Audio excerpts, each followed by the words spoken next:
Welcome to America's Day at the Races on a gorgeous afternoon here at Aqueduct Racetrack in South Ozone Park, as this is the 8th week, 8 weeks of racing left at Aqueduct before we end up going to Saratoga and then going back to the new Belmont Park. Another beautiful day at Oaklawn Park as well.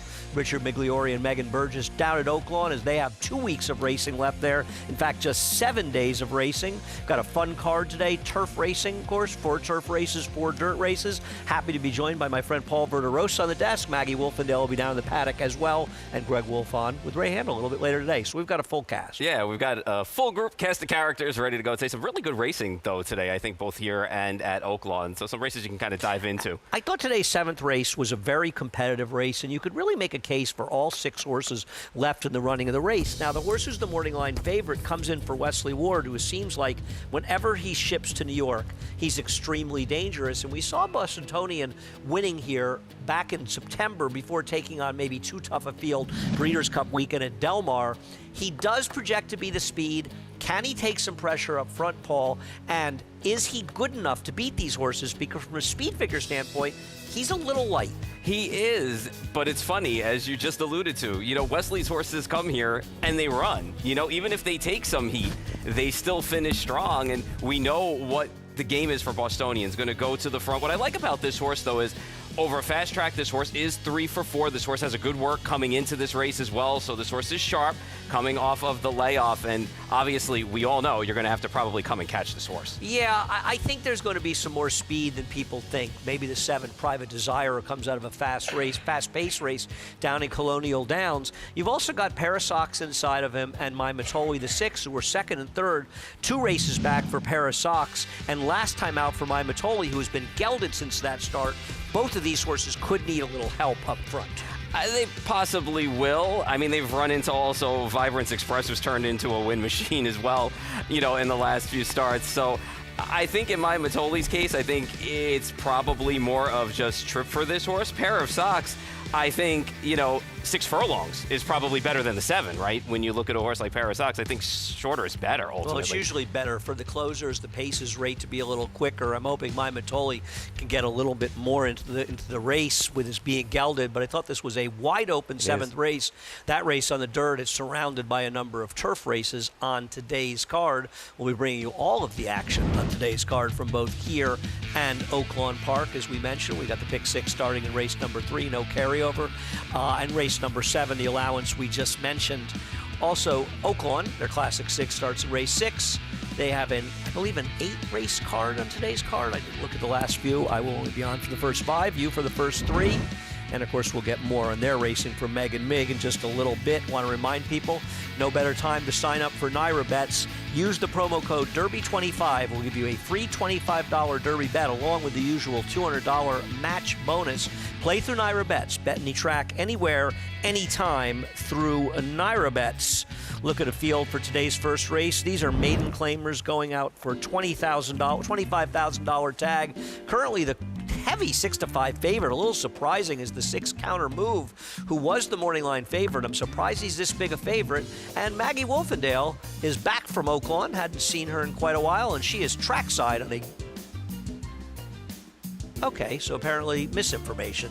We'll be coming to her trackside as the horses, Paul, are getting ready to leave the gate. Leave the paddock, excuse me. 6-5 on Counter Move, a horse who has burned quite a bit of money in some starts, you know, and is a check getter, but it's just burned some of that money. So, I mean, last time Into Inspiration basically wired the field, but, I mean, chances are starting to run a little bit thin for this horse, I would think, at short prices. Yeah, there's a lot of things to say about quite a few of these. 1 or 2 firsters breaks from the rail for Greg Sacco. That's Stay Frosty, my friend, with Edgar Zayas. Yeah, Greg's 3 for 12 with maidens and a 4 for 29 sample with first-time starters. The number 2, No Filter, goes out for Chris Englehart, claimed out of his debut back in October. Jose Lezcano has the mount. Yeah, it's been a long time since this horse raced. Now drops in class in here. We'll see what we get from this one.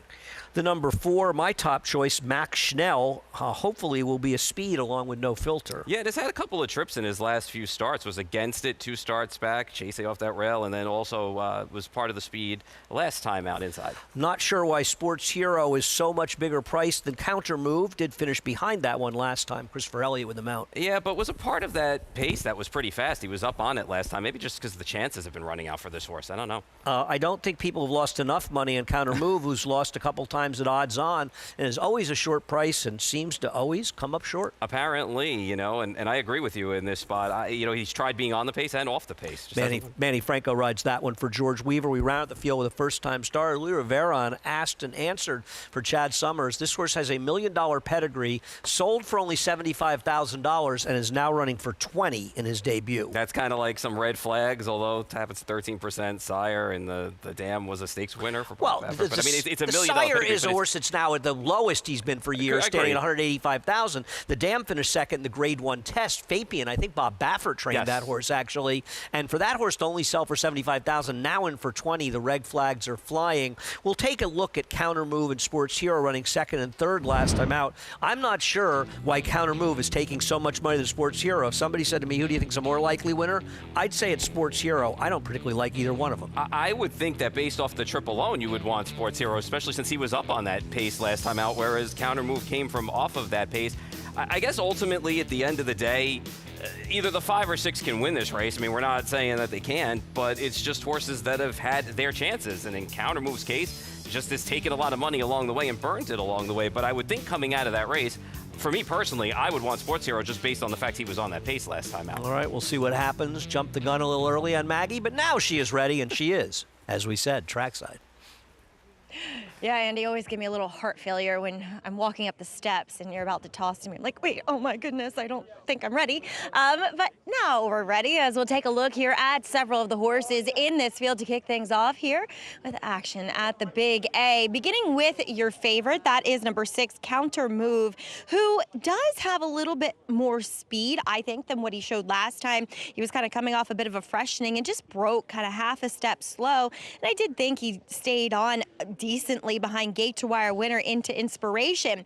I know, like you guys said, he has had his chances, but at the end of the day, he just looks best. A horse that has now, as a 4-year-old, really kind of filled out his frame. He's totally dappled, but he also looks fit in the same breath, having that race back here on March 20th under his belt.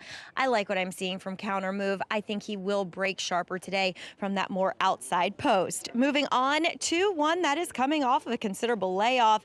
Number 2, No Filter. The problem with No Filter that is actually his age. He's 5, and he's only making his second start of his career. And it's not a great sign that Chris Englehart claimed him back in October for the 35. Takes a while to get back to the racetrack for this guy as he shows up for the 20 here today. Now, he was beaten by Sergeant Caps, who did go on a nice little run through the winter time here, winning his next start, and then the start after that with an 89. No Filter, I did not get to see him for his debut. What I could glean from that replay, though, it does look as though, relatively speaking, he has filled out quite a bit, but it's almost too much. He just does not look fit enough here.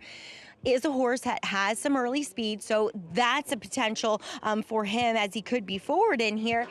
And he's well muscled, but I just feel like a start still is going to be needed as he did come up short in that debut too. Moving on to some first-time starters. Number 1, Stay Frosty, my friend, the son of Frosted. There isn't much pedigree on the bottom side. All I can say is that 5 of the 7 foals have been winners that have showed up on the racetrack. He's a fairly petite individual for a colt, a 3-year-old colt. Kind of shows that he's in against some older horses, to be fair. Wish he looked better in his coat. Is fairly fit. You do see Edgar Zaydes with his kind of feet kicked out of the irons. I think that's just to kind of say, hey, buddy, chillax. We're ending our warm-up here because he has been professional throughout the proceedings, is wearing blinkers first time out. Just get the feeling he needs to develop a bit more. Same thing with number 7, Asked and Answered. All the points I heeded as well, with this guy only selling for $75,000 despite that nice pedigree. I did watch his video. He actually did something I hadn't seen before in these videos from that sale where, you know, they canceled the breezes. horses. They had everybody in the second day of the sale actually just gallop. He galloped in company with a horse that only sold for $35,000. Granted, a son of combatant, so probably should have sold for that much. But the horse was going so much better than this guy who just looked so green and kind of lost out there and didn't necessarily cover that much ground. Same thing can be said here today. He really hasn't grown at all. Now, he does look sprint intended, built downhill, bigger hindquarters to him. But again, I just don't get the feeling that this guy's going to be able to answer the question first time out here. And Andy, the board suggests that too at 12-1. Yeah, neither first are taking any money, and this one of the two firsts is probably the one that projected to take more money and is actually a bigger price, so hard to imagine the firsters are going to be major players in here. No Filter's a horse, Paul, or I think there are a lot of questions to be answered. As Maggie pointed out, a 5-year-old now, didn't debut the end of his 4-year-old year. Claim from Phil Antonacci, who was winning at a very high percentage last year, been entered, scratched, took a long time to get back to races, and now in for 20.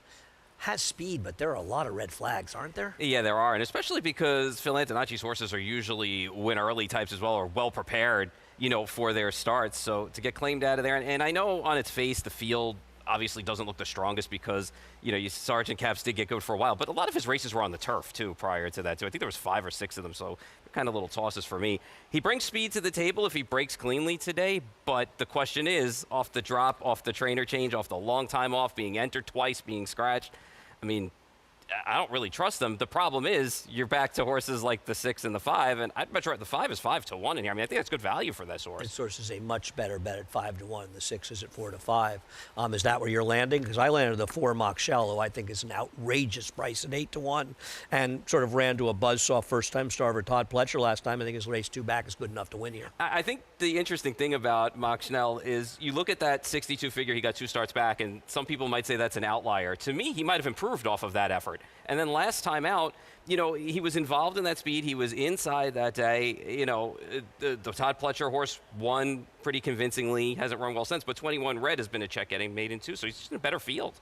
I agree. So where are you going here? I'm going to ultimately land on the 5 because I just can't resist the price at 6-1. 6-1 seems like way too big a price. I don't understand why he's 6-1 and the 6 is 4-5, but we'll find out shortly as the horses are entering the gate for race number 1, and Chris Griffin has the call. Asked and answered. Last to load to the outside.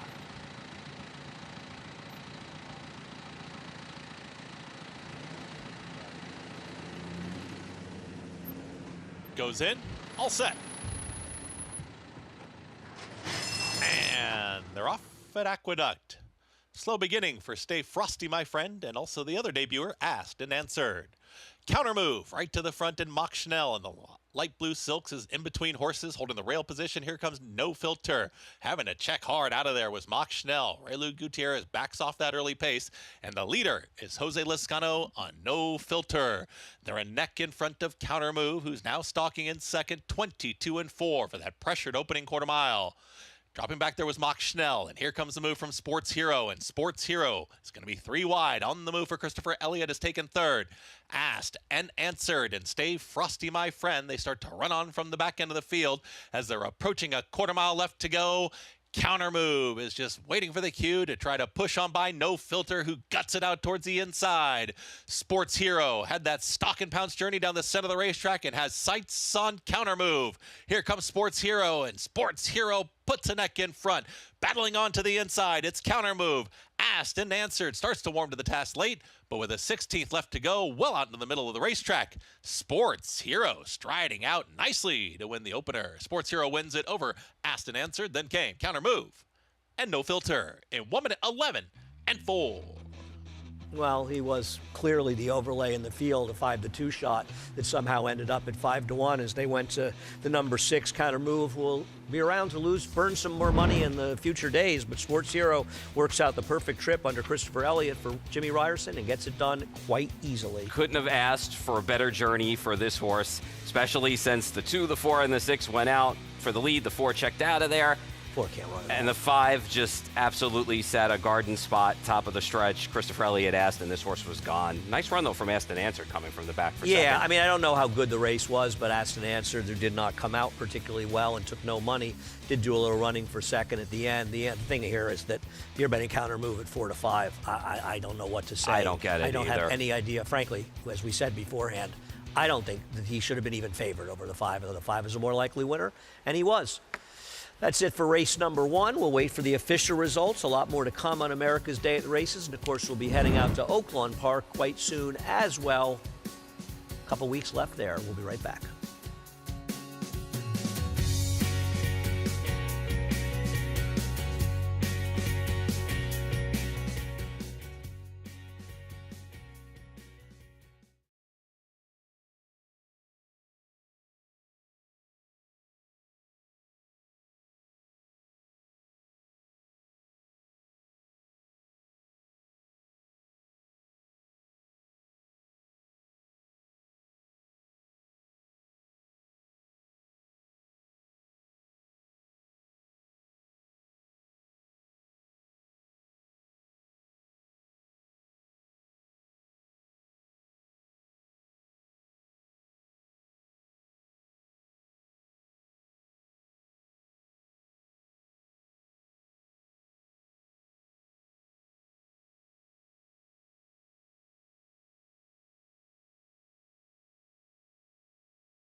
Welcome back to America's Day at the Races, brought to you in part by America's Best Racing.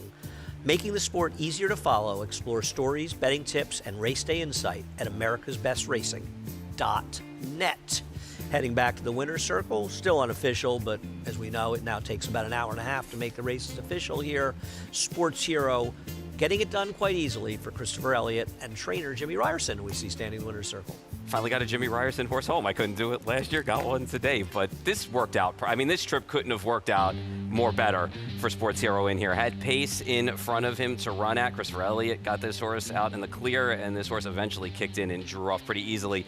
I know it was start number 12, ridiculous price for this horse. I wondered, too, a little bit, looking at this horse's past performances, if you just thought that maybe his better figures were on grass and maybe he just couldn't win a race on dirt. But he had dirt figures that were okay at times. Just found a field today that was good enough for him to get the job done with the right trip and setup in here, and you got paid handsomely for it if you liked him.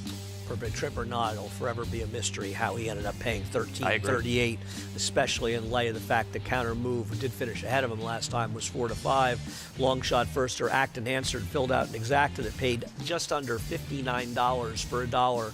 And Sports Hero gets things started, the early pick 5, and today's action at 5-1 with an easy victory. We're on the turf for race number 2, going 6 furlongs. And race changed a little bit with the Scratch of Mischief Lady. Not that she was necessarily a player to win, but she was likely to be the speed, and that leaves horses like Blossoming Erudite and Tariga as the speeds. I'll tell you one thing, those odds mean nothing. Yeah. The number 3, Snowy Evening, is obviously not going to be that priced. It looks like the 2 and 7 will vie for favoritism along with the 5 by the time we get to post.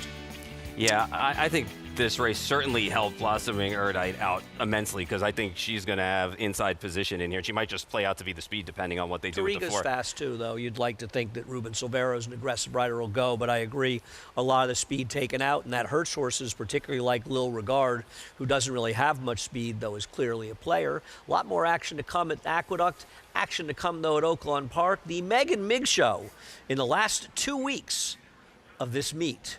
How you guys doing today? Doing well, Andy, Paul, and only 7 racing days left here for this Oaklawn stand. Not that I'm counting or anything, Megan, but it's been great racing, but it will be nice to get home. Absolutely. You've got a lot of happy faces to see you when you get back to New York, but it's been an incredible meet. It almost feels as if I just got here back in December, so I can't believe it's already time to head on back north. Well, again, great racing. All the big major stakes are done. And I think we ended on a high note on Saturday with the Oaklawn Handicap. But we still got a pretty tight race for the leading rider here with Ramon Vasquez 1 in front of Christian Torres, 63 wins to 62 wins. Francisco Arrieta has gotten very hot, and he was leading rider last year with some late game heroics. And also Christian Torres, as well as Ramon Vasquez, Christian Moore will be spending some time at Churchill Downs. He will. He will be leaving us at Oaklawn, I would assume, at the end of this racing week. So it looks like Ramon could pull ahead clear and get this done. But, man, has Christian just had some really big moments, Meg, as we see Silent Tactic, his date for the first Saturday in May. Yeah, and a horse that's a closer, consistent, has shown up every race. Feels like he runs pretty much the same race every time, but his durability and his consistency you have to respect. He will also be aboard Search Party in the Kentucky Oaks, as Search Party is also a similar profile. It seems as if she does run her race, but French Friction was one of the highlights for me of the meet. She powered away, she got beaten going long in the Ashland, but I'm excited to see her hopefully cut back in distance. And this is a filly that you've liked all winter and has run some big races near Missouri. She has, and I'm hoping to see her. I mean, she was in deep waters last time out in the Grade 1 Apple Blossom. She seems like a Saratoga type that we'll see over the summer, along with Nitrogen, who will train at Churchill Downs and also head to Saratoga as well. It's always something to look forward to in a game that we live for the moment, but we're always looking to the future. It's just been some great highlights here at Oaklawn Park. And no doubt about the trainer standings, though, as Steve Asmussen has just dominated in both the trainer and owners categories. Seemingly what he does best is bring those kind of lower level claimers here to Oaklawn and thrives while also having, horses like Magnitude run here. But Mark Cassidy was kind of on his heels, but had much smaller sample size of overall runners doing so. Get Mark what he maybe lacked in complete numbers, he certainly made up for in stake success. Just what an incredible meet from that perspective. They really brought the big guns. They brought those Grade 1 type horses, and it showed, resulting in a Kentucky Oaks starter and Counting Stars and Search Party, and also with Silent Tactic. But he's just one stakes victory shy, Mig, of getting the record of 11. He got 10, though, which is a pretty big achievement. Well, it looked like he was going to roar right by that, but it shows you records are hard to break and certainly hard to make. And Mark, what a tremendous meet in multiple divisions around North America, not just, I was going to say, the U.S., obviously, up in Canada, and a lot of really cool highlights. I do think that we've got some horses like Renegade that could have a say in the Derby, as well as the filly Counting Stars, right? Absolutely. Counting Stars looked great, as what I've seen from her on track at Churchill, and Renegade will ship. So it's going to be a really exciting couple of days. We're only 9 days out from Kentucky Derby 152, which we will be enjoying right here at Oaklawn. Which means we're less than 10 days out, and I will be back northbound to come see you guys and Can't wait. I never thought I'd say that. I can't wait to see you, Andy. Can't wait to see Well, you too, Richie Andy. and Megan, we're both all looking forward to having the two of you come back. Has been a long meet down there, and obviously a meet highlight, I think, with the Oaklawn Handicap the other day. But you're mentioning Mark Casse. He's already got a big presence in New York. It feels to me like I'm seeing more Mark Casse horses entered here than I've seen in the past. I know he intends to be a big presence in the winter here with synthetic racing, and he runs so much on synthetic, particularly up at Woodbine. But good to see his horses running, and he's running quite a few horses looking in the cards going forward. Yeah, absolutely. And it's great to have a barn, like Mark Casse come and support your brand, because he's going to bring some firepower and some horses that fit where they belong. And when his barn gets hot, as we see, like he's doing at Oaklawn, he can pile up those stakes wins. So always good to have him around. And he's done it with a much smaller sample than a lot of the other trainers, well, especially Steve Asmussen, especially. Mark has an army of horses. We're excited to see them here, and he obviously had a good meet down at Oaklawn as well. A lot more to come on America's Day at the races. A little bit more to come on Manny Franco, who is having yet another big year. No surprise at all. More on him and the races when we come back.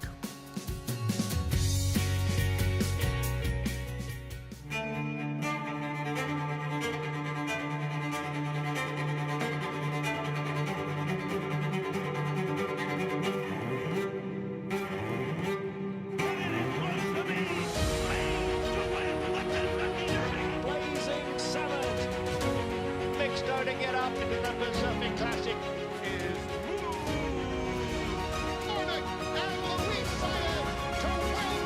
Good Magic, the classic sire. You bet with Naira Bets. Bet any track, anywhere, anytime, including all 3 legs of racing's Triple Crown. Download the Naira Bets app to play today and get a $25 free bet plus $200 deposit match bonus. Watch live horse racing, get expert picks, boost your bankroll with daily promotions, and hone your handicapping skills with exclusive tips and tutorials. Sign up now to claim your $25 free bet and $200 deposit match now through the first Saturday in May, only with Naira Bets. Cyberknife was a very talented horse from day one. A very gifted, fast horse, a lot of speed, able to carry it around 2 turns. Looks a tremendous amount like Gun Runner, same ability and talent, beautiful physical, outworked every horse in the board.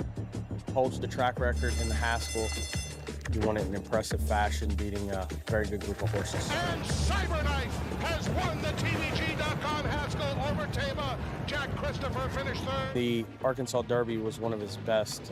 Showed how much talent he really does have and stamped himself as one of the best 3-year-olds in the country. His name is Cyberknife! Cyberknife ranks up there as one of the most talented horses I've ever had in training. Multiple Grade 1 winner, brought it every time you let him over there. Excited about him passing on his durability, his soundness, and his talent. And if he does, he could definitely be a breed-shaping stallion. The Belmont Stakes Racing Festival returns for the final time to historic Saratoga Racecourse. Don't miss the Belmont Festival at Saratoga. June 3rd through 7th. Secure your place in history at BelmontStakes.com. Now's the time to subscribe to the Naira Bets YouTube channel. Join Matthew DeSantis and Kaylee Shapiro for stakes previews, in-depth analysis, and handicapping strategy and tutorials. Subscribe to and like Naira Bets on YouTube. Jockey Manny Franco has been no stranger to the winner's circle in his career. Even with over 2,000 wins, including multiple Grade 1s, he continues to stay motivated to be the very best in the game. I'm hungry. I want to win races. That's what I'm here for. Family has always been a driving force for Franco. From his first trip to the track, to jockey school, and coming to the United States, Manny's bond with his father has been a key component to his success. I was about 14 years old. My dad took me to the track every Sunday in Puerto Rico. Saw those animals running, and I just fall in love with the sport. Throughout his career, Franco has found support from fellow Puerto Rican riders Arad and Jose Ortiz, as well as Hall of Famer John Velasquez. Coming from Puerto Rico, coming from the same school, you have to be very proud, and although we compete with one another, but you have to be proud to what they've done and to have the talent. There's no doubt that Manny has the talent to be a top rider in the whole country. It is going to be Finally, a photo finish, and I think it was Discreet Lover. Schering takes the lead. Late move from Dye. Back to third is Sweet Melania.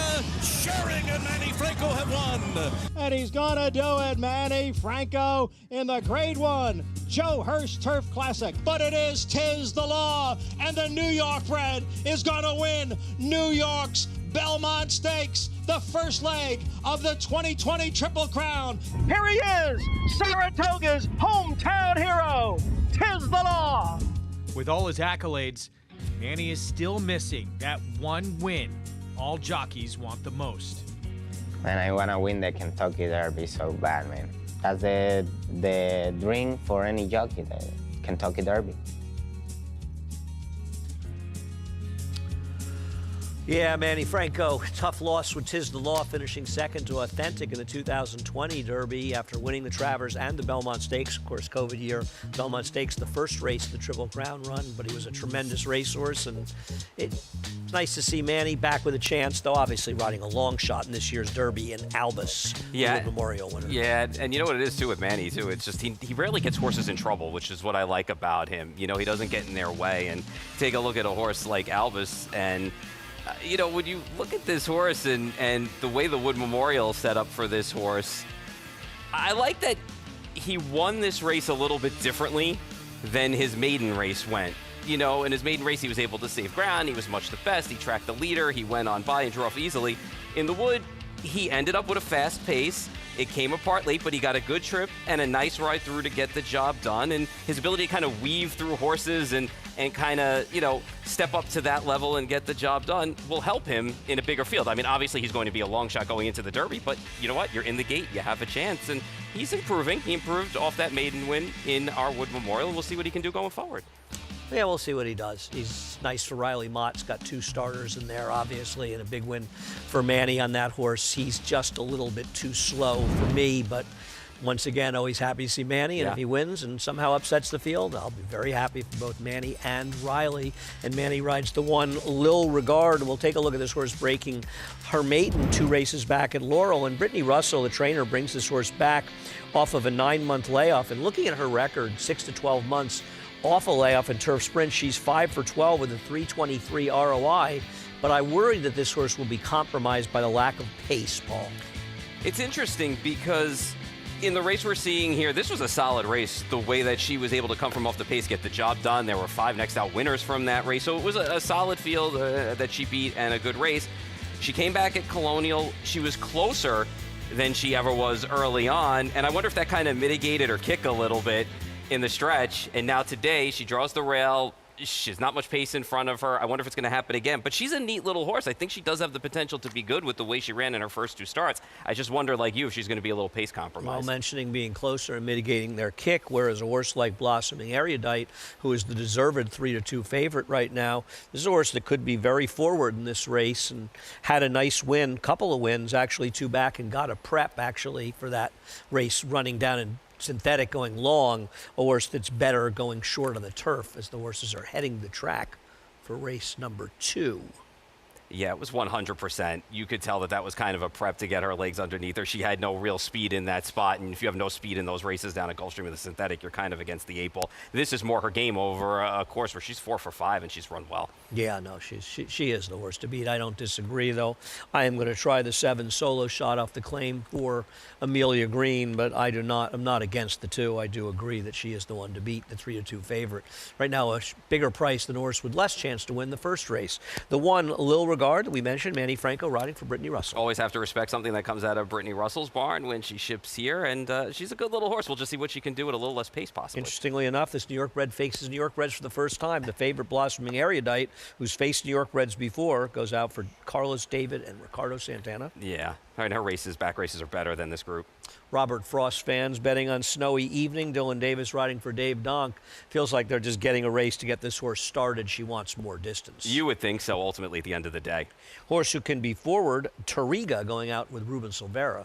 Yeah, Ruben's aggressive, as we know. We'll see how much speed this horse shows coming off that October layoff, and if this horse can put any pressure on the 2 or maybe be even in front. Edgar Zayas riding the number 5, Just Add Water. This one for Chad Summers, who finished second in the opener with his firster. Close enough with some tactical speed in those races at Saratoga. We'll see, if this horse is in the same boat as the 1 or not. Solo Shot rounds out the field for Amelia Green off the claim with Jamie Rodriguez. It's funny, she hasn't won since June of 24, but she's got faster races to get back to, and she didn't run all that badly on the dirt, all things considered, but on the turf, we'll see if she can parlay that into a win.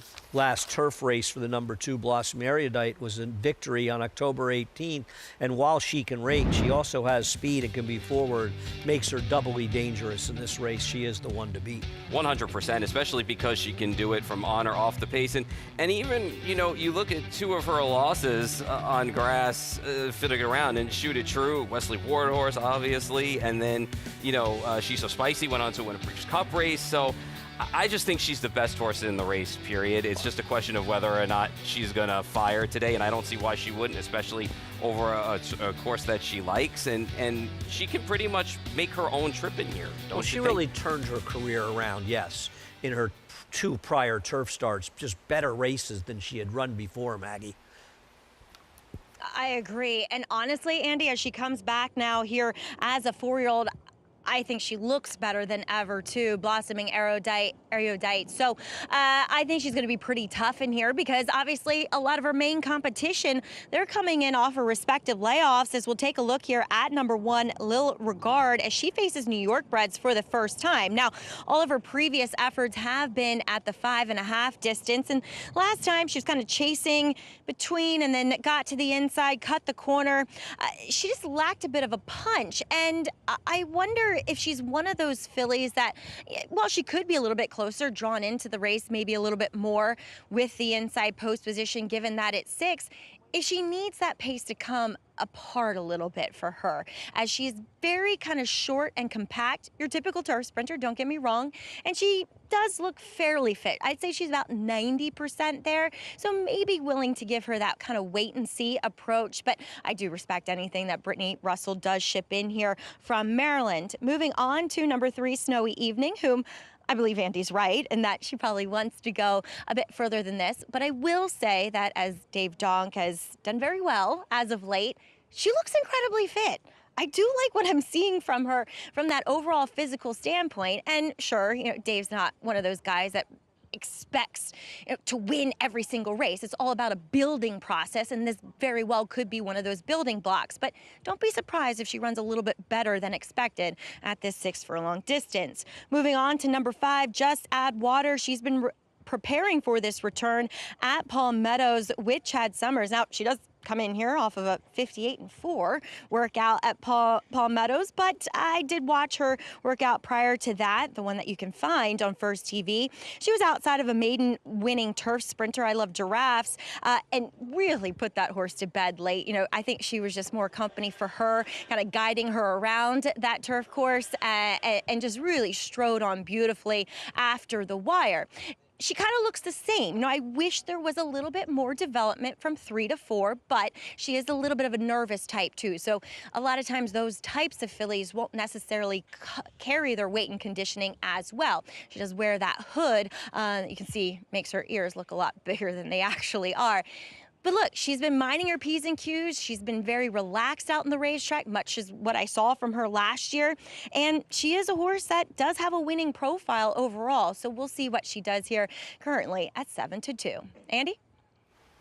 Thanks, Maggie. Right now, Solo Shot not taking much money in there on the outside, and she's got back races sprinting on the turf. They're absolutely competitive here, and I sort of went to the trainer switch to Amelia Green. No disrespect for the prior trainers. I'm just a big fan of the job Amelia does, and I've always liked this horse as well. Yeah, and she moves up horses, and her horses seem to run when they get in her barn and thrive as well. Not saying that they don't in others, but it seems like Amelia's been doing well with the horses that she's been getting. And going back and looking at the races last year, gratefully beat her, Leslie Humer, Shoot It True, and Sunday Girl and Silver Skillet were good at the time too, even going back to the New York bred stakes races. So she's run against some salty horses, and her figures were pretty good, and kind of rose to an 83 before that race where she ran 6. So listen, I think it's a positive that she raced through the winter and she actually ran well on dirt, because I think it bodes well for her that she had some decent form and decent races coming into this turf race today. Yeah, she has been a horse that in summer races done her better races running on slop when she's been on the dirt, something that some people will say that turf horses often do. I've always kind of liked this horse, but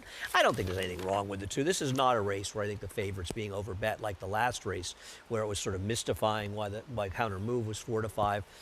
Blossoming Erudite has the speed, has the races, second off a layoff. Just seems like way the horse to beat. Yeah, and it's interesting because she's a horse that never has taken a ton of money, you know, in her starts. So when you look at a horse like this and you're saying, well, she should be 4-5. No, 8-5 is a good price on her in this spot relative to what she's facing and the races that she's run. So for me, I think, like you, second start now coming off of that break, getting that little stretch over the synthetic, getting back to a surface she likes in a race where she probably can control her own trip. To me, I think she's the horse to beat in here and probably will end up winning in here. That's where we're going to end up landing. She is the one to beat 9-5 right now. A lot of money coming in, though, for the 5, Just Add Water. And I wonder how much of that has to do with that fast workout, because she is a little slow on paper.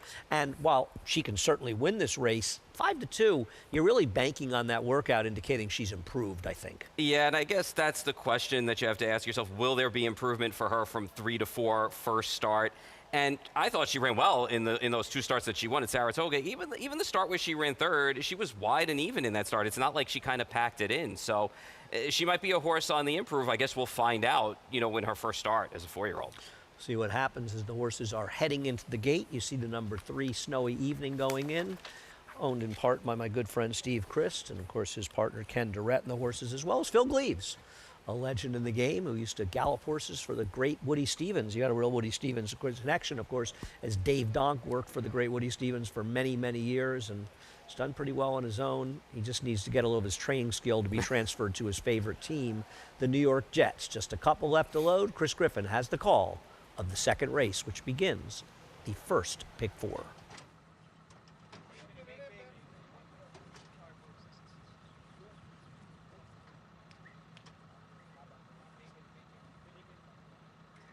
Goes in, all set.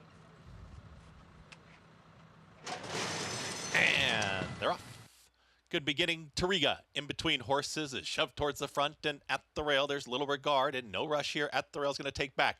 Blossoming Erudite is now going to challenge Tariga. Tariga holding that outside position is a half length in front and will cross over in front of Blossoming Erudite, who now switches to the 2 path to chase and stalk from second. At the rail now, little regard wants to move up in the mix as they work into the far turn. Action-packed first quarter. Out wider, here comes Solo Shot, is trying to run on from fourth. 22.32 that opening quarter mile. Just behind this leading group is Just Add Water, who starts to progress to the outside. The trailer, Snowy Evening. Tightly bunched well around this turn, and Tariga is still the leader. Blossoming Erudite has dropped back to fourth, and here comes Solo Shot, the first one to take a strike here at Tariga, and Solo Shot has taken the lead. Solo Shot starts the sprint for home and drifts out. Here comes Little Regard, who's off the rail, is chasing the leader. Solo Shot's in front. Little Regard starts to close into the margin as they're approaching the final 16th. Solo Shot is wandering through the lane, but Solo Shot has done enough. Jamie Rodriguez, Solo Shot. That's your winner. Blossoming Erudite re-rallies there to grab second over Little Regard, and Just Add Water in 1:09.39 seconds. Solo Shot didn't break as sharply and was a little bit wide, but made a nice run around the turn, got the lead, and was a dominant winner of races where it's weird that Blossoming Erudite finished second. As you said to me in the turn, I agree. I mean, I don't know who would have disagreed. She was done. She was packing. You said the 2 just packed it in. Yeah. You were right. She ended up coming back for second on the rail, and the rails have moved out 36 feet. They were 24 last week. No run from the 5, Just Add Water. But, I mean, there's a doubt about it winner. Slow start, but big finish for this horse. Did enough to get the lead and open up in the stretch and got the job done and got back to one of those better turf races. The 2 just amazed me because I don't know if it was a factor of the 1 just kind of packed it in late in the stretch as well. The others just weren't kind of running. Yeah, they were just kind of in place, but that was an interesting Blossoming Erudite race. Especially for a horse that we expected to be more forwardly placed. Yeah. As the horses are on the track for the opener at Oaklawn. It's a little annoying. We got to do some work at Oaklawn. We've been so used to having bigger teams down there. I know. They've been handling it. The 1 to 2 on the number 1, and Oh, I'm sorry. Parking Lot Poor is part of an entry for Steve Asmussen. Yeah, back-to-back second-place efforts just missed in both of those starts. The number 1A is handed over. Yeah, it was a little bit more forward last time out, stretching out, takes the blinkers off today. Evocation, the number 2, draws the rail. Yeah. 7-2, dropping a little. Back in for the 10 in this spot and drops in class. Price on Carmelita, who cuts back in distance for John Haran. No, I'm sorry, doesn't. This is not a route. It's a route, excuse me. All right, the 4 Rain Champagne, a long shot. Blinkers coming off, has been beat soundly in the last few. Another long shot. Is it BL40? I think so, yeah, It's BL40. not high, right? Yep. BL40? No, BL40, beaten 16.5 last time out against some of these. And rounding out the field is the current co-second choice, the 6 Ragtime Sizzle, who to me looks like one that's not impossible for a very live barn, but has to improve. Yeah, based on the figures, should enjoy the stretch out, I think, again, going the mile. All right. We will send it out to Oaklawn so we can hear their words of wisdom about this race, and you and I can eat a piece of pizza. And I know it's New York pizza, too. I'm jealous. That actually did make me hungry and mad at the same time. Well, we do have an entry here that is a very, very short price. Starting with the 1 Parking Lot Pours, and this is the one you prefer to the entry. Well, she has the strongest form, I should say, and just, to me, is the worst to beat in this spot off that second place performance. And, you know, Mig, sometimes I'm hesitant to take these overtly short prices, but just this field is not, it's just not the strongest field at all. And last time out was nailed late by a 36-1 shot, which in retrospect wasn't the greatest signal, but I will say she kind of sat off and then rolled on late. She's a deep closer, so a big problem with her is that she has to create her own trip. Yeah, at least it's not the biggest field, right? 7 with the entry. And I guess, you know, they're justifying a very short price because the 1A handed over also looks fairly logical as well if she could take a little step forward. Yeah, she's kind of the shorter couple type, I will say. She's taking the blinkers off, and she's very much sharper and seems more alert for it. So she's going to be likely the more tactical, more forward horse of the 2 Steve Asmussen runners. But as you mentioned, with these shorter fields, these deeper kind of closers, they always seem to find themselves a little bit more forwardly placed, that's for sure. Yeah, no doubt. And the 2 Evocation actually has drifted up in price now. Was the clear second choice for a while, is now 6-1. Has some size to her, not necessarily scope, I should say, but size. And the problem with her, Meg, is you're betting her off of races that she ran in 2025, and she just has not shown that kind of form in her 2026 Oaklawn meeting thus far.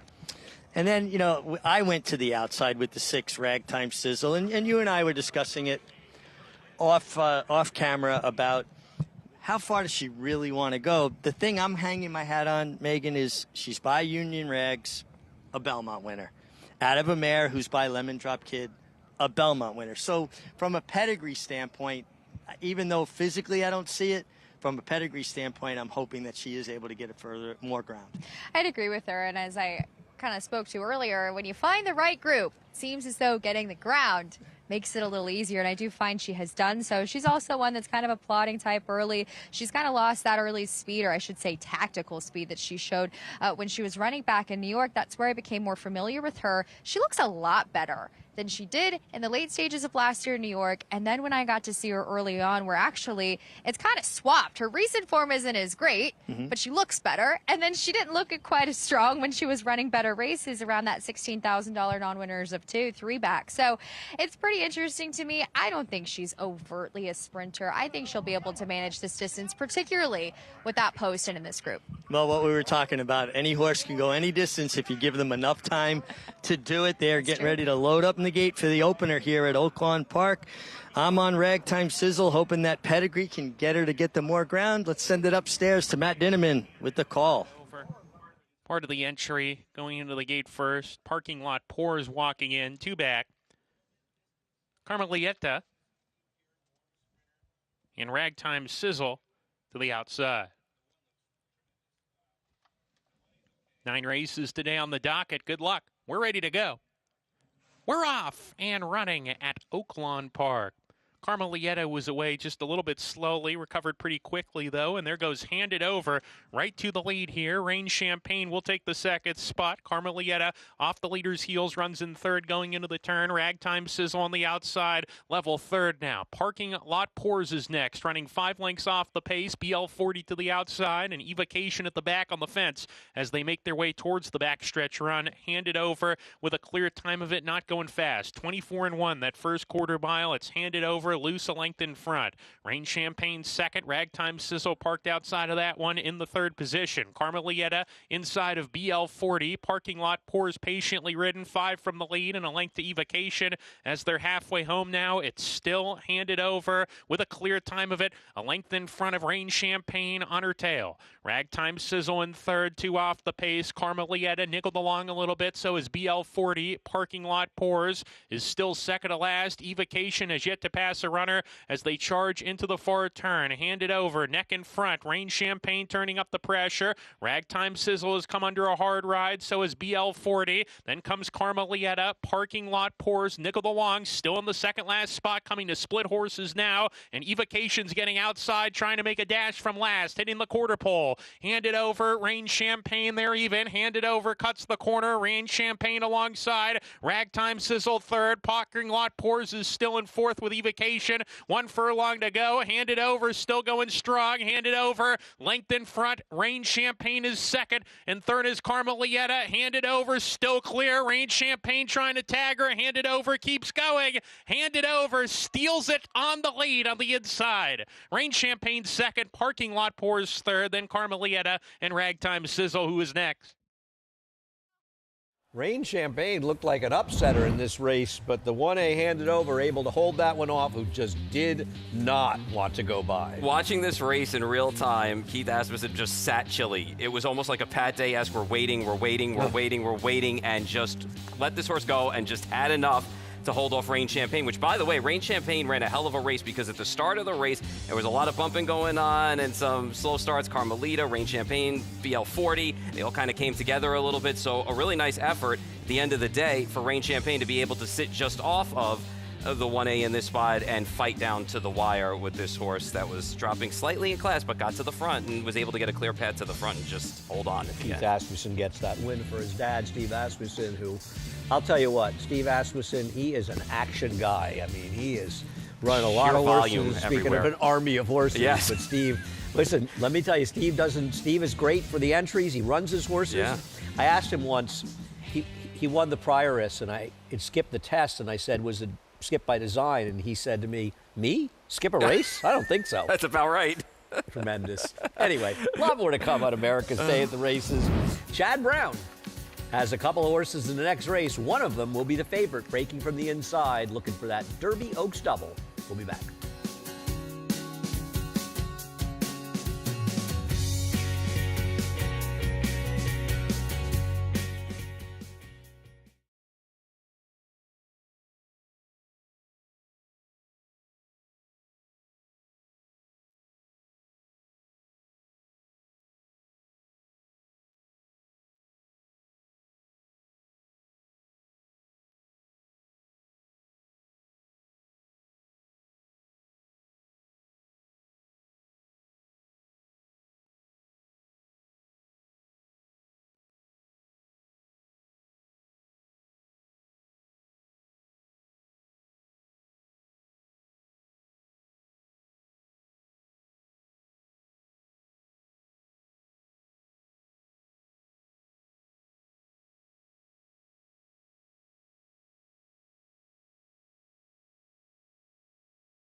Welcome back to America's Day at the Races, brought to you in part by Claiborne Farm. 100 years of doing the usual unusually well. I think that's downtown Arkansas. I don't believe, or Hot Springs, I don't think that's downtown Paris, Kentucky. No.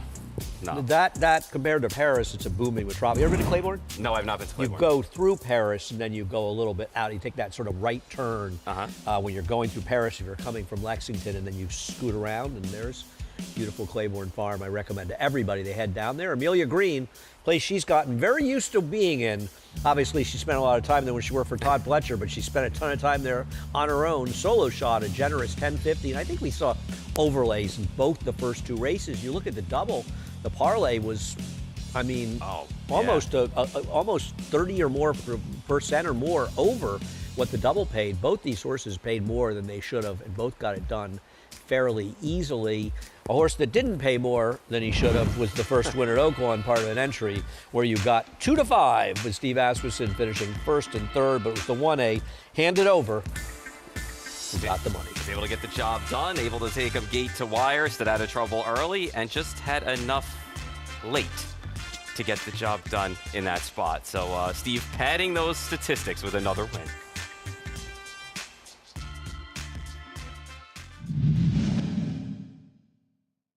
Three-quarters, 1 minute 10.85 seconds. They turn for home, and they come past the quarter pole, and here's Emerging Market. Emerging Market, and toward the inside, Pavlovian tries to rally on, and these two come together with 1 furlong to go. Pavlovian has dug in. Emerging Market's battling. Golden Tempo toward the inside. Chip Poncho is well back.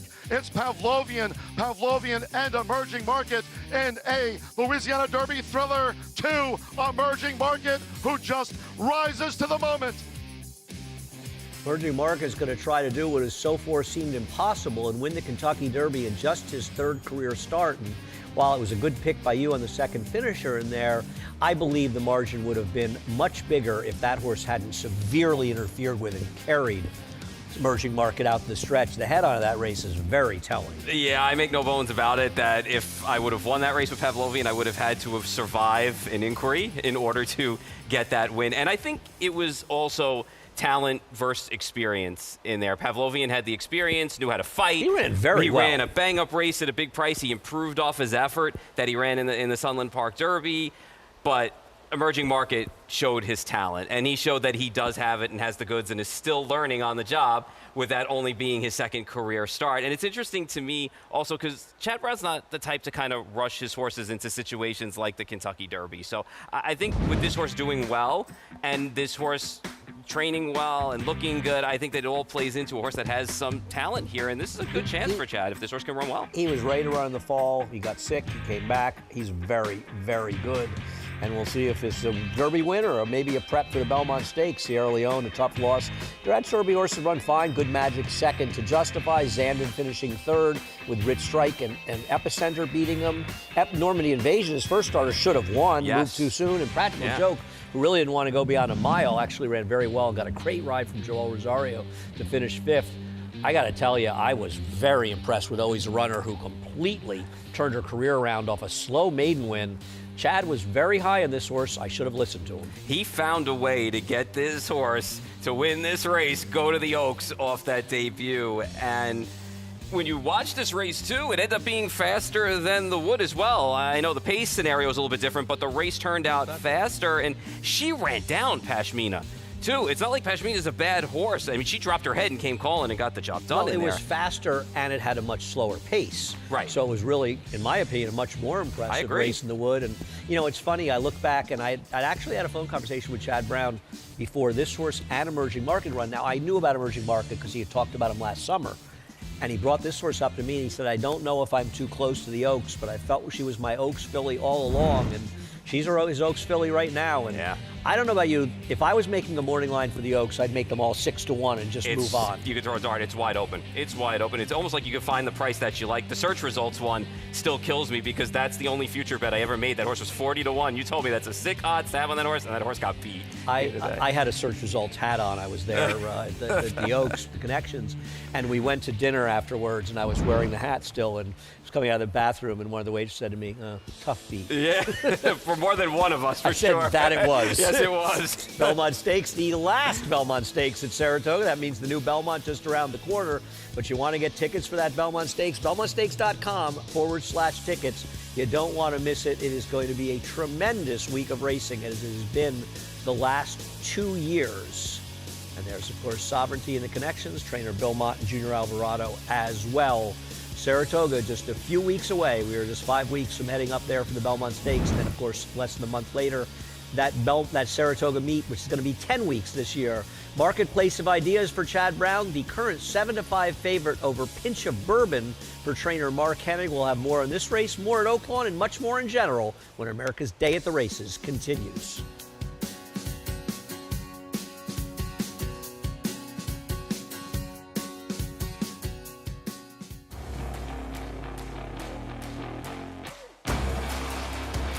Here comes that big gray Tappet Trice right down the outside.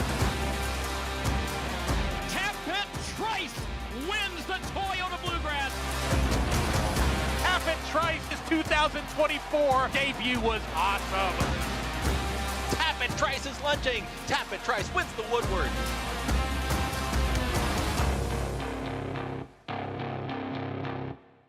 You bet with Naira Bets. Bet any track, anywhere, anytime, including all 3 legs of racing's Triple Crown. Download the Naira Bets app to play today and get a $25 free bet plus $200 deposit match bonus. Watch live horse racing, get expert picks, boost your bankroll with daily promotions, and hone your handicapping skills with exclusive tips and tutorials.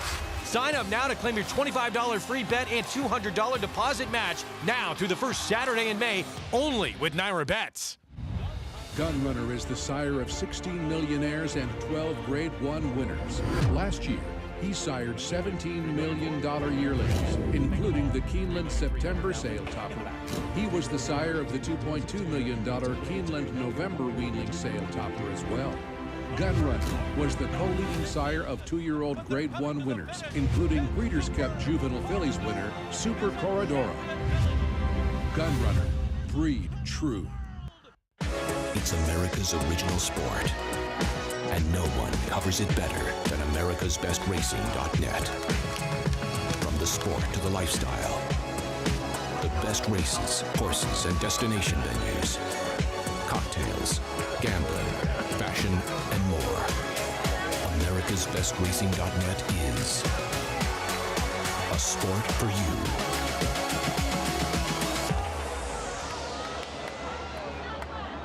Standing at McMahon of Saratoga Thoroughbreds, top young stallion Solomini, a Grade 1 son of Curlin and sire of 2026 graded placed New York Stakes winner National Identity. Inside the final furlong, National Identity. Acoustic Ave is making up some ground. National Identity is almost home. Acoustic Ave second. National Identity wins the Safe Lord Ascendi. Solomini, standing for $7,500 in 2026 at McMahon of Saratoga Thoroughbreds. Welcome back. You're watching America's Day at the Races here on FS2. We're proudly brought to you by Naira Bets. Bet any track, anywhere, anytime, as it is a glorious afternoon here in South Oaklawn Park, Queens. And we do have horses set and ready for today's 3rd race, mile on the turf, for these fillies going a mile. And we'll start with your heavy favorite. Down on the rail is number 1, Marketplace of Ideas. Now, they've had to be patient with her, but that's usually the name of the game for Chad Brown and Seth Klarman, because they really do give their horses every opportunity to succeed. Now, last time we saw her, she was kind of second off of that layoff, and she was tracking the pace 3 wide. It was a race in which, in the end, you could have said a number of 4 different horses could have won that race. They were all kind of head bobbing at the line. So I do call into question, how good was that race overall? Now, the favorite Pop Art, who finished a narrowly beaten 3rd that day, would come back and win, but with a 71. So at least, you know, she stepped up herself. But I question what she comes from. But we've seen the Tampa horses come here and run well, and the truth of the matter is she looks fantastic here in the paddock. Although it's a little bit of a gap from last race to this one, it doesn't show with her at all. She's incredibly well muscled, really strong, exudes so much confidence here, and she does have some tactical speed with that inside draw. It should make her job pretty easy. Now moving on to a horse that did show some speed first time out, and that's number 3, Deference, who was one lucky enough to have the rail. She got a bit tired late, going the 2 turn, 7.5 furlongs. She is a half sister to multiple graded stakes place and multiple stakes winning High Opinion. As she comes in here, I wouldn't want her going any further than a mile. She does look like your out-and-out miler. She's a bit smaller, shorter back. She does have a nicely developed hind end to her, and maybe she just needed the start, though it does feel like a lot of Miguel's horses, if they're going to win, they will win first time out, but then again, on the flip side of that, nothing speaks more than experience, and she should move forward from it. Now, a first-time starter in here, which goes out for Bobby Robato and number 6, Quadrate. We don't necessarily know Bobby for sending out first-time starting winners, but this one is a half-sister to Rombeek, who we saw win a few weeks ago here, and boy, is she a good-looking sort, Andy. She's big. She's got a lot of size to her. Yes, a mile might just get her going. She might want to go a bit further than this, but it does look as though Bobby has her well prepared, making her first start as a 3-year-old. So we'll see what she does here.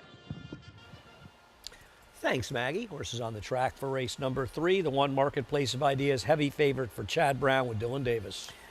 Yeah, it's going to be a short price, I think, in this spot just based off the last effort. I just wonder sometimes with these Chad horses, we expect them to win early. This one hasn't. We'll see what I agree. And Chad has really liked this horse, Yeah. and she has not delivered. Kind of a weird finish last time. Dimensionality, not impossible. 8-1 right now. Edgar Zayas riding for John Terranova. Has some sneaky good figures, going a little bit longer on the grass. Maybe the mile will help this horse a little bit. Deference, who can be forward for Miguel Clement and Jamie Rodriguez. I would think so. Nice little chess battle with the horse outside to see who might get the lead. Pinch of Bourbon, probably the speed of the speed. Mark Hennig and Jose Lezcano.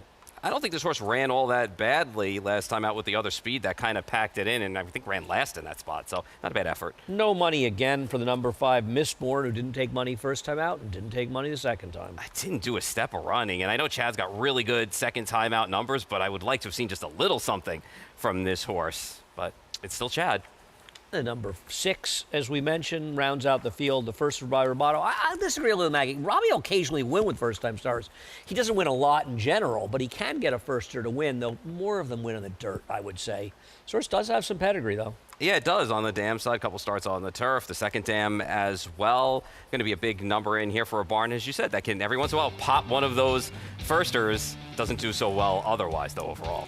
Want to remind people, great time to sign up for Naira Bets. Use the promo code Derby25. Not only will we give you a $200 deposit match, but we will give you a free $25 bet for the Derby. And today, if you opt in at Naira Bets, we'll give you a $5 if you deposit 20 or more and bet at least $10.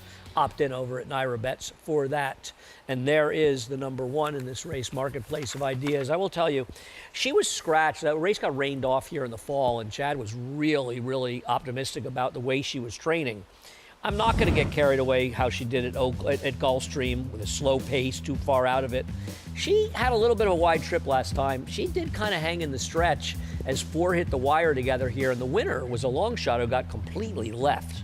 Yeah, it's interesting because I don't think she's run badly. Like, I thought the debut was okay. It's just she missed the bob there. She missed it here again with a bunch of horses hitting the line together.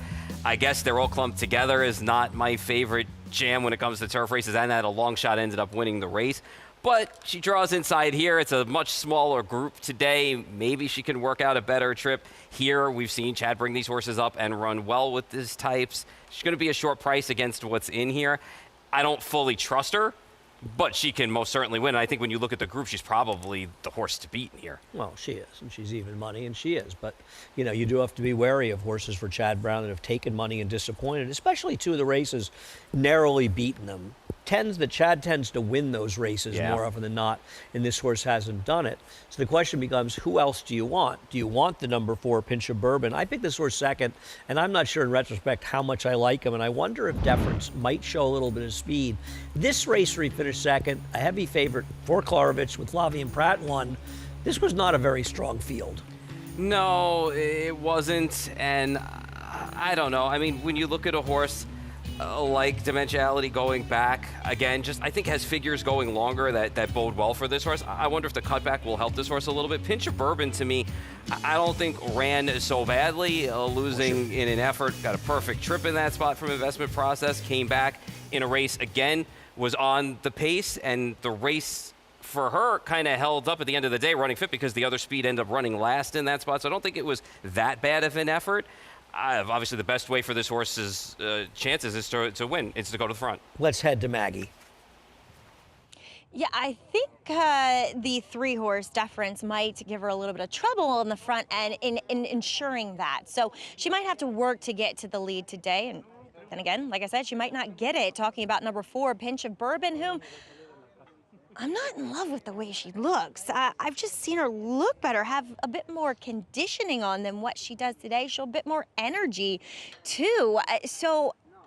You know, when you compare her to the 3, the other potential speed, to me, at least based on appearances, I feel far more convinced that Deference is going to be the one on the front end, just purely based on appearances and the way that they're acting.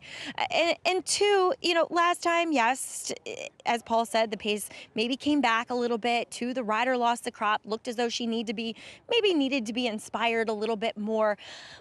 But you know, which version of her do we get? That feels like that 77's a little bit on the outlier side. She might be more of that low 70s type. That could very well win here.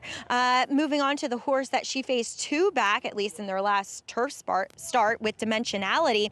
I do like her back on the turf, and I thought she ran well in the context of that mile and 3/16 effort back on October 26th, and that she broke in a tangle. The horse next to her lost the rider, and it was a very slow pace up front, and she wasn't able to make up good ground considering she was tracking about 3 to 4 wide throughout. So I thought it was a good effort. I just wish she looked better. Granted, she hasn't appeared great over the winter. You know, the winter's really taken a hold of her as far as her coat and just overall conditioning is concerned. And like I said, maybe getting back to the turf will wake her up again. I would have taken her, Andy, if she just made a better appearance to me overall. Yeah, I agree. Dimensionality doesn't seem impossible, and 9 to 1's a fair price. It is a little hard, though, to take this horse who's had so many chances as opposed to the others that have not. Though, to be fair, Dimensionality's only run 5 times on turf. Right. You know, and for me, I just think with the trouble last time, and even though the winter was long here and the winter was cold, at least her figures were bumping up slightly in here. I don't like her here. I think she's possibly better going longer. So who do you like? The Midel. I'm going to end up on the 4 Pinch of Bourbon in here. I just think this race might be a little bit easier for this horse, even if she has to sit up, outside of Deference a little bit. I think she ran well enough 2 starts back that she might fall into that same trip again today. And I think a mile is probably better suited for her because when you look at it, at the mile calls or 3/4, she's actually been in front in those races. So I think the extra distance may have hurted her as well. Yeah, well, Maggie and I went to the one Marketplace of Ideas, though. I think she probably feels like I do, that 3 to 5 is overdoing it. 4 to 5 right now, but I know the horse already lost. But this horse at a similar price to the favorite Counter Move in the first race is a more likely winner just because the competition in this race isn't that steep. And today is do or die, I think, for Marketplace of Ideas. If she can't get it done here, it feels like she could be one of these career maidens for Chad Brown. Like she's going to end up at Monmouth probably, or one of those places to break her maid. I agree with you. I think it's kind of like it's now or never for her today. Because these races, these maiden races, probably rate to get a little tougher moving forward. Yeah. And some of that because of Chad Brown as we head up to Chris Griffin with the call. Quadric goes in.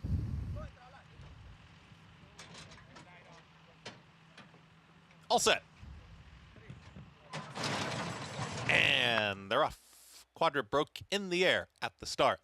Deference has early speed and right to the front, and here comes Pinch of Bourbon. Pinch of Bourbon with those blinkers on to the outside, puts a nose in front. Patiently ridden as Deference to the inside is going to hold the rail position easily as these two go into the turn together. Pinch of Bourbon tries to stretch the margin, is now up by 1.5 lengths. Just having to steady briefly was Deference, who's alone in second. Out wider, here comes the run from Mistborn, is also bringing Quadric, who's rushing up towards the outside, is now 2 wide, is in third. Marketplace of Ideas is tugging at Dylan Davis as well, as taken 4th, and back to 5th will be Mistborn. The trailer, Dimensionality. tightly bunched, and they went 24.37 for that opening quarter mile. Pinch of Bourbon, well within herself right now for front-running. Jose Lescano is up by a length.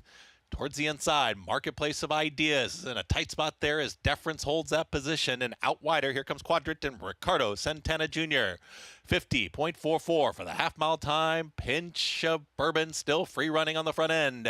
Pinch of Bourbon tries to stretch the margin. Some shuffling towards the back end of the field, and Marketplace of Ideas brushed there with Deference as they try to make up ground on an in-hand. Pinch of Bourbon, who's approaching the top of the lane. Pinch of Bourbon now called upon to sprint for home, ready to pounce towards the outside. Here comes Mistborn, is unleashed down the center of the course. Marketplace of Ideas still looking for some room, is trying to get towards the outside for an outside run. It's still Pinch of Bourbon for how long? Marketplace of Ideas now finds that clear running room and will stride away. Marketplace of Ideas, that's your winner. Marketplace of Ideas over a re-rallying Deference there in a photo with Mistborn. Finishing fourth was Pinch of Bourbon in 1 minute 39 and 4. Well, there's little doubt after watching that race that Marketplace of Ideas was best. While she did save ground the whole way, she got in some real trouble steadying on the backstretch and just kept finding horse and coming through. So winning maybe like a 3 or 4 to 5 shot should. Yeah, would have rolled without that trouble. Kind of got, I don't know if she got bumped around or if it was just a matter of just getting things really tight down in there, but she definitely had to take up. And Dylan was asking, like, you know, she got asked last time at the half to start getting into the race, and finally when got the split was able to go on by and get the job done in here, and Deference re-rallied for second in this spot. But no doubt about the winner, but there was some doubt until we got to the top of the stretch and got the split, but much the best in here. I wonder if at some point in there Dylan was thinking, man, I'm about to get yelled at by Chad Brown.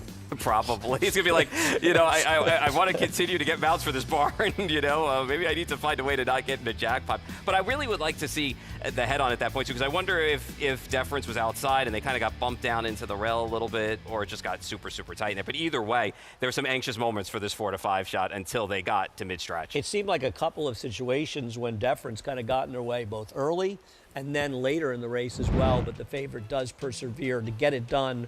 1-3-5-4 in race number 3, as this time the heavy favorite does get the job done. Post parade for Oaklawn, the number 1 Irish Guard starts it with Ramon Vasquez, the leading rider for John Ortiz. Hey, you would think this horse should be forward from this inside post position. Number 2 Hurricane Cumin.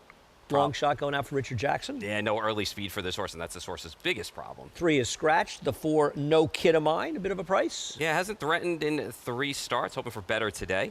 0 for 9, Mandatory Mission is 7-2, third choice for Jinx Fires. Yeah, interesting. Lost to a horse who was 0 for 17 and a runaway winner last time.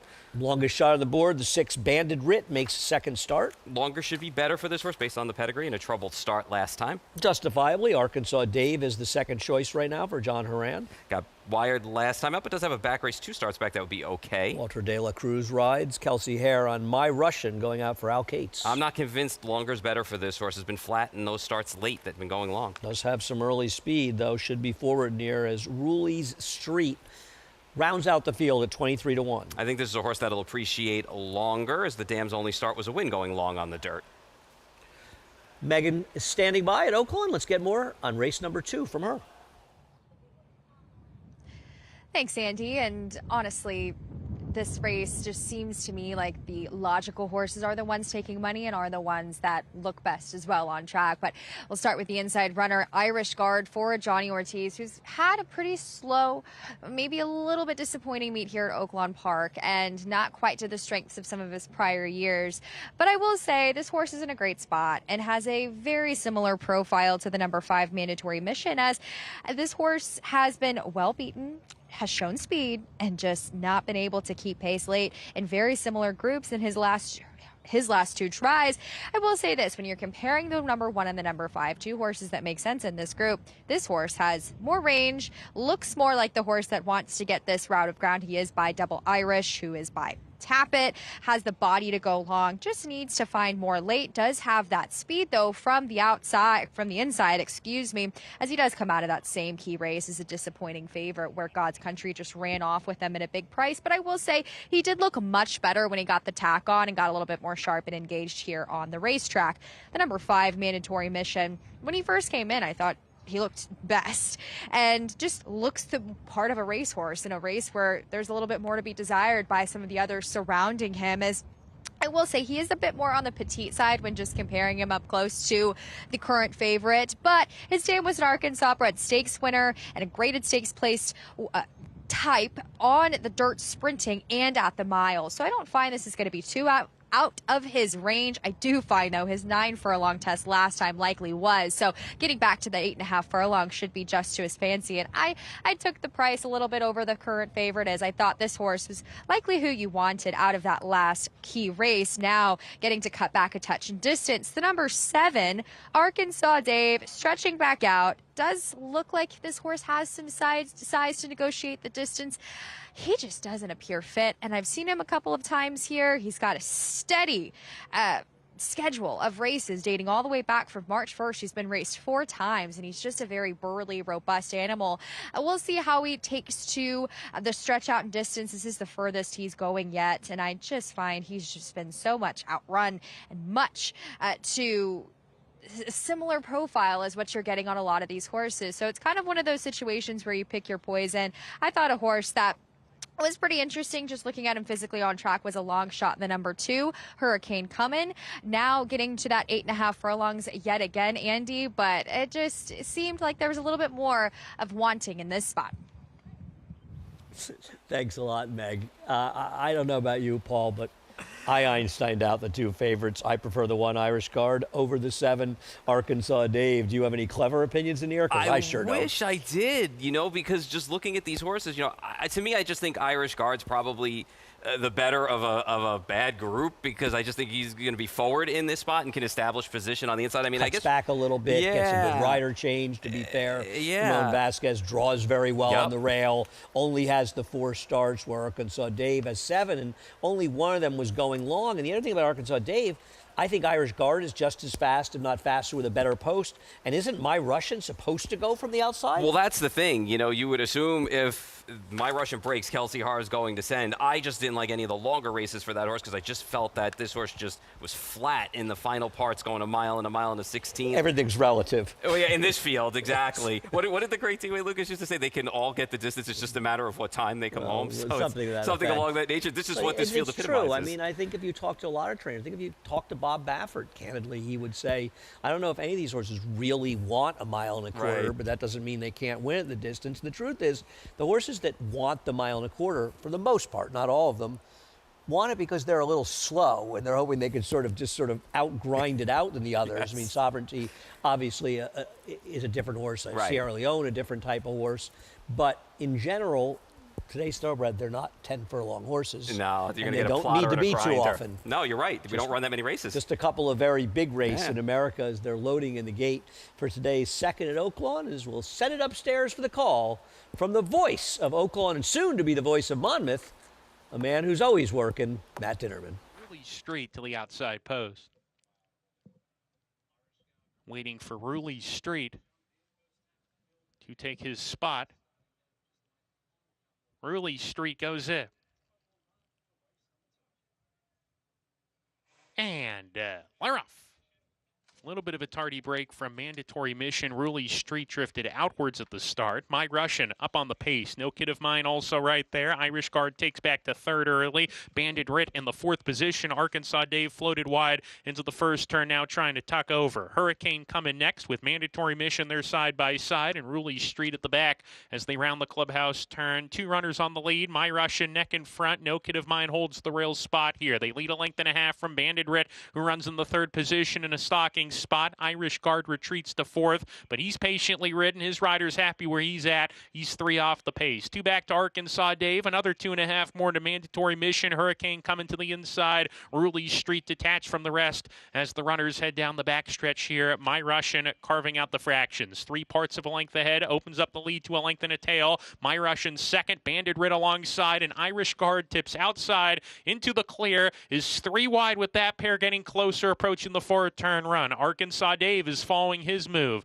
In the 5th position, now level 30. Sent upon a little bit. 4 from the lead. 2 back to Mandatory Mission. Hurricane coming still second to last. And Ruley Street has dropped out as they round the forward turn. My Russian sneaks away to a 2.5 length lead. Irish Guard now under a hard ride second. No Kid of Mine to the inside. Arkansas Dave swinging 3 wide into the stretch. My Russian off the turn with the lead here. Still clear by 2. No Kid of Mine. Irish Guard trying to reel them in. Arkansas Dave is struggling. Now Mandatory Mission is tipped outside, is coming with a run down the center. My Russian still 2 ahead. In second, Mandatory Mission in that position. And then Hurricane coming from far out of it into 3rd. 16th to go. My Russian still strong under Kelsey Haar, and My Russian takes him the distance. Mandatory Mission was 2nd. Hurricane coming 3rd. No Kid of Mine 4th.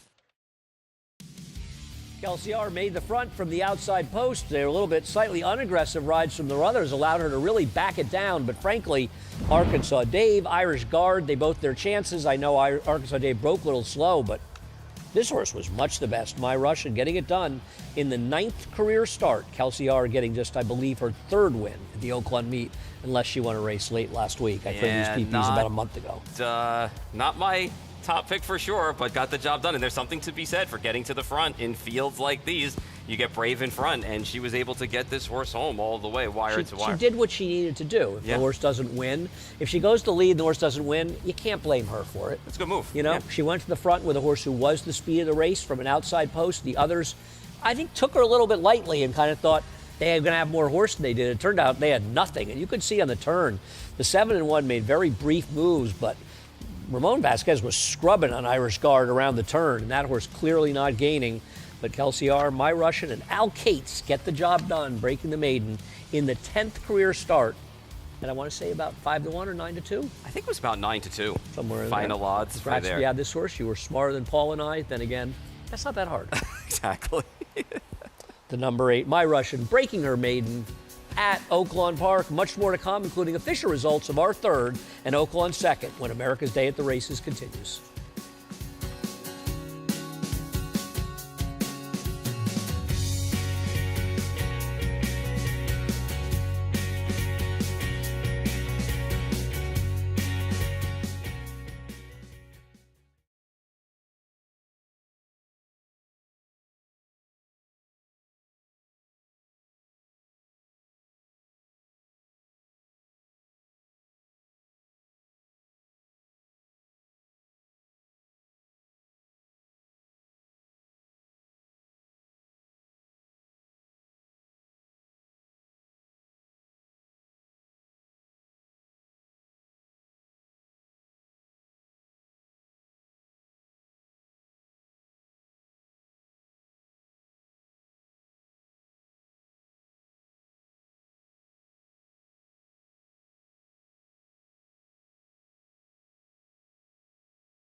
Welcome back to America's Day at the Races as you see the winner of race number 2 at Oaklawn, My Russian, heading into the winner's circle. Made it look easy once this horse got to the tops. Sometimes it's that simple with maidens. Get them to the top, they get Brave in front. I think also the 1 and the 7 had a little bit of trouble trips. The 7 broke a little slow. The 1 to me was on the rail and all of a sudden just ended up in the 3 path, kind of down the backstretch moving into the race. He was terrible. He was. I'm not going to say he wasn't, but I just kind of feel like he's probably a little bit better than that. If he wins, we'll see down the line. But something to said, being in front in a group like this gets the job done, had enough to hang on over the 5. The biggest question is whether or not these horses will get a chance to run again at Oaklawn before the meet's up. I'm going to say yes. Maybe. We'll see what happens. Plenty of races. Number 8 getting it done at just exactly 5-1. My Russian paying $12 even. 8-5-2 in race number 2 at Oaklawn Park. The 3rd at Oaklawn at 6 furlongs. Feels like the 1, Top Gun Tommy, the horse to catch and beat. Favored right now. And, well, the morning lines, 7-5. Yeah. I want to see how the pace kind of plays out in here because there's some speed types, 4, 5, and 6 hole. I don't think they're fast as Top The 4 Gun certainly has running. speed, I agree, off the claim. Yeah. The trainer has good numbers off the claim with dirt sprints. 5 for 21 on 5th Avenue. See what happens. A lot more to come on America's Day at the Races. Turf action here, dirt action as well, and also plenty of action at Oaklawn. Todd Pletcher getting ready with Renegade, who had his final Derby workout this morning. More on him and more on a lot of things when we come back.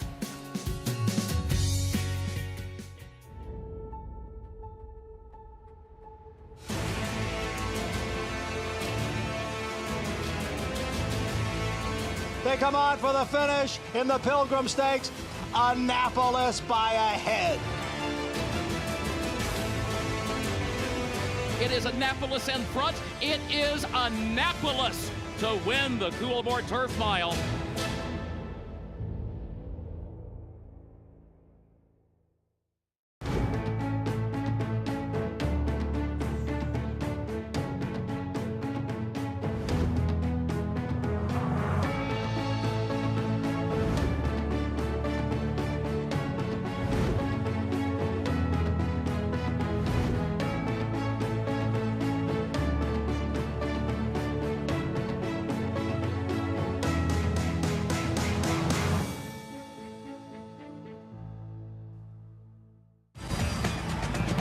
Oaklawn Hot Springs is here for when you need to break away, when you want to reward yourself, when you deserve to indulge, when you want to be close to the action. It's all here. So what are you waiting for? Live racing returns with the classic racing season. So plan your stay at Oaklawn Hot Springs and come join the fun. Announcing the Empire Trillium Series, a multi-year $3.2 million 14-race program at the brand new Belmont Park and Woodbine Racetrack, restricted to New York or Canadian foaled horses. This new event kicks off the day after Christmas with 4 two-year-old stakes races on Belmont's new Tapeta surface and continues all spring and summer through late July at Woodbine. The Empire Trillium Series. To learn more and enroll either New York or Canadian breds, go to NYRA.com/EMPTRI. Racetrack Television Network brings you every race, from every track, on every screen, every day. With monthly packages starting as low as $5, RTN gives you great value and access to more live HD streaming and race replays than anyone. Visit RTN.tv today to sign up and watch on almost any device, including Roku and Amazon Fire. RTN has packages that start at $5 per month.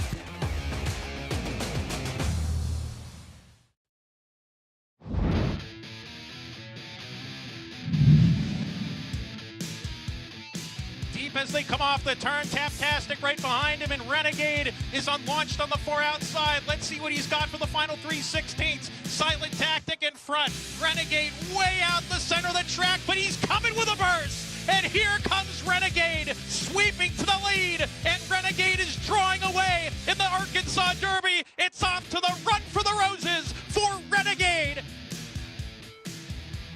It may not have been the strongest field of Derby preps, but Renegade may be one of the more impressive winners along with Further Ado, and right now he's considered the favorite with Irad Ortiz riding. Yeah, I'm just a little leery of a short price on this horse replicating it again, but make no mistake about it, that was a solid effort.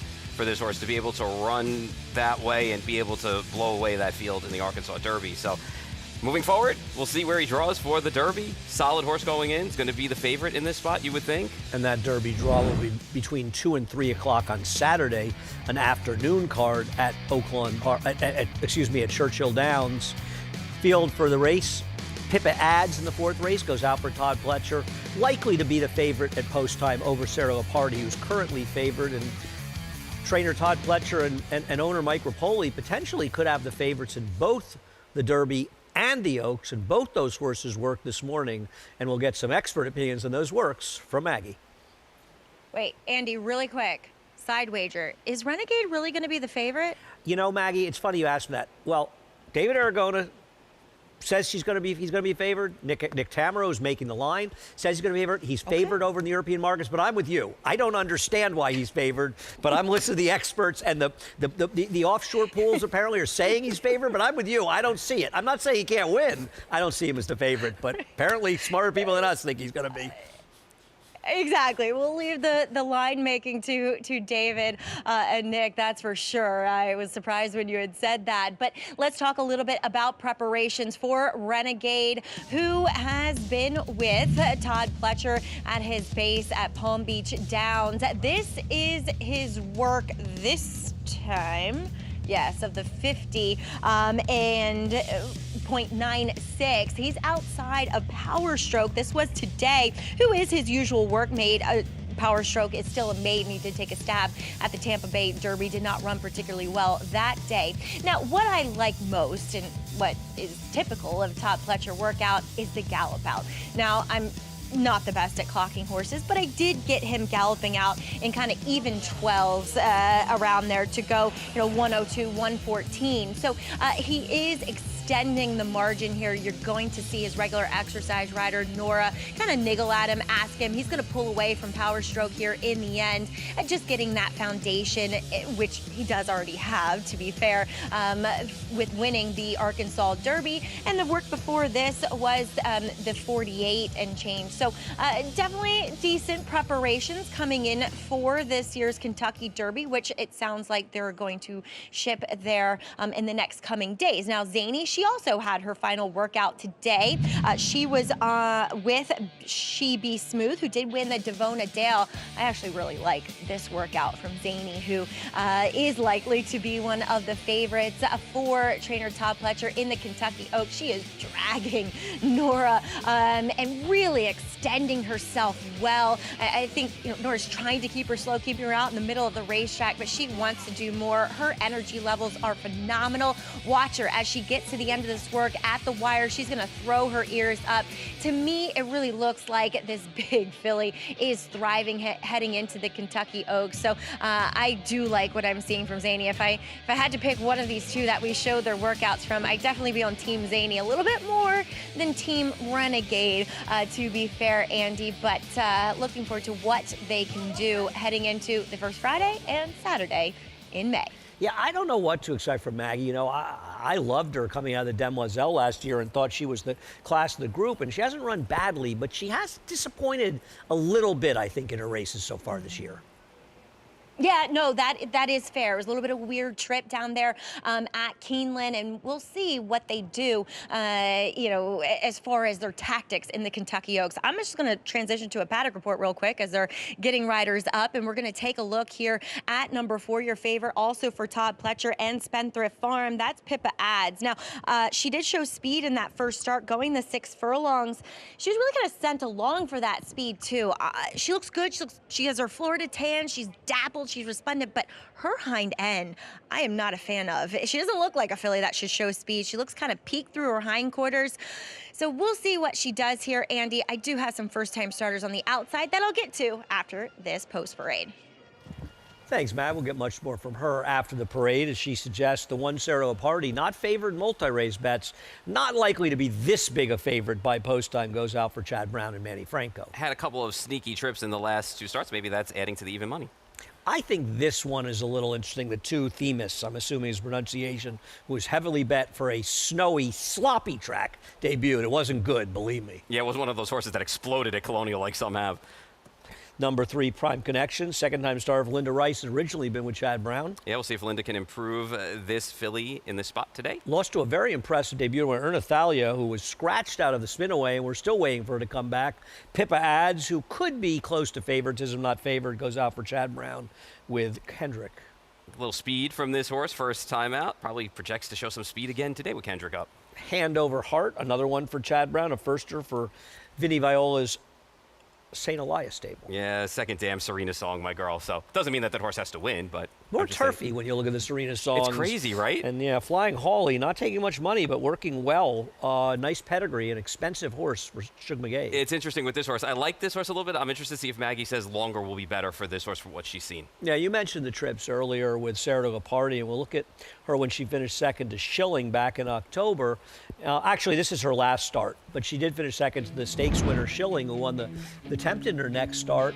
And I think last time out, she was just too wide. Flavien Prat struggled a little bit with the stream biases we had. He was wide the whole way around the track with her, and I believe it compromised her performance. I agree, because even the start before that, she got into a little bit of trouble too as well, and she was making her move and got stopped. So I think when you put that together with the 2-start back trouble, last time out being wider against a gold rail, I think today, with a fair track and all things being equal, she's better than the horse she's shown because she ran second to Schilling, right, in her second start. So maybe she can put it all together today. Maybe that's why she's taking the bulk of the play in here, just based off those two trips in the race before that. I agree in this spot. So, but I think she's the horse to beat in here. Let's get more, as there are firsters and a lot of interesting horses in this race as we head to Maggie. Yeah, this is one of those fun maiden special weights going the 7 furlongs where, kind of as Paul alluded to, yeah, there are horses that should be good and quick enough going the 7 furlongs. Wonder if it's maybe a little too far for some, and others where this is just a starting point. Now, that could be true for that first-time starter. I'll begin with number 5, Hand Over Heart, but to me, she's sharp enough to say that this 7 furlongs should be well within her wheelhouse, and I question it in being too short because she's enormous. My girl has got some leg to her. She is very attractive. I love what I'm seeing from her, at least physically here. And it's not like she's really long backed, though, in the same breath. So there's a little bit more of that compact frame that the 7 furlongs feels like the right place to start. She's very fit. She's been professional. She's gotten a lovely warm-up here with Dylan Davis aboard as this team is looking to go back-to-back. I'm actually going to land on her just because I respect Saratoga Party, but she's had her chances, and I'm not sure she's really gone on from 2 to 3, as we'll move on to Flying Holly for Shug McGahee. Yes, Paul, I do think longer is going to be better for her. I think this is truly just a starting point. Kind of does have that more longer back to her overall, and it just feels like she's going to benefit from a start. That top line could come up. She needs to tuck up just a little bit. I like her. I'm going to watch her with some interest, and I'm sure they didn't pay $685,000 for her to be a turf horse, but she does have a bit of a turf hoof. And on the bottom side, the dam is half to Mirth, who is a multiple graded stakes winner on the turf. But mind you, Volt, her dam, was a graded stakes winner going long on the dirt. So yeah, I think a little bit more ground will be beneficial, but just a start in general is going to move this girl up. I'm interested, as Andy said, with number 2, Themis, for No Delacour, who is on track today. Always good to see Arnaud making an appearance here in New York. Now, I don't want to call into question, labeling tracks, but I'm a nun if that track was actually good. It looked pretty sloppy to me. It was a snowstorm. It was very wet. And she looks like a filly because she is quite bigger boned in body that she probably just sunk. She probably did not like that going very much. And because she is bigger, I think the 7 furlong suits her well. She comes in here sharp. I think she'll be more forwardly placed on top of that. And she just physically against this field looks tremendous. I questioned her on paper because the quality of the field being a race restricted to Virginia breds, but physically, Andy, she matches up beautifully with her counterparts here today. Thanks, Maggie. And it is Themis, the goddess of goddess and personification of justice. And Whoever's labeling that track good sealed is doing a massive disservice to horse players. It was a sloppy sealed track, as anybody knows, that was able to watch, albeit in the very sloppy conditions and very snowy conditions. The fact that she was bet and didn't run that well leads me to believe she might be one I want, because a lot of the winning performances at Colonial Downs don't seem to get duplicated elsewhere. No, and I'm more than sure at that point, too, the conditions and the trip hurt her, too, as well. So she's definitely a player. Anna Delacour doesn't come up here much either, you know, shipping horses up here. And so, well meant, you would think, being able to ship this horse up. So now we've had goddesses and we've had nuns today on the show as well. You think he might be looking for a race, whether at Monmouth or at down in Maryland or in Parks, and I agree. I think it's a very good sign that he's chosen to bring this horse to New York, and at that price, I bet a couple bucks to win, and I put him mostly with Saratoga Party, the exacta, but a little second to Pippa Ads as well. But there are firsters, and both the 5 and 6 are taking some money. Hand Over Heart, that's really on the dam side more of a turf pedigree, isn't it? It is, you know, out of an Unbridled Song Mare, and then you look at the second dam, obviously, we talked about Serena's Song. Well, she's a Have to Made You Look. She's Have to Made You Look, too. Turf horse. Yeah, you know, so I just kind of feel like, and it's funny, we talked about the Serena Songs prodigies, that they were better on grass, most of them, which is crazy to think because she was so great on dirt, so lost her just recently. But taking money in this spot, too, and I guess maybe it's relative to the rest of the field. Let's get more from Mag. I just wanted to get back to the pedigree you guys were just talking about with Hand Over Heart. Yes, generally speaking, it is a little bit more turf, but obviously there is Serena's Song in that pedigree. And the dam is actually a 3/4 sister to Harlington, who is a graded stakes winner going long on the dirt. And I always find it interesting when Chad knows these pedigrees and the horses that he's sending out and opts for the dirt more so than the turf. And to me, she did not look overly turf whatsoever. I think this is the right surface for her, at least to begin her career on, guys. And more importantly, she's taking a lot of money in this race. I mean, the fact that she is the same price as Saratoga Party on the board makes me think they may like this horse. Now, I never asked Chad about this horse and have no idea, but the way this one's getting bet, probably a good sign. I would think so, you know, especially with the way Chad's runners are and being first time over the dirt. I mean, at the end of the day, I'm still going to stick with Saratoga Party because I just think she's better than what she had her hand dealt to her in the last 2 starts. If she can get back to that start 3 starts back, I think she's a solid player in here. And I think she comes off a couple of trips. So we'll see what we can do with her. See what happens as they're going into the gate in race number 4 here at Aqueduct. Chris Griffin will have the call. Prime Connection.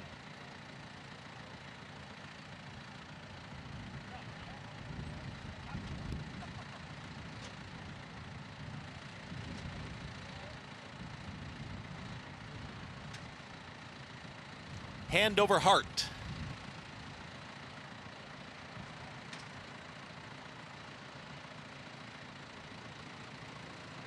Flying Holly hesitates briefly.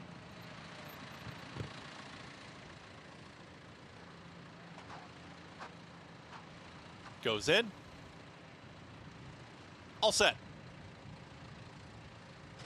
And they're off. Breaking sharply towards the inside was Saratoga Party, but breaking quicker is Pippa Ads. Pippa Ads in between horses with a head advantage. Here comes the first-time starter in Hand Over Heart as a stalking second. Rushing up in behind horses, here comes Themis on the red cap. His rank in behind this leading duo is now a shared third with Saratoga Party, who's moved towards the outside.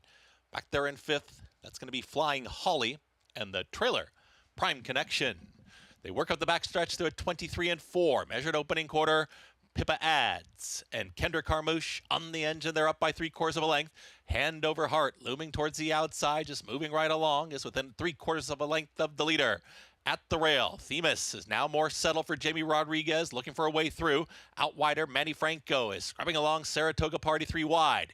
Just in behind them, Prime Connection is in between horses, and very wide will be Flying Holly.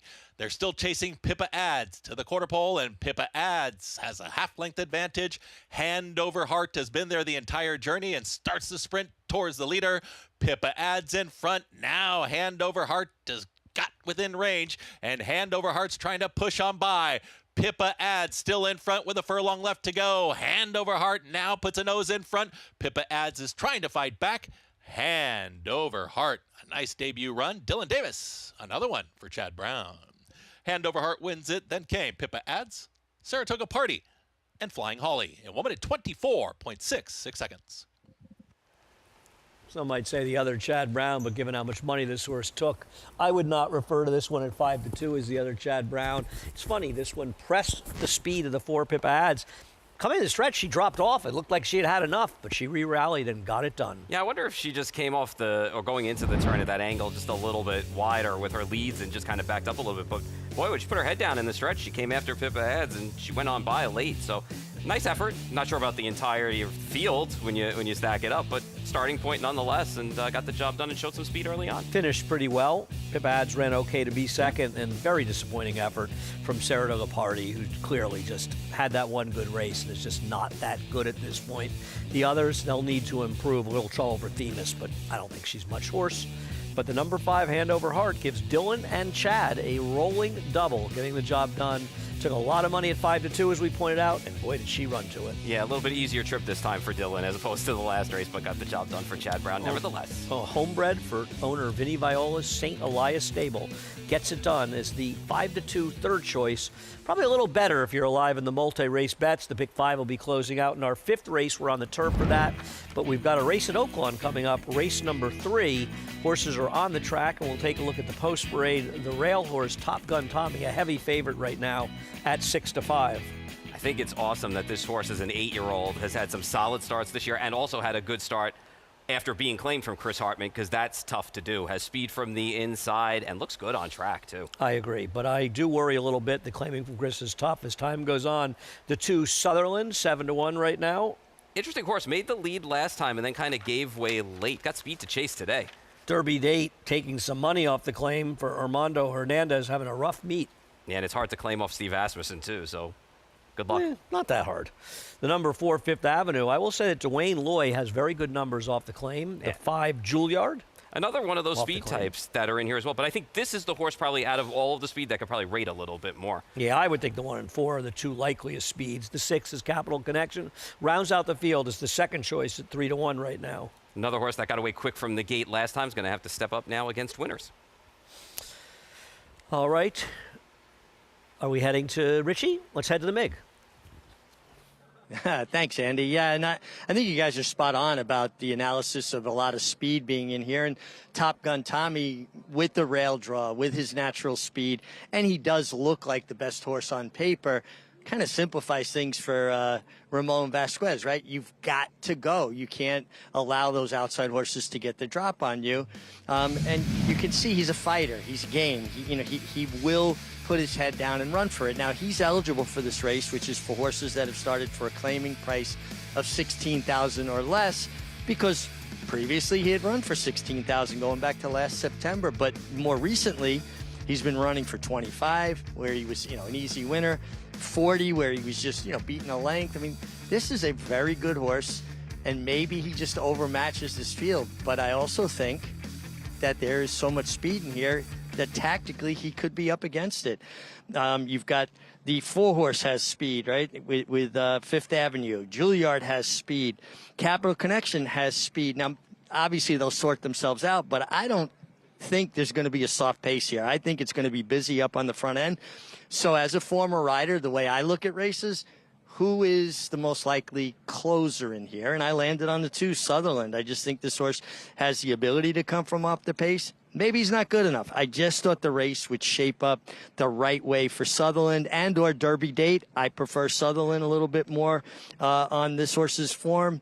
Did run for 16, ran well, loomed up, made the lead. Now, he also was a little bit tougher on the gate, something I'm going to keep an eye on as we get closer. But I'm just looking for an alternative to the other speeds, and I'm going to try Sutherland because I do think he'll be closing in a race packed with speed. Thanks a lot, Richie. Well, we'll see what happens. I'm not as convinced as Richie that the pace is going to be that hot in the air, but it could be pretty hot because the 1 and 4 both are pretty quick. Yeah, and I think that they both need the lead, obviously, or their better races have come at needing the lead, and especially the 1's hand is kind of forced here, being on the inside. He's not going to want to take back and sit off whatever's out there. To me, I thought Juilliard was an interesting horse just simply because Juilliard's been able to sit off of speed before, being up close and being able to finish. And at 9-1, I think this horse is worth a look. I wish I could have made Sutherland. I just thought Sutherland was a little too slow, and some of the better races have been on and off track lately. But you know what? If this pace does materialize, that's the horse that will probably have the last run on everybody in this field. Yeah, the 2 and 3 have the least speed of anyone in here, and I get it. Richie may be right. One thing about Oaklawn, they go when they have speed, unlike around here sometimes. Interesting point and a good point there as well, because you do see more pace battles at some venues as opposed to here, and Oaklawn is one of them. And I do believe, Rafael Bejarano's not afraid to send a horse as well, and I think Francisco Arrieta on the outside too. Now listen, the 6 probably isn't fast enough to keep up with the 1 and the 4 early, but the best option for the 6 in this spot is to be forward and to be pushing. Yeah, I don't see the 6 part of the pace battle. I could be wrong, but we'll see if that's the case as they're heading towards the gate. I'm not against Top Gun Tommy, but you are talking about a 4 to 5 shot in the rail under the gun. And I think your point about being claimed away from Chris Hartman, while he ran a respectable race last time, it still wasn't quite as fast as his other races, at least from a buyer's standpoint. And you wonder if this horse's form could decline a little bit, though he did run back 4 weeks after running for Chris. He did, so I guess it's a little bit more of the Aaron Shorter barn as opposed to Chris, but you also have to take into consideration that Aaron Shorter is also 1 for 43, or 1 for 49 total at the meet and 1 for 43 on the year. So again, it's a little bit tough to take a short price on a barn that's not winning. Horses in good form running well at 8. You just hope the clock doesn't strike midnight, but again, stats are stats. He's 1 for 49. Well, I think it's a fair point to say you have a horse who's now 3 to 5 going out for a barn that has not been able to get it done and didn't win last time, though wasn't favored at 9 to 5. We'll see how much speed he shows and think it will be a big case. And if they really start hitting in here, because you do have 2 speeds in 1 and 4 and tertiary speeds in the 5 and 6, so it is possible this pace could really heat up. And anytime if 3 horses get involved in the pace, that's when the paces really heat up. Yeah, and I also wonder too, a little bit of the short price on Top Gun Tommy is also a factor of this horse's run against better, right? 25,000, 45,000 claimers. These other horses were running against less. We'll see what happens. They're heading into the gate. Matt Ditterman has the 5. Working with Sutherland to take his spot.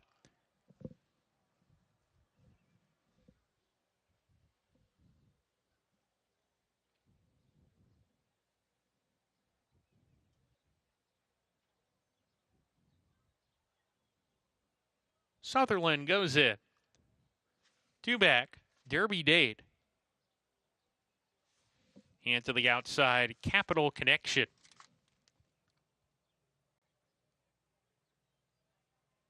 We're ready to go.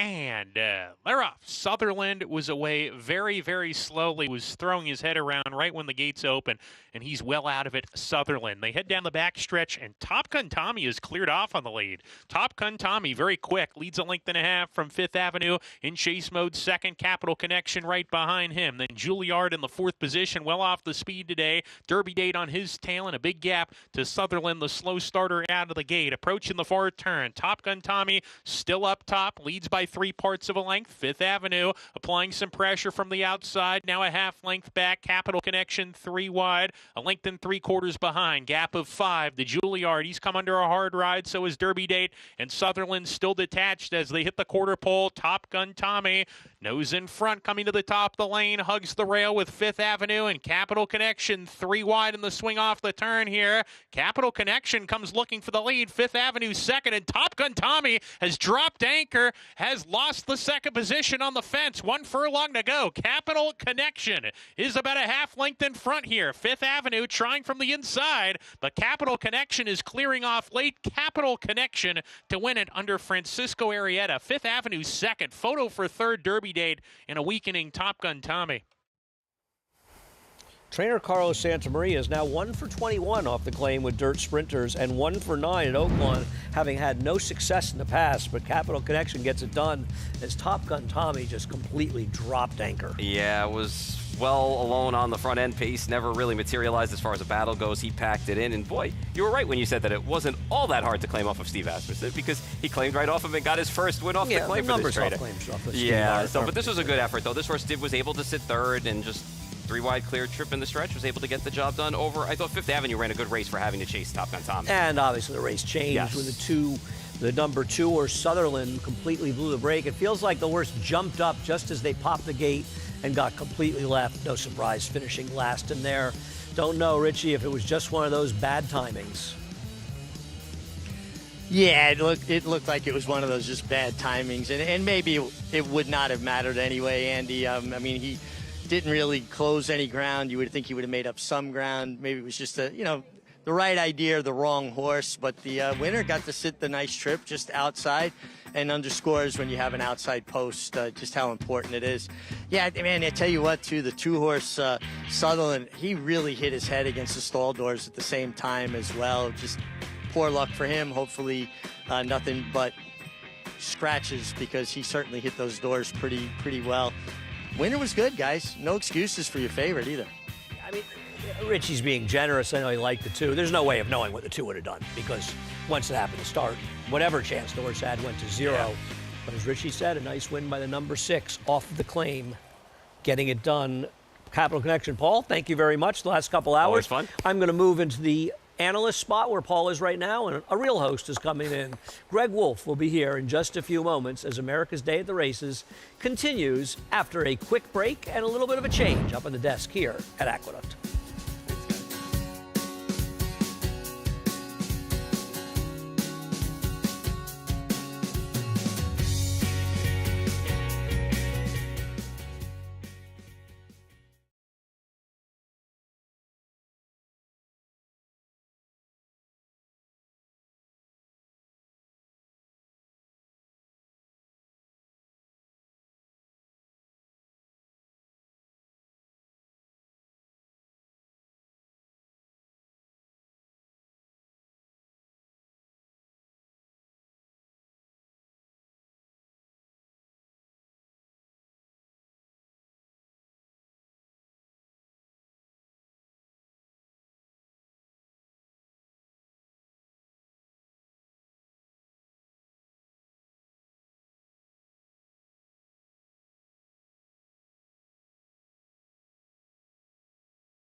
We're standing in Oaklawn's new receiving barn, which is pretty cool since they've literally never had a receiving barn.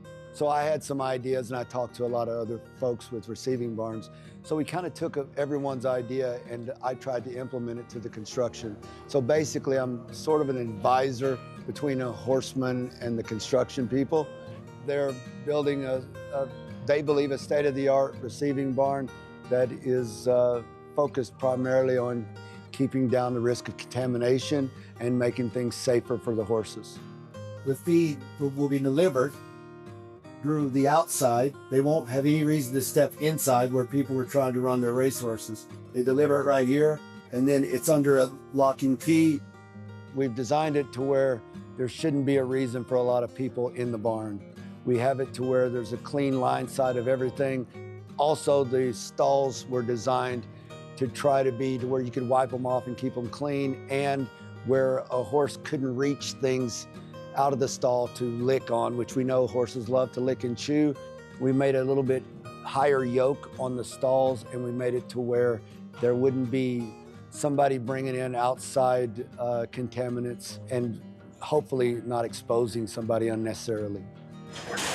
Oaklawn, you know, they're one of the only people that I know that run races, and especially at Racino, that are building barns. They've built, in the last 12 years, I think they've built somewhere around 16 new barns. They've sort of just said, hey, we are investing in horse racing, and from a horseman's standpoint, I'm glad to see that, so I'm very willing to help at anything regarding horses. Greg Wolf stepping in on our continuing live coverage, and Oaklawn coming up this weekend. Saturday, Fan Appreciation Day, all kinds of giveaways, free parking, free food vouchers, cash, and diamond drawings. Is there going to be a bouncy bounce, though? There better be. That could be the deciding factor, I think, for you and I to head down. If we go. I love a bouncy bounce. We'll let you know. We'll update you on that. You and I, unfortunately, I think we're going to be stuck here in New York. Not a bad... We'll have one up here. We got room. Yeah, plenty of room, actually, up here. Good to be with everyone on a gorgeous Thursday afternoon. And to this point, some surprises. Thanks for coming up. I need to be relieved. Overworked in that chair over there. Told you have to talk a lot when you sit in this seat. Not easy. Let's head out to Hot Springs and Megan Burgess for more. Thanks, Greg. Good to see you both. And the Dig a Diamond Day, a Fan Appreciation Day. Nice to see Oaklawn putting this together, as it's going to be a fun one this Saturday. As guys, I don't know how we're already at the conclusion of the meet. April the 25th is where we will be able to see some of the fun. You can swipe your ID at any racing station for your shot at a 2-carat diamond worth over $5,000. They're drawing 35 winners. You can take the cash or an opportunity to dig for a diamond. So lots of fun on deck. They partnered with the Diamond Center to bring 25 certified diamonds. So maybe, guys, I'll catch one. Maybe we'll go digging with Mig. We'll see if he can get on board with that. But we've got the Dig a Diamond namesake, a stake race here on Saturday. The feature and the inside runner standout sensation has just been the modicum of consistency as she gets back to, albeit a bit of an easier spot out of that performance in the Grade 2 Azeri. And she always brings her run. She's a sharp horse, she's tactical, and as Tom Amos, her prior trainer, as she's now in the barn of Kenan LaRose with the transfer there of arms, she just always, as I mentioned, a consistent type. It's going to be a forwardly placed runner that can really carve out any trip from the inside. I will find her to be forward.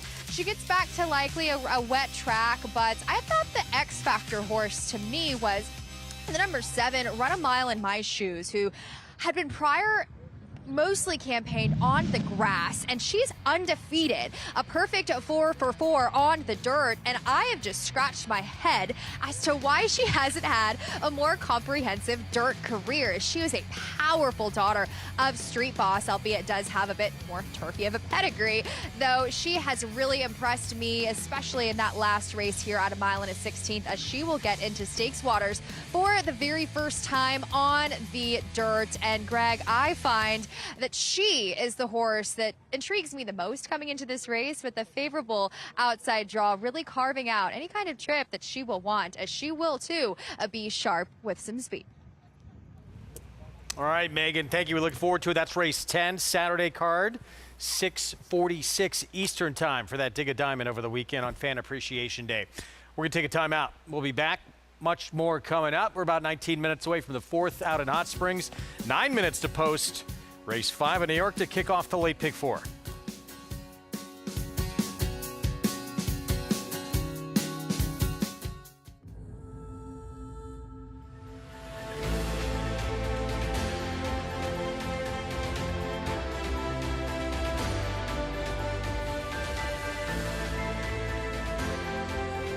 Olympiad gets the gold in the Jockey Club Gold Cup. And in at $410,000. There's your winner, $410,000. $400,000. You bet with Naira Bets. Bet any track, anywhere, anytime, including all 3 legs of racing's Triple Crown. Download the Naira Bets app to play today and get a $25 free bet plus $200 deposit match bonus. Watch live horse racing, get expert picks, boost your bankroll with daily promotions, and hone your handicapping skills with exclusive tips and tutorials. Sign up now to claim your $25 free bet and $200 deposit match now through the first Saturday in May, only with Naira Bets. Join analysts Matthew DeSantis and Kaylee Shapiro on the road to the Kentucky Derby and Kentucky Oaks. Get picks and analysis for all the prep races and gain insight into promising contenders on the trail to the Derby and Oaks. That and more on the Naira Bets YouTube channel. The Belmont Stakes Racing Festival returns for the final time to historic Saratoga Racecourse. Don't miss the Belmont Festival at Saratoga. June 3rd through 7th. Secure your place in history at BelmontStakes.com.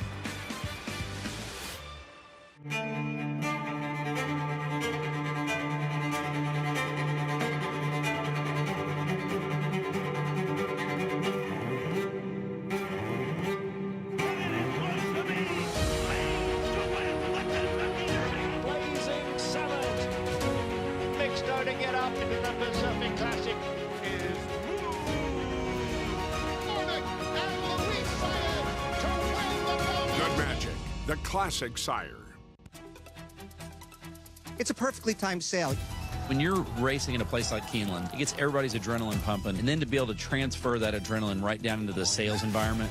Sales a great addition, I think, to the end of the meet. Everyone's want to participate, so it's fun to pick up a horse. It's a great sale to find a horse with potential. Got to see them on the track and see how they perform.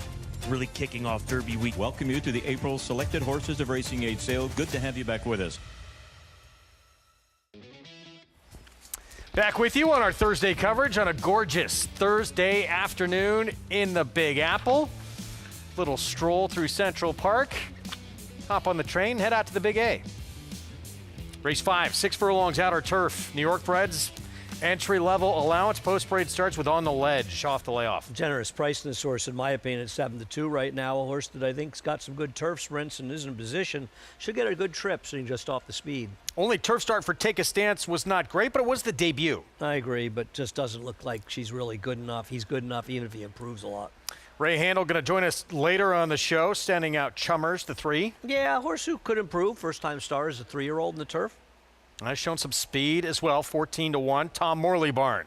Lawyer Mason, 1-2 for him. Beat Chummers with a perfect rail trip when he broke his maiden, beat him by a head. Funny factor, 9-2. Jimmy Ryerson with Manny Franco. Another horse who I think is a very big price right now, has good 2-year-old form and could easily improve enough to win this race. I think the 1 and 5 to me are the 2 to beat.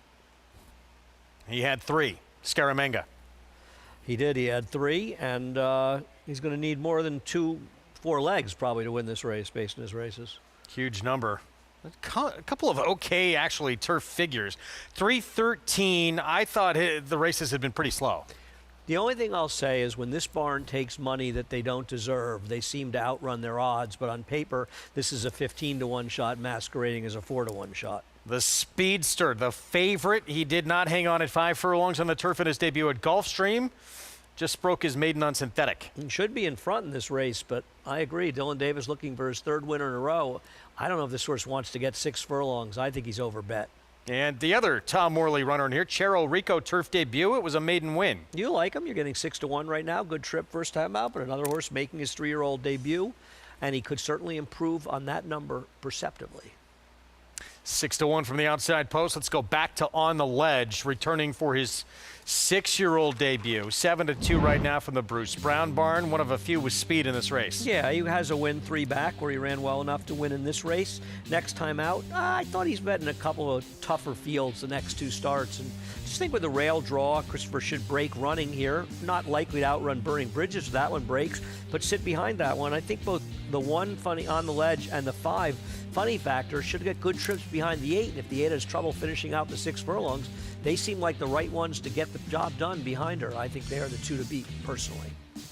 Comes down another notch on the board. 3-1 right now on the ledge as we head downstairs to Maggie. Yeah, we'll start with your favorite, who does have a little bit of a recency edge over several of these, coming in off of his maiden-breaking score on the Tapitas, number 8, Burning Bridges. But the fact of the matter is he ran very well in his 5/8 debut on the turf back in February for Mark, and comes from a nice family. Look, they paid $250,000 for this son of Not This Time, and there are some turf winners throughout the pedigree. He blasted out of the gate that day, so as you guys mentioned, likely to be the one in front and likely clear early on here. I wonder if he's going to get better with the added ground. Not that he's incredibly distance challenged, he just is pretty short couple, but he's solid. There is a lot of him, which I do appreciate, and otherwise looks fantastic coming in here, shipping up from Florida. Now moving on to some of our layoff runners, I'm actually going to land on number 5, Funny Factor, who I thought ran incredibly well, stretching out in distance for the mile notebook last time out. He was tracking the pace 3 wide. He did kick on and have another gear through the stretch, but Jaxer, he got the best of trips, scooting up the rail. So he was giving up quite a bit of ground, I thought, to Jaxer, and was only beaten a length by him. I really think that this guy comes back. He's improved from 2 to 3, at least physically. He does get Lasix for this return. He looks great out in the racetrack. I'm going to land on him. He is taking some money here as well at 3-1. Moving on to number 7, 313. Now, he won last time, but he did himself no favors in his last start as a 2-year-old, in which he had a good trip until he went to hit the lead at the quarter pole. When he tipped out, he was lingering on his inside left lead. He wanted to lug in, and then once Sean Bridgman got him over to his outside lead, he did level off, and it was quite game to hold off the late charge of True Legend. He's one that has been working at Palm Meadows for Mel Giddings and actually looked very good in his last workout, going 58-2 around the dogs on the turf course with kind of New York bred stakes type runner in Leon Blue, if not going better than him throughout that breeze. So he comes back in looking incredibly fit. He's kind of gotten a bit longer in his frame overall. So I wonder if he'll need to start just to get all the places, you know, get everything going again. But I think he should be respected, and I do take an interest to him if he can be a bit more professional now as a 3-year-old. Moving on to number 9, Chero Rico. His turf debut was a winning one in his final bow as a 3-year-old last year. Look, I thought the same today as I did last year when he debuted. He was incredibly professional, very well turned out, very fit, will get Lasix for this return to the races. But I also kind of noticed that Ricardo Santana didn't want to let him do too much in the warm-up. A horse that doesn't wear anything kind of on his face, can be a little bit light mouth. And if you set him off, he can really take off with you. So Ricardo keeping him pretty quiet in the warm-up here, as we do see favoritism, Greg, flip-flopping between the 5 and 8. Yeah, Funny Factor. Thank you, Maggie's price has come down here. As you mentioned, vying for favoritism with the speedster, the 8, who should be the one leading the way. It's the big question for him is, can he see out this 6 furlongs? Yeah, I mean, that is the big question. And right now, the odds have sort of, they've evened out a bit, as you see the 8 and 5 right now vying for favoritism. The 8's a big favorite in the doubles. In pick 3s, the 5 and 8 are almost exactly the same price with a 1 and narrow third choice. So I think you're seeing the board where it probably is going to lay. But I'm worried about the 6 furlongs for the number 8 in this race, Burning Bridges. Now, he's never been it before, but the way he's finishing his races doesn't give me a lot of confidence he's going to see the trip out. I also think he has to improve to beat both the 1 and 5. So I don't think he's necessarily even the best horse, and he's got to get the 6. So personally, I prefer the 1 and 5 and the 3 taking money, and I picked the race 1, 5, 8. Meanwhile, there is Funny Factor, slight second choice for his 3-year-old return for Jimmy Ryerson. And he's shown the ability to be forward as well, but coming out of a race going a mile when we last saw him. But I think you'll see both the 1 and 5 behind the 8, assuming they all break. The 8 does look like the one that possesses the most speed. Can't imagine Dylan's looking to rate the 8. I think you rate the 8, you have no chance. A man who rode the 8 Burning Bridges in his first 2 starts, getting the pickup mount next door on the 7 313. We were both a little surprised all the money he was taking, but now that price is floated up. Even 6-1 seems short for me. I know Mel Giddings can get a horse home, and maybe that's something to do with the workouts. This horse did just work 58-2. Well, we saw a horse earlier in a turf sprint that worked 58-4 down south, and that horse did no running at all and took a lot of money. So we'll see if that workout is somewhat meaningful for this horse. Yeah, Gerdzayas on board. 313, 3-year-old return for Son of Unified. There's the favorite, the Speedy 8, Burning Bridges. For the barn of Mark Cassidy, Dylan Davis aboard. Start of this late pick 4 on this Thursday card from Aqueduct here on our Fox Sports 2 coverage. We set it upstairs. Chris Griffin with the call. Burning Bridges. Cherorico. To the outside. Goes in. All set. And they're off. 313 broke beautifully from an outside draw, is crossing over quickly. It's 313, and Edgar Zayas is put into the race early. Has the lead, is up by 3/4 of a length, and they are stacked up in behind. Tightly at the rail is on the ledge. Couldn't get on through, is back to third. Gets passed to the outside by Burning Bridges. In between horses, there comes the purple cap. That's Take a Stance as they start to really pounce on this leader. 313 with a neck in front, 22-4 for that opening quarter mile. Burning Bridges stalking from second on the ledge. Now finds some running room at the rail, saving all the ground. Take a Stance is still in there. Also running on is Scaramanga. In behind horses, Funny Factor. Manny Franco, nowhere to go right now, is at the rail, is in the 6th position. Out wider, Cherorico is progressing. Just behind them, Lawyer Mason, and the trailer is Chummers. They reach the top of the lane. 313 has been in front throughout. On the ledge, is looking for room, is just in behind this leader. Now on the ledge, gets the running room. Burning Bridges to the outside. To the inside is 313, who still battles on. Funny Factor is lifting on the outside too. The leader is Burning Bridges. Here to the outside, Funny Factor. These three down the line together. Give it to Funny Factor in time. Funny Factor over Burning Bridges. Then came 313. Lawyer Mason's in a late run with Cherorico, and that's a training double for Jimmy Ryerson. Funny Factor off the bench, 3-year-old debut. A winning one here, beating older company. I want to see the break again because it felt like a lot of horses were in weird positions. Now the 7 broke like a shot, and Edgar Zayas did not get in her way. She was able to make the front, but it ended up Burning Bridges had to rate behind him. What was a very moderate pace, all things considered, and different now. I can't tell anything from the head-on, but we'll take a look at the head-on. It does feel like the 5 didn't break that well and was bounced around, and that's why she was farther back than she should have been. 4 came out pretty well. Manny did do a good job of saving ground with her and got out in the stretch and got it done. And a very big win for me. Look at the half at 46-42. They came home in 23-47. I'd say this horse gained a good 2 to 3 lengths. Now saved ground and all, but really the 5 was compromised by that break, and the 1 kind of got stuck inside. He kind of gave up after he couldn't get through. But the winner was best. Good trip saving ground, but still, considering the trouble at the start, this horse got the job done, closing into what was a very moderate relative pace, coming home very, very well. Jimmy Ryerson had some nice-looking 2-year-olds, and this one's gone forward as a 3-year-old as well. We'll hear more from Funny Factor, I would think, against some 3-year-olds in stakes going forward. Nice win for this one. Nice run. Slammed, yeah, pretty good out of the gate by the one next door, the 4, Lawyer Mason. 5-8-7-4. Funny Factor's second win of his career. 3-year-old beating older company here at 5-2 as the slight, actually did go off favorite late.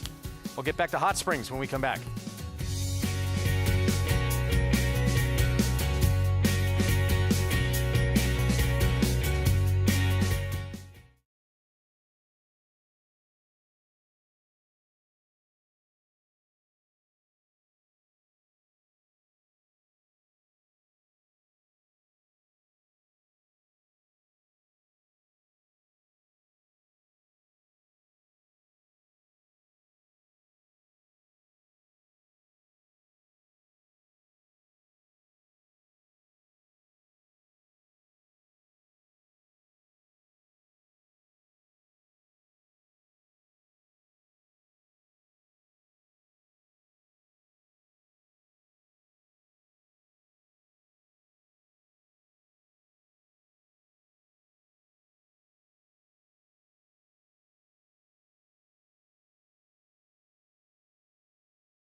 We're back on our Thursday coverage.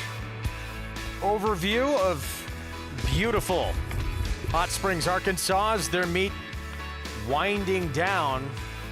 Final days. We showed you a couple segments ago. Fan Appreciation Day coming up on Saturday afternoon. Race 4, 2 minutes to post, with a 6-5 favorite in the 2. This race here conditioned $8,000 claiming race, 6 furlong sprint. Here's the remaining, the remaining half of the entry, the 1A. I had the 1 out. Yes, the 1 is out. So just the 1A remains. Okay. Classic cut. Here's the 2. Dutch Mills gets the rail. Yeah, breaks the rail and ran a credible second last time. Here's the old veteran Amundsen that we are familiar with from our New York races. Yeah. He's getting to a dry track. Maybe he'll run better, but I'm starting to wonder if he just can't run anymore. All right, we'll try Time for him to be retired. Try and get that board corrected. The 1 is out. Here's the 6, face value. The 5, My Dominator, and the 6, Face Value, both figured to be somewhat forward in this race. Allo Henry has Tyler Bacon aboard. Yeah, he's going to have to get faster, but he does get back to a dry track. Lamplighter Jack, a 13-time winner. Slop last time in his return to the dirt. Does have some back races on the dirt that are okay, but they were back in 2020 and 21. Based off the last race, I thought Texam Hold'em a player. Well, you know, it's funny. Time from US says his last race a lot slower than the figure suggests. He's got a pretty interesting record where he's run well a couple times and then never finished third. Now this year, yet to hit the board in 4 starts. Let's send it out to Megan. Not only does the number 2 Dutch Mills have the recent form that bodes him as the deserved current favorite, he also has something very key in this race, which is early speed, something that is lacking in this spot. Breaking in a favorable way, and I just did not have any issues with him, guys. And only thing I could pick apart, though, is he's certainly an out-and-out sprinter. He is what you look up in the dictionary when you look up what a sprinter is supposed to look like. Incredibly well-muscled, strong, big hind end, and just powerful. Though I will say, he is a bit, I don't want to say overdone. He's just carrying a lot of good weight and condition as a 5-year-old. And he's just gotten sharper and sharper as the time has progressed in the preliminaries, and I find as he keeps tossing his head there alongside the pony, he's going to be forwardly placed yet again, as he just missed out at the $10,000 level last time out, and I find that he's got all the necessary ingredients to do well in this spot. The old pro, the number 4 Amundsen, who I've gotten a chance to follow here since March in a couple of races at Oaklawn, and couple that with when I saw him back in New York last fall.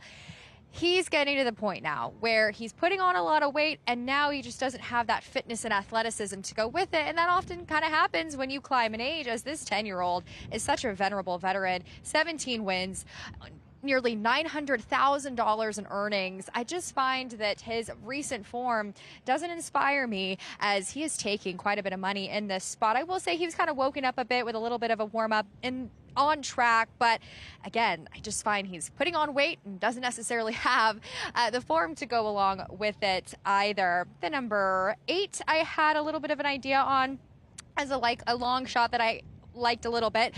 When looking at him, he just doesn't strike me as an overt turf horse, as he's been campaigned primarily on the grass.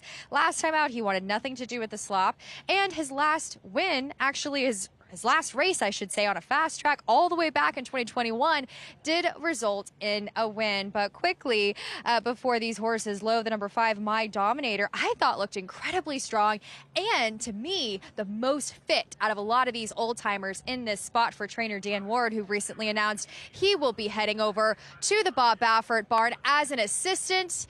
We'll head over to Matt Ditterman for the call of this 4th race. My Dominator, Dutch Mills.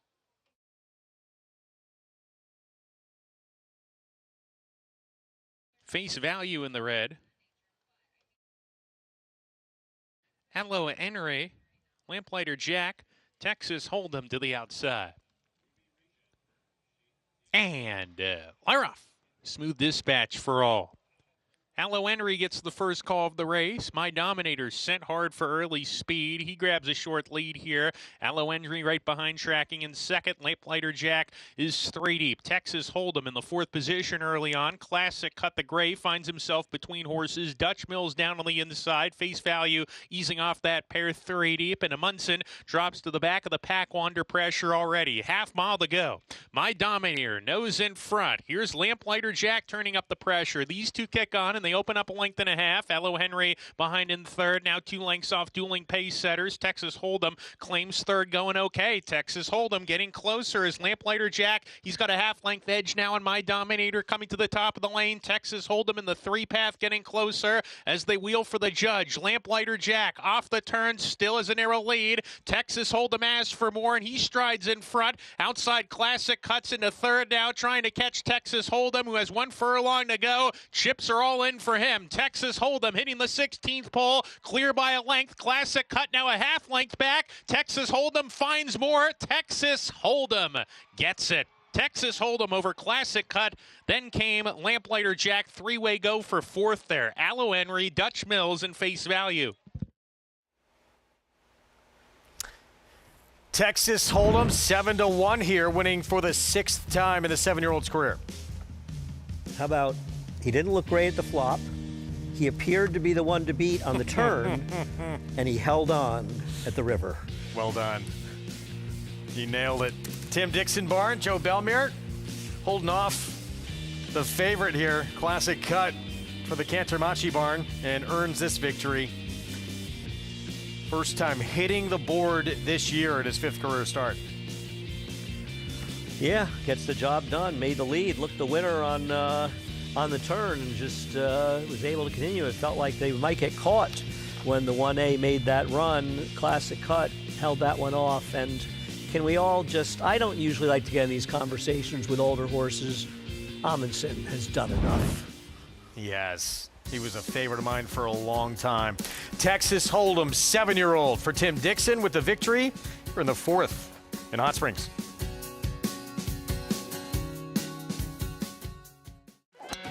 Excelling on a cross of New York turf and Kentucky bluegrass. A 6-time graded stakes winner, including the Grade 1 4-Star Dave, Grade 1 Turf Mile, and the Grade 1 Maker's Mark Mile by leading champion European sire, Lope de Vega. So he's got that going for him. Carl Spackler, the ultimate greenskeeper, standing at Lane's End. You bet with Naira Bets. Bet any track, anywhere, anytime, including all 3 legs of racing's Triple Crown. Download the Naira Bets app to play today and get a $25 free bet plus $200 deposit match bonus. Watch live horse racing, get expert picks, boost your bankroll with daily promotions, and hone your handicapping skills with exclusive tips and tutorials. Sign up now to claim your $25 free bet and $200 deposit match now through the first Saturday in May, only with Naira Bets.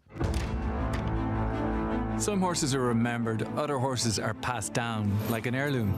He's the kind of horse that lives in stories, each better than the one before, hardened like a diamond and equally brilliant. He ran 3 straight years at the highest level, and he himself was elite. Putting on a show and the Preakness, who's it gonna be? It's gonna be National Treasure. National Treasure would not be denied. National Treasure wins the Pegasus World Cup. In the blink of an eye has opened up a 5-length advantage. So 1-horse race, National Treasure. There's a brilliance in the way he moved and a tenacity in how he finished. By quality road with a wealth of family, and he raced like he knew it. National Treasure, the key to quality.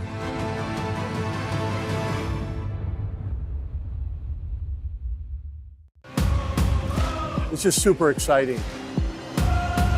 This is a real immersive experience. It's the respect from the outside that they get, but along with the way that you feel when you're part of it. High-class horses, really big races. We want you to be behind the velvet rope. The bar that they set is different than everybody else, and it needs to raise everybody together. Your job is to show up and have fun. We'll take care of the rest.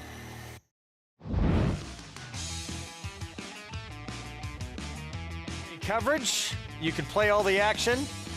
Well, first have some pizza. That's the gotta be primary DeLucas, thing you should right? do, especially if you live in New York. Get a pizza, then start getting that handicapping going. Play it all though with Naira Bets. Bet any track, anywhere, anytime. And a little DeLucas will always do you right if you're out in Hot Springs. Yes, Lucas is good. It really is good. Not just saying it. It's good. Getting it done. Texas Hold'em. Hold'em. Poker players got launched. I think everyone got off the. They have poker in the casino at. I would assume so. I don't play. I have a lot of friends who play, but I don't really play. I thought woke up a lot in that start last time out. That's why I liked him in this spot, and runs even better here. Well, you were right. Got it done. Made the move, the winning move, and then was able to hold off the 1A down the lane. 9-1A 8, I believe. All right, so 7-1 on the 7-year-old son of race day, $17 winner. Lamplighter Jack at 20-1, completing a nice trifecta. 50-cent trifecta, 918, over $305. Up next, non-winners of 2 Life claiming race, $20,000 tag here, mile and a 16th. And the 3 looks, I thought, incredibly tough. What did you think? I smoked the 3 out too. Big circle. Look at that. Even before you, I was all over him. Promotional. You got to say it with a little flair. Promozione. I'll leave that to the over-emoting announcers. 1 for 16 lifetime, but it's that kind of race. Looks like much the horse to beat. We'll have more on race 5 when we come back. It starts the late pick 5. Hall of Fame inductees announced for 2026. Finally, Christophe Clement will tell you who will join him in the hall when we come back.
Back on our Fox Sports 2 coverage, June 3rd through 7th. If you're not going to be at Saratoga, change your plans and get there. Tickets on sale now. BelmontStakes.com/tickets. Final chance to be part of Belmont Stakes Week at historic Saratoga. So much happening here over the next 4 to 5 months. When you think of the Belmont Stakes having its final week in Saratoga before we open up the new Belmont, coming back here, 3 more weeks of racing until we close down Aqueduct, and then, of course, heading to Saratoga and then coming back for the grand opening of the new Belmont facility. Exciting time for racing right now. Really is. Of course, that week last year ended with a historic win and a win that brought tears to a lot of people's eyes. Miguel Clement getting the first ever Grade 1 win of his career in the Manhattan. His father, his late father, just announced, inducted into 2026 class of the Hall of Fame along with John Sheriffs and Kona Gold.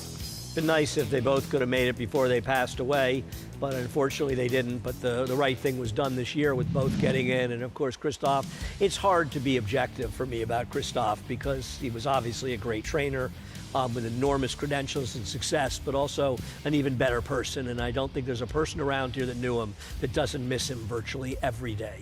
And I don't think you need to be, the resume speaks for itself. You don't need to, you could think you could dislike him and you could still say he belongs in the Hall of Fame. But no one did. But he was he's popular for a good reason. Yeah. He had a great sense of humor, a very bright guy, unusual in horse racing, knowledgeable about a lot of things just besides racing. And I got to say, I really miss seeing him, and I'm far from alone.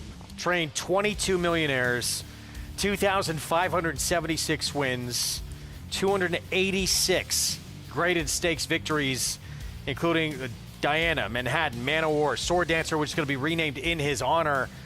Truly one of the greats. Yeah, and it's sad that he never got to see Belmont either. He loved Belmont so much, and I know it hurt him, when we had to close down to rebuild it. And it's a shame in so many ways, so many reasons to be ashamed with Christophe dying as early as he did and missing Belmont, but great to see him getting in the Hall of Fame where he belongs. As for the late John Sheriffs, 596 career wins, 113 graded stakes, a Kentucky Derby with the long shot Giacomo, best known for that incredible campaign, though, with Zenyatta, who became an eventual horse of the year and really became one of the most popular horses that gained such a following in the sport we've seen in a long time. No question about it. She has as strong a following. She and California Chrome probably have the strongest following in this century, I would say, with their fans. And fortunate to have gotten to know John a little bit. He was in New York for a few years, and getting to know him and to know him was to like him. And another person who left us way too soon.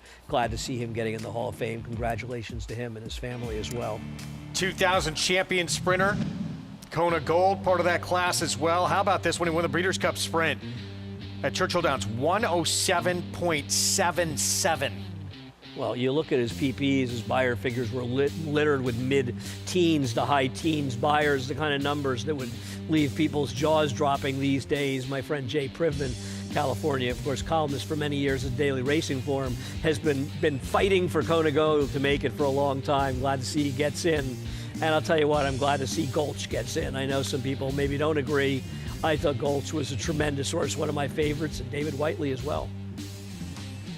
Congratulations to everyone. Part of that 2026 class, which we will be talking about a lot more as we turn the page to August up in Saratoga. And that was Mongo before Blazing Saddles. Thanks for clarifying. Post-parade race 6 at a mile, 30,000 claiming race, non-winners at 2. Lifers, small change, Jeep, Jimmy Ryerson. This is a very tough field, and he ran far and away his best figure last time. Can he reproduce it to get his 3rd win for Jimmy Ryerson today? Second start claimed away from Miguel Clement Superpower. Yeah, well, I will say that Kekanamochi doesn't win that often off the claim. Can this one run better second off a claim? Take any shots against Ray Handel you need to now, because he's going to join us soon. I picked this one, actually, maybe out of sympathy for Ray, but I thought dropping down might be logical. I thought this was a very tough race. First pitch, Jose Jimenez trains. You could do worse than take 10-1 on him. He's running first time for a tag. He's a drop down in this race, a significant drop down. Speed of the field, there's first pitch. Yeah. There's first pitch, Edward Zayas. But as you said, the sequel's the speed. Yeah, sequential, the 5, yeah. Yeah, speed, I've never been a big fan, but has sporadically run some good races, but a claim from Linda Rice. 5-1, wow. The 8-5 favorite, here's Magnanimous Max, Linda Rice, claiming off of Brad Cox. If you're not worried about the claim for Brad Cox, and I'm a little bit worried, if you're not worried, you don't have a problem taking a short price. He is the one to beat. And Good Bally, 1 for 18 lifetime.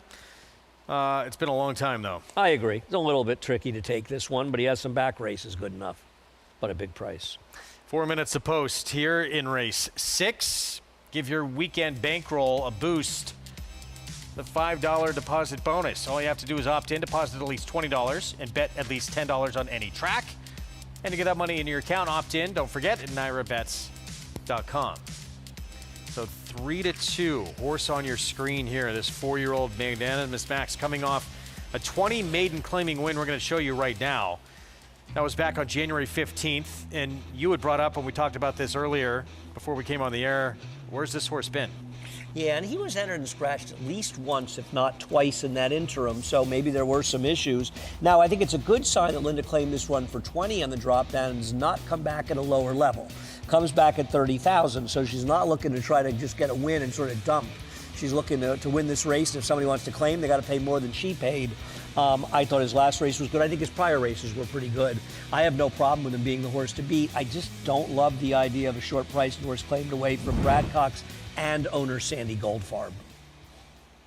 7-5 favorite. Manny Franco was aboard for that win for the Cox Barn. He stays aboard for Linda Rice as we go to the 1.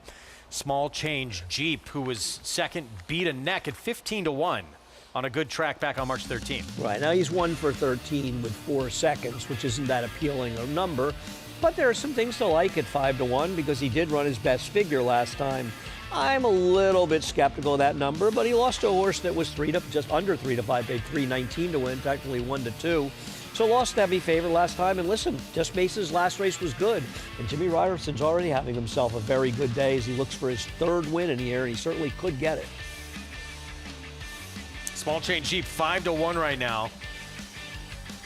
Should be making, you would think, his presence felt late in the race. The 5 should be leading the way. The 6 Magnanimous Max probably sitting just off the 5 early on. Let's go to the one you like. 4 Ray Handle. Salming, who a little bit of an inflated price here at 5-1. I struggled a lot with this race. I'm not going to tell you. I love this horse. I thought he was in a tougher field 3 back and ran well enough. 2 races back. Didn't love the effort, but arguably a good sealed track. Maybe didn't love that surface. And last time out, I thought he had a little bit of trouble in that race. Nothing that major. The start wasn't that bad. He kind of disappointed me, but I just kind of hoped at a slightly better price, he was the one I took at a drop. But I got to be honest with you, I struggled in this race. I found it to be a very tough race. It might just be a case where the favorite is the best horse and he wins. I know you like him, and I have no argument with that, but I tried to be a little clever. Ray's coming here. Maybe he can win a race before he comes upstairs. 6-1 right now if you like him. And he seems somewhat, too, like the most consistent runner in this field. Whether that's good enough or not today, we will find out. I think it's, at the end of the day, he was a bad claim for 50. They're running him where he belongs. They paid too much for him, and they're being realistic today. And you can't win in this game unless you're realistic.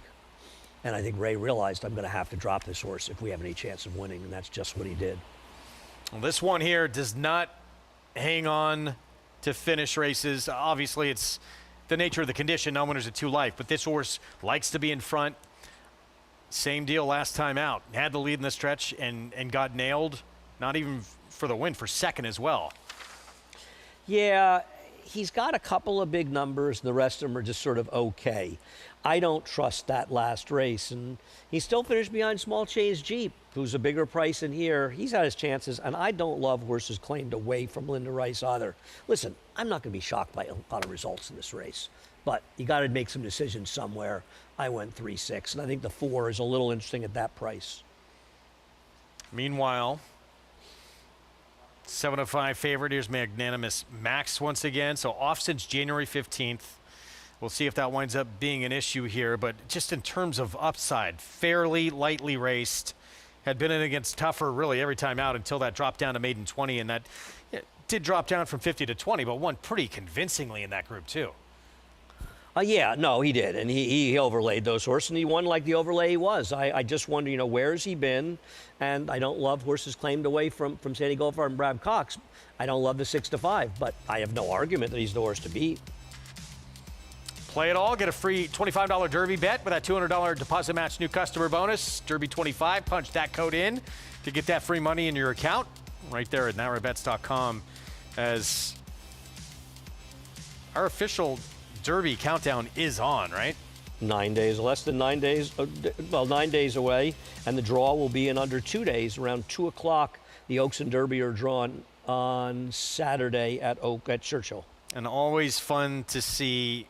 It's such a big day of racing, not just the Derby. Obviously, that's the main event, but so many big stars show up and running those undercard races too. Yeah, the Pate Miles coming out to be a war. So much smaller fields. Ways and Means returning the Derby City Distaff. Knightsbridge going to be facing off against some pretty good customers in the Grade 1 Churchill Downs Handicap. Turf Classic, well, right now that turf division is begging for some stars, though we saw a big performance at Keeneland last week, but that was going 12 furlongs from Burnham Square. That was some performance by him at Keeneland the other day. Won by almost 10 lengths. Former Derby prospect. Bluegrass Stakes winner. Yeah, for Ian Wilkes. Yeah. 5-1, small change Jeep. Now even money on Magnanimous Max. A little short. Yes, off that 20 maiden claiming victory.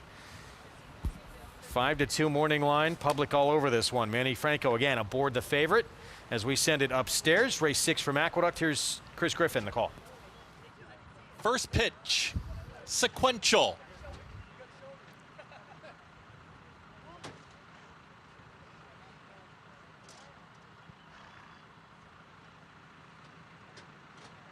Magnanimous Max.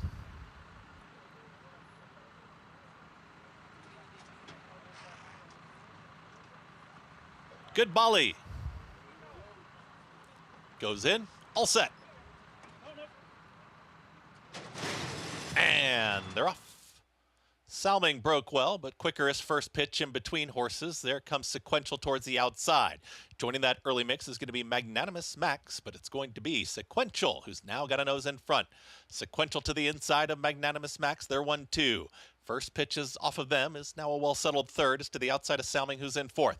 At the rail comes Superpower in fifth. Small change Jeep from the rail has worked towards the outside is second to last. And the trailer, Good Bali.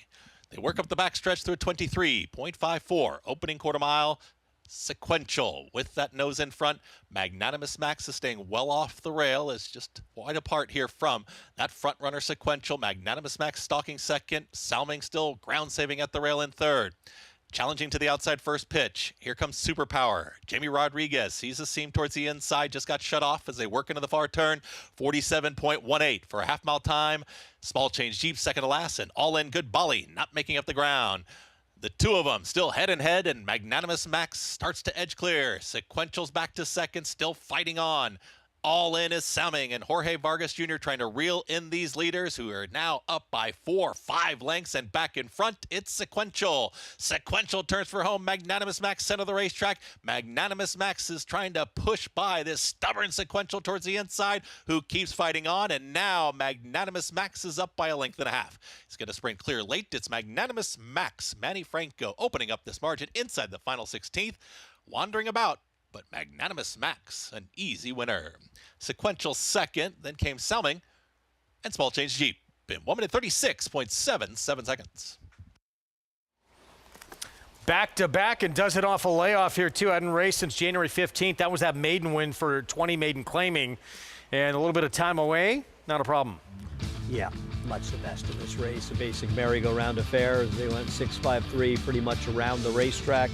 Looked like Racehorse might make a little bit of run. Salming, he came up empty. Sequential ran 5 to be second, but Magnanimous Max, much the best under Manny Franco. 6-5-3-1, even money in the end warranted here. 136-3 final time. Nice pick by you, Greg.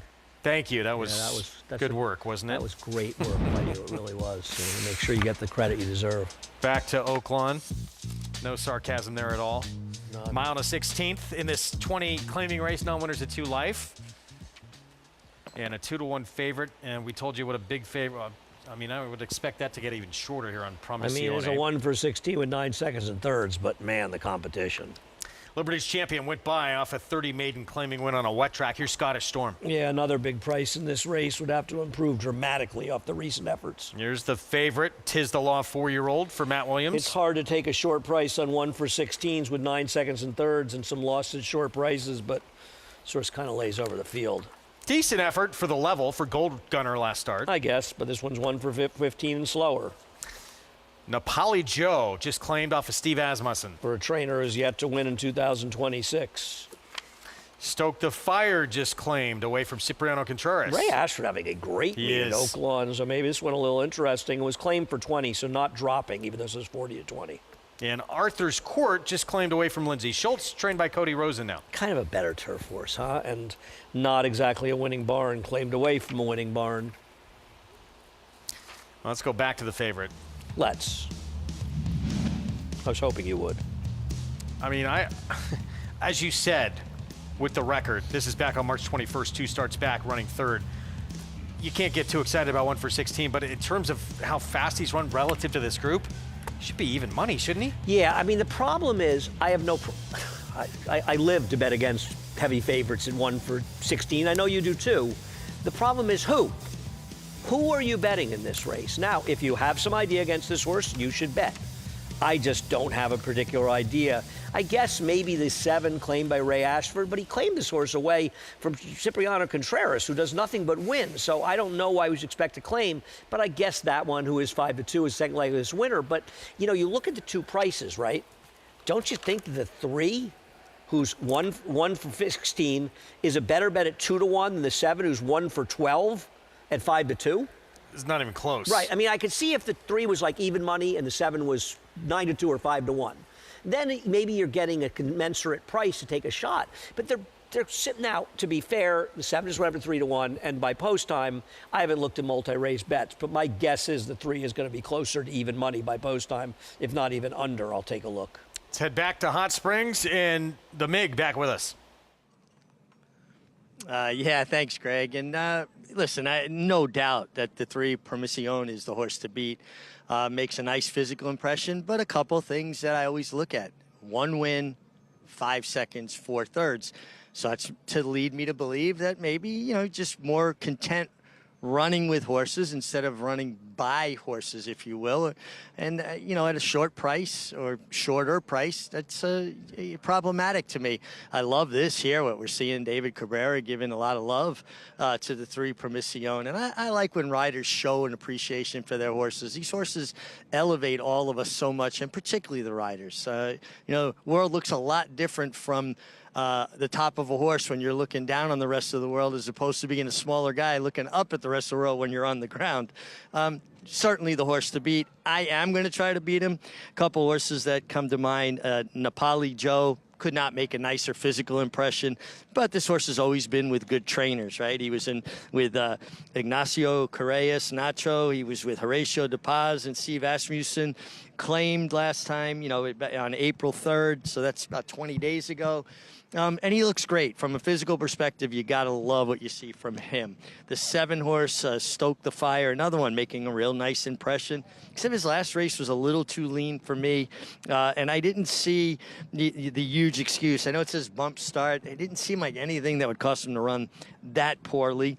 And then the outside horse, the 8 Arthur's Court, is where I'm going to land. Was claimed for 15 at the fairgrounds, but this horse is going to be more forward. I think he's going to get good position under Manny Esquivel, who I think has been riding in tremendous form here. And he is 1 for 9, but at least he hasn't accumulated all those seconds that we've seen your favorite Promotional. Although I thought Promotional would be a shorter price than 2 to 1. Just food for thought, guys. I'm looking to be a little bit clever here. All right, Mig, thank you. Minute to post coming up, 9 to 2 on Arthur's Court. It's wild looking at the multi-race bets. Arthur's Court is an overwhelming favorite in the double. That double is $23 for $1 with a $17 horse. So that horse is around 8 to 5 in the double. But the 3, who is the sort of second choice in doubles, is an overwhelming favorite in pick 3, sort of no rhyme or reason. Now, I would say the CAWs generally have a bigger effect in pick 3s than they do in doubles, but somebody really smashed the double last time with this race with the 2 outside runners. I think you and I, Greg, we both think that Promotional is an overlay at 2 to 1. No question. If they guaranteed me to be 2-1, I'd bet. I'm just worried I'm going to bet, and he's going to be 6-5 coming out of the gate, and I don't need 6-5. 2-1, he's bettable. For a moment, he had floated up to 5-2.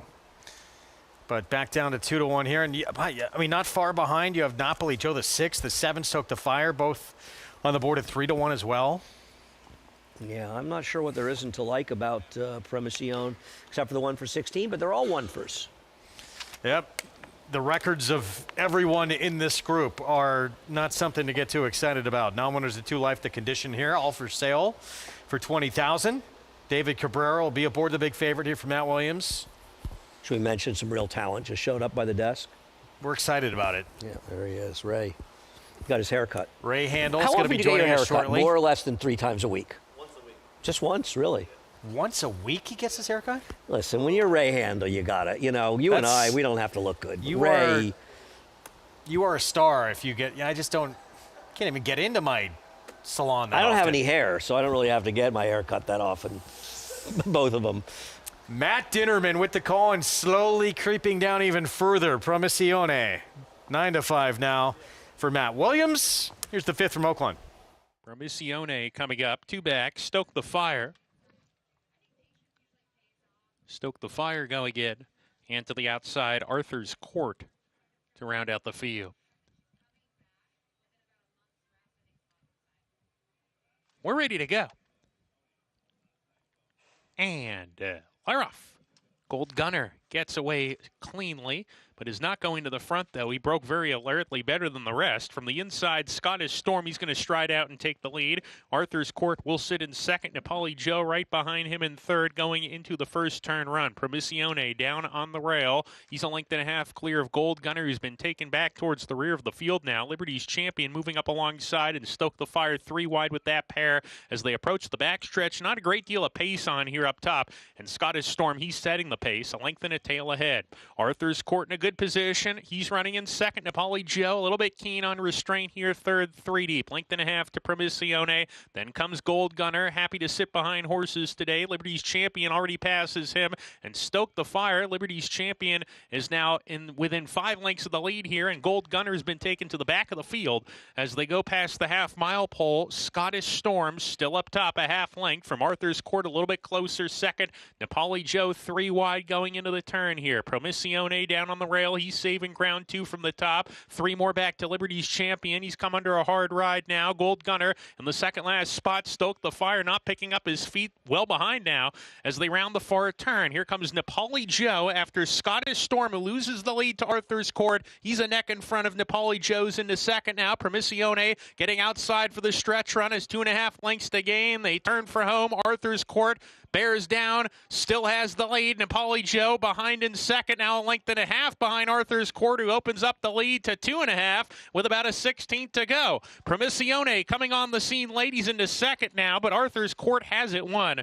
Arthur's Court, first off the claim for Cody Rosine, wins it. Promotional was second, Nepali Joe third, Scottish Storm holds fourth. Good call, Mig. Made the case for this one. Arthur's Court, the victory. Off the claim. Good call by Mig, and good call by whoever smashed the double. Yeah. I feel like one person just got launched in that double. I don't know what the pool was, but that double paid very light, and likely one big bet affected it. And Promotional, he was awful. I mean, he couldn't have gotten an easier trip sitting behind the speeds, and frankly, didn't even make any kind of run. Second best. There was a reason he wasn't heavy favorite, and he ran to it. I thought he'd win. He did not. In the end, 7-2. Arthur's Court, now 2 for 10. Manny Esquivel aboard for the winning ride. We'll have those prices coming up. Back to New York. Magnanimous Max. Not as easy to get it out as I thought it would be. Glad I don't call races. Linda Rice, first off the claim, claimed away from Brad Cox, and same result, now back-to-back wins. Took a while to get back to the races, but found the right feel and got it done quite easily. This horse winning easily like an even money shot should. Manny Franco, 2 wins this afternoon. Rolls by the Speedster sequential, and that was it. So now 2 wins from 5 tries. Wondering, the only question is, did this one get claimed? No, Ray, anybody get claimed in here? Do you know? Oh, okay. No one got claimed. So sticking around with Linda Rice. Yep. Okay. $4.32 for the win, and even money. Sequential Salming for Ray Handel is going to be joining us in a moment to complete that trifecta. Race 7. First level allowance race, 6 furlong sprint coming up. It's our feature race, but this is a very good race. My favorite race on the card today. You and I talked about it a lot earlier on the morning show. There is no weak link in here. There's a case to be made for anybody. You like Oil Capital. I like My Matoli. They got to catch Bostonian. Who won the first 4 starts of his career's only defeat when he went to the bench after a loss on Breeders' Cup weekend out of Del Mar. It's been a pleasure. Ray, the haircut's waiting. That's it for Andy Serling. We will see you back tomorrow. Look forward to it. Trainer Ray Handel joining me after a short timeout. We'll be back with that right after a short timeout. Look ahead to the weekend and a race we hope stays on the grass. Weather permitting, expecting some rain out here, so we'll see what happens to the Woodhaven. Teddy's Rocket expected to make his 3-year-old debut for trainer Miguel Clement after a debut win at Saratoga last summer. Stay with us.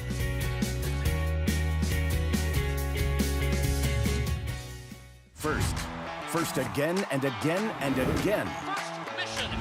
First mission, 4 graded stakes. He made finishing first his mission, and all with big buyers. Now he's a Darley Stallion, and breeders are falling in love with him. Here's fabled horseman John Williams. First mission is an eyeful.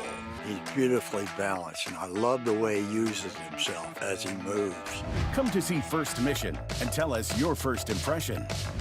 Consider it your mission.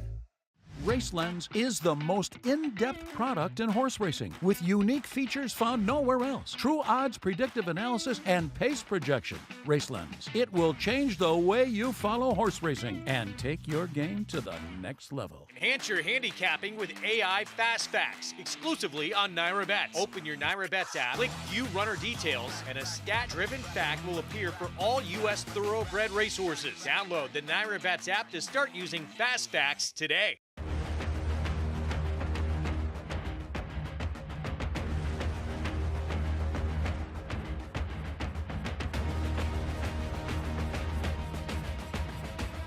They're coming down for the finish, and it is Silver State. 10-25, 10-25, at 25-35, 335,000.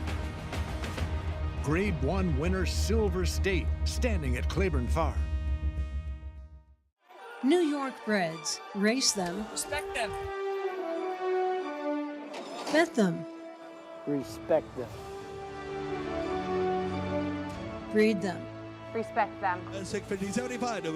Buy them. Respect them. Train them for a second career.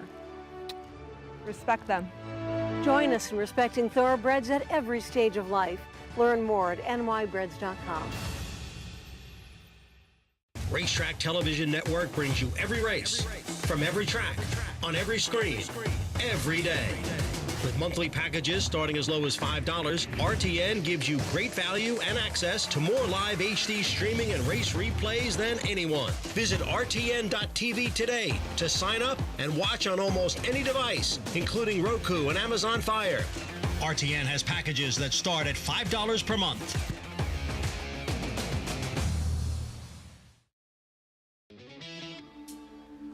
Back with you on our Thursday coverage here on Fox Sports 2. Beautiful Thursday here at New York City's racetrack on America's Day at the Races. And joining me on the set, trainer Ray Handel. Just had Salming hit the board back in race 6. Good to have you on board for the rest of the way. Yeah, thanks. Hopefully, pick up from where we left off over there. But yeah, looking forward to the good end of this card today and some exciting races at Oaklawn. Yeah, this next race, we'll get into it in a moment here. I think very exciting race. I'm glad Andy picked up on it, actually. Bostonian is how you pronounce it. He would won the first 4 starts of his career, coming off the first defeat of his career. We'll see how he fares. 3-1 right now. Interesting. On a Wesley Ward runner coming back now for the first time as a 4-year-old. Yeah, lost his first race, Breeders' Cup week out in California, but yeah, it was 4 for 4 and run some really fast races. So surprise. Well, he's favorite. He's 5-2 favorite now. There he is. Dylan Davis will ride. Let's go down to Maggie. Yeah, we see all the horses taking a similar amount of money right now. It's that kind of race, as Andy pointed out.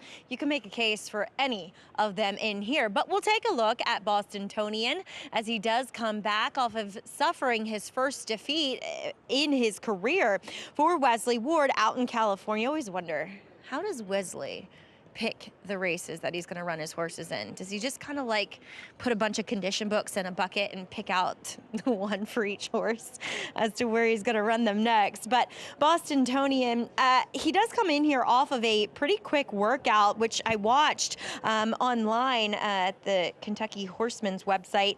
He was sitting back off of a pair on the backside. He kind of cruised up to them while 3 wide on the turn and went by like under a hammerlock and never looked like he was going 59-2. So it was a pretty impressive workout that he comes in here off of, and he's had a slew of 5/8 workouts. So you would have to think fitness is there. Now, it's Wesley, and honestly, his horses never look that fit. They just, they're fed well. They're really well-conditioned horses. So I like what I'm seeing from him. Honestly, I thought he looked pretty chunky coming back off of a layoff of nearly a year when he won back here at Aqueduct. He looks much the same. So to me, yes, he looks ready and he looks fast. We'll see what other kind of pace pressure he has to deal with. Number 4, Oil Capital, feels like a horse that Linda has really going in the right direction. A newly turned 4-year-old, has run some of those faster races since turning another year older, and he just seems to be firing on all cylinders right now. He looks like a happy, spunky horse. I noted it last time. I love the turn back to the 6.5 because he just looks like a sprinter through and through. He's very small, short coupled, and just kind of handy. I think right now he is thriving as he does come back off of the fastest race to date here, Greg. So I think he'll be pretty tough in this spot too. Yeah, I thought that last start from Oil Capital, who you're looking at right here, that was just a huge performance. If he can do it again, we'll see. But he's going to be, I thought, off that, the one to beat. Yeah, Linda, when she gets these horses right and going in this direction, they seem to keep on getting better. And she showed a lot of confidence with this horse from the beginning, stepping him up first off the claim and, swinging away at the starter and now making the logical progression into a 1X. 3-1 right now. Oil Capital coming up on Saturday.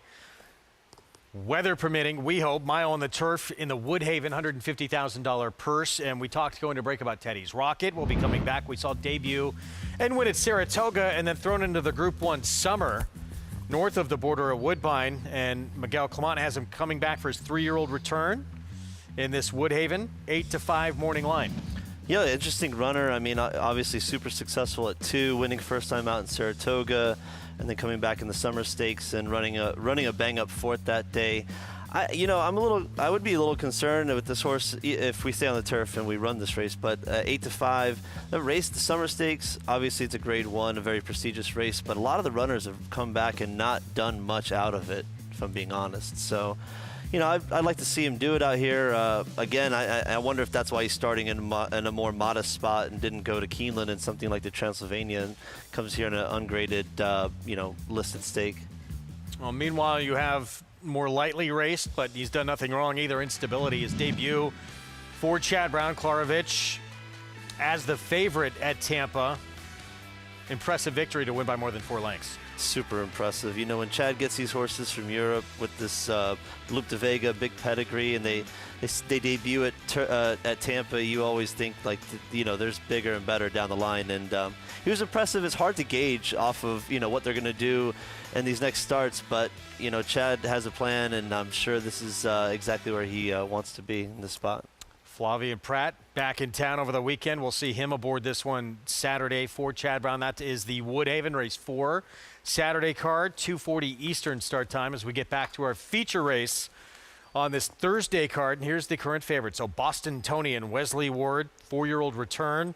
Perfect 4-for-4 start to his career until he got beat out of Del Mar over Breeders' Cup weekend. He's good. He had been flawless to that point. He's quick early, too. He is quick early. I think the race runs through him. I wonder how much pressure he's going to get. If there is a horse to do it, it'll be Antonio Venice. With Ruben, he's very aggressive, so I'm sure he'll be, making it putting the pressure on and keeping him honest. But I think if he runs back to his good races, he's going to be really tough here. You got the Lindas to deal with on the inside and outside, but he's a very fast horse, and he looks great. Looking at him here on TV, he looks great in the flesh. Wesley's horses carry so much substance. You know, I used to saddle for him in Saratoga, and I remember all the time we'd have to send the valets back in to get bigger girths because all of his horses are just so stout and wide. Wow. Yeah, this looks like one of them. Yeah. 5 of the 6 on the board here between 5-2 and 5-1. So even though he is favorite, public's sort of unsure where to go. Yeah, I was interested in Tom Morley's horse on the outside, Private Desire. He's a horse that's kind of been hit or miss. He ran a bang-up race last time at Colonial Downs, but I think he might have been aided by a little bit of a speed favoring track that day. But still, it was a pretty solid race, and he's taken a lot of action on the board for a salty group. I thought 10-1 morning line, I thought that was a little short on him. I actually thought he'd probably go up from there, not down. And this one, taking money as well. 10-1 morning line, Private Desire. Half that number right now for the Tom Morley barn. I know Andy was intrigued by this one quite a bit. Yeah, and he's got some races where he puts him, right there. It seems like every time they step him up to this 1X condition in New York, though, he's just maybe not quite good enough. I thought he was interesting. Maybe, Tom's got him going the right way. Might have needed to figure him out. First time running in New York back in that February 6th race. Ships him out of town, runs a great bang-up second, and maybe gave him some confidence. He might have figured him out and go in the right direction. And if he were to take a step forward today, he'd be right there with these guys. Formerly, back at the beginning of his career with Todd Pletcher, he ran 94 Beyer in his debut, and as a 2-year-old, and you have expectations of that to think about Triple Crown. They did. Nashua, Remsen, and unfortunately things did not pan out, as we see Ricardo Santana Jr. getting a leg up now for the Tom Morley barn. Yeah, you'd think something might have happened in that race. It took a long time off after that, after those stakes tries, and then bounced around a few barns. But yeah, look, Tom's got him going the right way, so maybe he can take another step forward. Here's our post parade. We'll kick things off with one of 2 for Linda Rice here. This is Pair of Socks. Yeah, consistent runner for Linda. Ran into 2 bears last time in a really solid 1X. I think it's a lot easier spot today. He's back. Bostonian for Wesley Ward. Started off his career with 4 straight wins before beat at Del Mar. Yeah, listen, it's good that Wesley got him back here, New York bred, back home. So hopefully get back to those wins. The other Linda Rice runner, here's Oil Capital coming off a career best performance. Yeah, Linda's got this horse in a good rhythm right now. 1, 2 out of 3, and on the improve. Dangerous. Antonio of Venice, pretty good resume. Yeah, no real excuse in the last time, and of the 3 runners, I thought this one was kind of the least likely to come back and get a dub today. My Matoli has been pretty consistent for Carlos Martin, new gelding. Yeah, first time gelding. I always think when they get these older horses gelded, it doesn't have as quite of a punch as when they're younger and lighter raced. And here's the one we had just touched on for Tom Morley, Private Desire. Yeah, like I said, ran big last time at Colonial Downs. Might have been aided by speed bias track that day, but still nonetheless ran a big race and looking to improve off that. So back to Pair of Socks for Linda Rice. And you mentioned, coming out of a pretty solid race. Incentive pay, bold strength for 1-2 that day. This was 2 starts back, though. And second beat a half length to Vibrant Express. My Matoli would wind up behind him. Yeah, he ran super this day, just kind of came up short, but I thought he got a really good trip and no major excuses. I just thought he was second best. But he's been in a good rhythm, and Linda's got him going the right way. 88 Beyer, top fig in this race. I think he gets back to that. I always feel like when you step up into saltier company like he did last time against Incentive and Bold Strength, that those 2 horses aren't in this race. He might get back to those higher numbers, and in which case he'd be tough today. Public of the Linda Rice runners prefer this one right now. 5-2 Pair of Socks, second choice on the board as we head back down to Maggie. Greg, I could flip a coin between both of these Linda Rice horses. I thought there were reasons to like both of them, and both exceptionally well turned out. I thought just maybe Oil Capital was the one on the upward trajectory, but then again, Pair of Socks, he can just run any of his previous 2-3 back races, and he is a major player. As I didn't love the 7 furlongs for him last time, and I just didn't think he looked necessarily comfortable when he didn't break that sharply, and so therefore it put him in the position of chasing in between horses, kind of right behind those early leaders. He never looked comfortable until Jose Lezcano was able to extricate him from the more inside and get him outside, and that's when he kind of leveled off and wasn't able to pick up that much ground. And as Ray said, maybe horses that are better than the ones he faces here. And last time before that, I thought he ran okay behind Vibrant Express, who just seems to be unbeatable here at Aqueduct. But again, looking the part, like him back to 6. Moving on to the other end of the field with number 7, Private Desire. Now, he was beaten by a horse, Illuminaire, who in the past had run some really fast races. Up at Saratoga, for instance, he's a Centennial Farm Todd Pletcher horse. And subsequently after this race that they squared off, Illuminaire would return in a stakes race and run a 96 buyer. So as Andy pointed out on the simulcast morning show, I'm wondering if the 75 or, the number that Illuminaire ran was a little bit on the slower side. So Private Desire physically looks great. Third start here off of a layoff, got a really bright and vivacious type of warm-up. Looks really happy, jumped into the bridle for Ricardo Santana. I wonder how forwardly placed he is. I don't think he's obviously as fast as Bostonian, but I do think he'll be forward in this spot here, despite cutting back to the 6. And I'm sure that's what Ricardo's thinking, giving him such a big warm-up that, a little less ground to work with, doesn't want to be out sprinted, but I don't think he will be. I just wonder, Greg, I know he's won at the 6. Is that his best distance? Does he prefer a little bit more ground? He's just kind of that longer framed horse, but no doubt about it, doing well. But like I mentioned, it feels like all of these horses are doing very well heading into this race. Yeah, this is a tough group, and with that Bostonian 9-5, but it feels like, certainly the 4 victories he's had. Tough guy. This is the toughest field he'll have faced. Yeah, he's going to have to get a lot. Not a lot better. He's going to have to get better, but he's the 3-year-old making his 4-year-old debut. You think he takes some kind of progression. He looked like he was getting better from 2 to 3 as the year went on. He seemed like he was going through those progressions, but I agree with Maggie. I think that Private Desire could end up sitting kind of like that perfect catbird spot where Antonio Venice and Bostonian kind of go out there, and maybe Ricardo's able to get that horse over Private Desire and sit just in that perfect tracking position. You said you spent a little time with Wesley Ward working for him, Saratoga? I saddled for him. Just saddled for him. Yeah, saddled for him. But a lot of guys who you watch and follow or even get to know a little bit, do you try and take a little bit from everyone? Oh, well, you see Wesley around. His horses, his operation, it's definitely unlike anybody else's out there. So we watch them. That's a great thing about horse racing. We're all at the same track, and we can kind of cherry pick things that we like from each trainer. So for sure, Wesley does things very differently. He trains all of his horses barefoot until they run. He leads them all over there bareback or riderless to breeze on the turf. It's just at Saratoga, you see all of his horses circling around, waiting.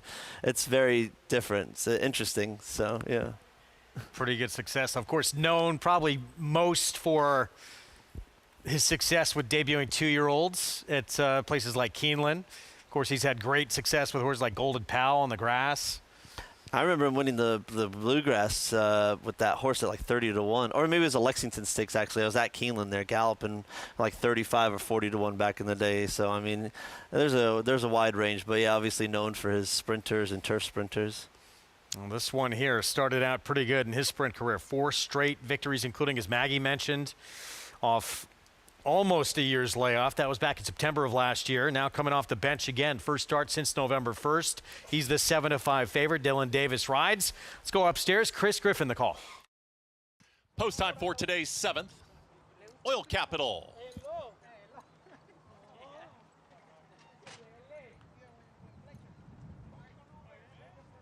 Antonio Venice, My Matoli, and Private Desire, the last 2.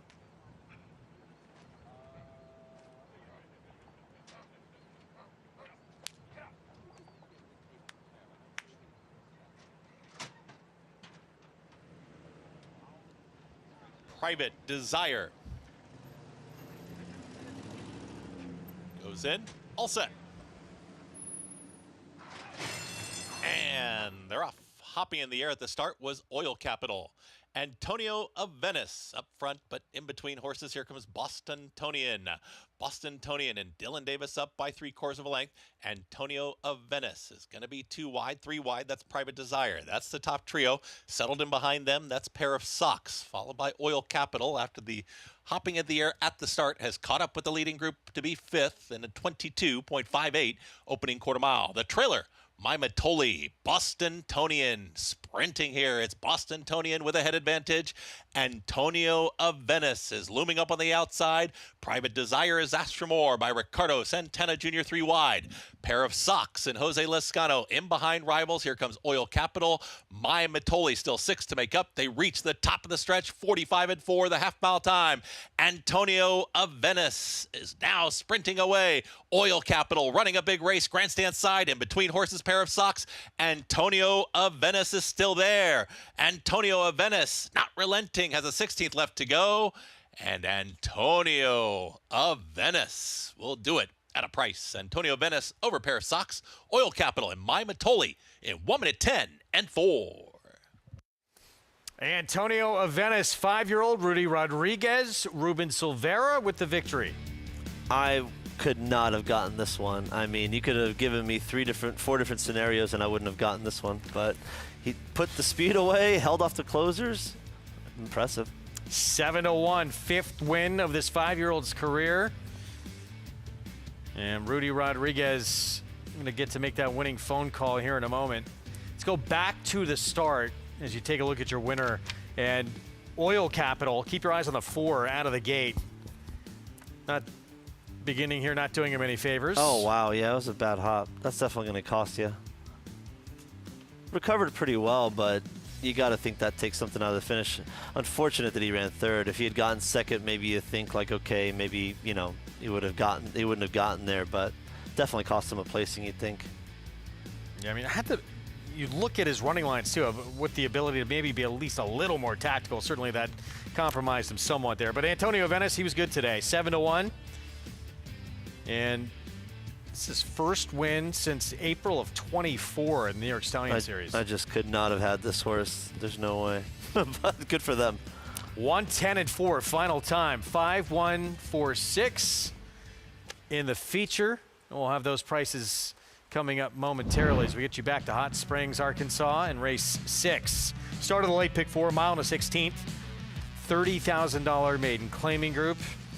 And it's the 8 Dream of You, Randy Morris, with the current favorite. We start with Bayou Flyer, Kinnan LaRose. Yeah, just had an uneventful first 3/8 last time. He was wide, unsettled, better post today, maybe a better trip. Kim Poole, long shot specialist trainer with Astro Bow. Yeah, well being 4th in the last 2, comes back in the same spot today. More of an underneath type, in my opinion. Rock Tansani for Steve Asmussen. I like this horse a little bit. Showed much better speed second time out. Still got run off his feet a little bit. I think the stretch out helps. New gelding refined design went by. Here's Foolish Mortal. Second off the claim, gets back to reality after stepping up to maiden special weight company. Another Randy Morris runner, Dream of You, and this one the favorite. Yeah, freshened up after running a bang-up second in a similar spot. Looks like the horse to beat on paper. More cheese, please. Chris Hartman trains. Stepping up after getting well beat in a maiden 16. Numbers are solid, but I think I don't know. I think I'd go somewhere else. And we'll see what we get first time on dirt, campaign quote, after 2 turf starts. My man Cody Rosen, we used to be roommates together back with Tony Dutrow. So I'm always rooting for him. As LASIK, see if that helps something, but needs a lot of help. 4 minutes to post here in the 6th. Let's go back to Megan. Yeah, thanks, Greg. And Ray, Bayou Flyer, the 1, is a horse you want to talk about. Yeah, and this horse could very well just be slow. But is a closer from the inside by Curlin, was a cheaper Curlin. Tom Amos actually was the agent on this horse, and the dam is a full sister to the Haskell and Wood Memorial winner of Verrazano and a half to a graded stakes winner, and the 3rd dam won the Ashland. So chocked full of female pedigree. Looks to me like a horse that's been improving physically, as he was gelded in November before even getting to the races, and he's just progressively getting more tucked up, more athletic, more fit each time I've seen him, and he definitely has all the size and scope to go this route of ground. and he will get to save ground. At least he doesn't have to jockey for position into that first turn. I'm interested in the 4, Rock Tansani. I just thought this horse kind of took a step forward first start to second start. It was on the cutback sprinting. I think this horse is going to be forward and traveling well. I think that's the key, too, with some of these races. We saw in a claiming race earlier on the card, it was a runaway victor on the front end. So speed could very well be key. And when looking at this horse, Meg, it seems as if that 6 furlongs was just a sharpener off the bench. He certainly has the size and propensity to move forward as he looks to want every bit of going 2 turns. He really does have a lot more kind of rangy scope to him that I do think he'll appreciate the added distance. Refined design, the 6 also has a look. First time gelding.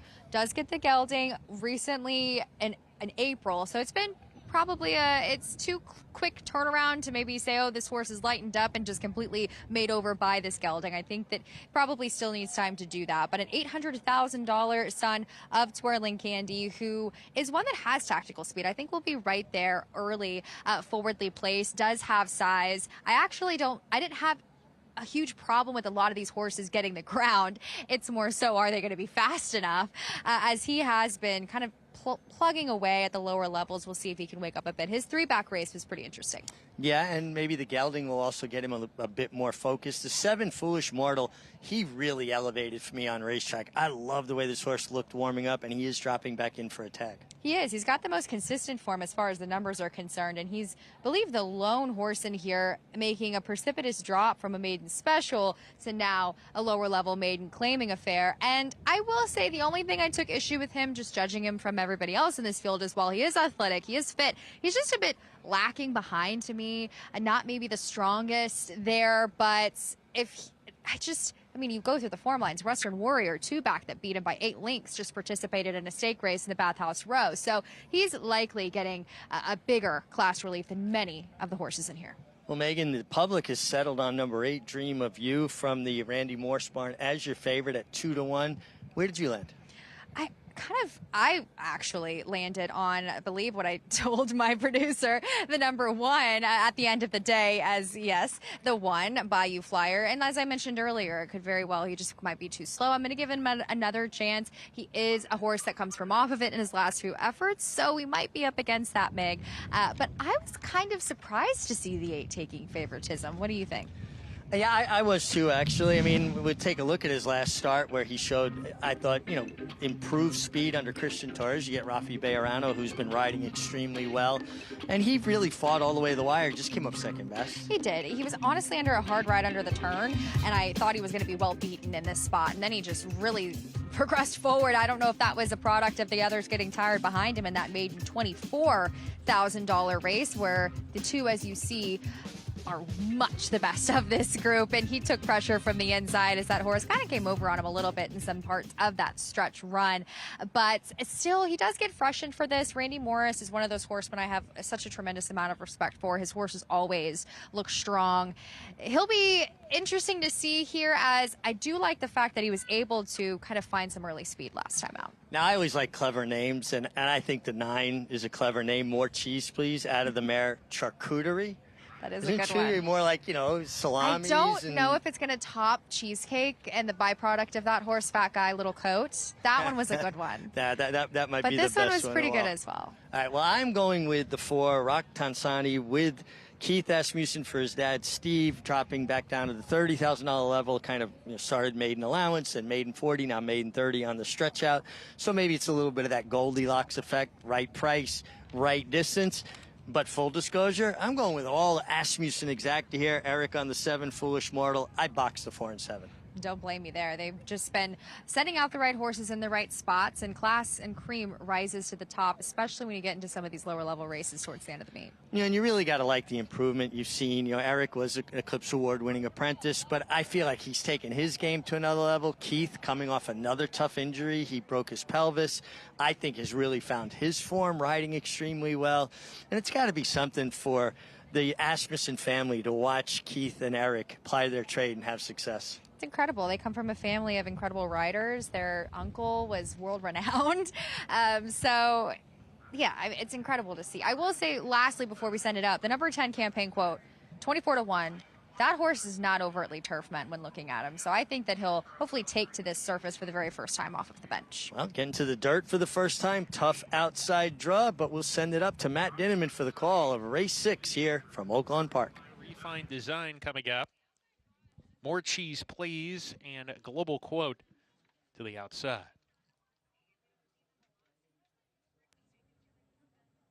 We're ready to go. And we're off. Good beginning for all the runners in the race. From post 9, More Cheese Please gets the first call. Rock Tansani a neck behind in the early stages. Bayou Flyer runs in third. Dream of You in the 3-path passes him. Campaign Quote Park Deep as they go into the first turn. Refined Design is next off the speed today, well clear of Foolish Mortal. And the trailer's Astro Bow as they round the clubhouse turn here. More Cheese Please, the leader, a length and a half, is cleared off successfully. And Coats along here, a length and a half clear of Dream of You in second. Rock Tansani third, approaching the backstretch run. Campaign Quote sent along a little bit. He's 5 lengths off the pace. Bayou Flyer to his inside. 3 more to Refined Design. Foolish Mortal behind at the rear of the field with Astro Bow. And Foolish Mortal has come under a hard ride already with 5 furlongs to go. Back to the lead. More Cheese Please. Comfortably clear. Margins a length and 3/4 now. Dream of You.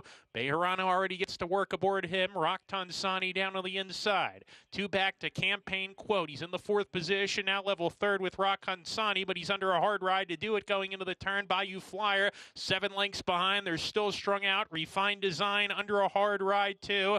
Astro Bow out of last. Foolish Mortal still at the rear with him. More Cheese Please going strong here, approaching the quarter pole. Looks like if he's got any finish here, he's going to be tough to beat. And it's More Cheese Please coming off the turn, increasing his lead to 4 as he swings off the corner here. Dream of You just trying to hold on for second. Bayou Flyer's coming on now in second. More Cheese Please has asked for more. Now he's hitting a wall because he's getting a little bit tired now. And Bayou Flyer flying by down the center of the track. Grabs the lead from More Cheese Please. Bayou Flyer in front. Astro Bow's going to try to reel him in now. It's Bayou Flyer. Astro Bow surging. Bayou Flyer held him off. Bayou Flyer over Astro Bow. More Cheese Please hit a wall in third, but he held that spot, and Foolish Mortal was 4th.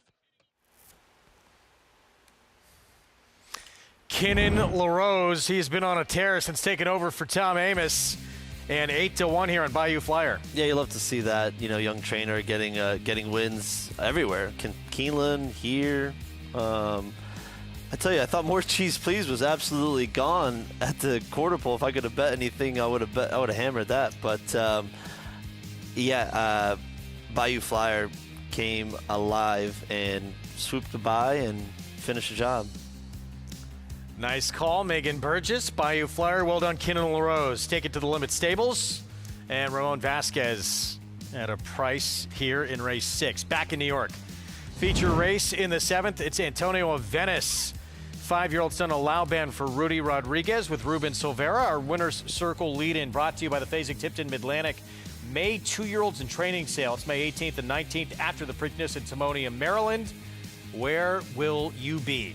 So Antonio and Venice, you had said, tough one to find. I think for a lot of people it was. It seemed like a wide open race going in. I don't know if Antonio and Venice, though, was on a lot of people's plays here this afternoon. Yeah, 7-1 seems kind of light to me. I know he was 6-1 morning line. I would have thought double-digit odds, but boy, he put in a big effort today, and like you said, got his first win since 2024. A little throwback performance for him. First win in a while. 5th win from 19 career starts. And he beat a good group pretty convincingly here. Obviously, that poor start from Oil Capital didn't help his cause. Pair of Socks winds up a distant second. But another upset here. It looks like Bostonian might have needed one. Yeah. Got burnt up. Indeed. Didn't have much down the lane. Cross country pick 5 follow along. Started with the logical favorite. But now you get an upset with plenty of room to get some more prices coming up, including this nightcap here. 6 furlongs on the turf. It's over the outer turf here. New York Reds made special weight. 6-5 St. Margaret, Jimmy Ryerson barn right now. Yeah, I thought this was a pretty wide open race, but it looks like everybody's gravitating to Jimmy Ryerson's horse, who big high dollar 2-year-old purchase, ran pretty well in its debut and kind of got burnt up on the front end second time out. As Lasix today, so maybe something happened. Maybe he got bled a little bit. need to mature, but we'll see. 3-year-old debut coming up. Return off since early October of last year. There she is. St. Margaret, daughter of Honest Mischief. Jimmy Ryerson, Dylan Davis will team up. Current 6-5 favorite in our Thursday nightcap of the card here from Aqueduct. Stay with us.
Back on Fox Sports 2 with America's Day at the Races. It is brought to you in part by Gainesway. Power, passion, performance. Nightcap coming up.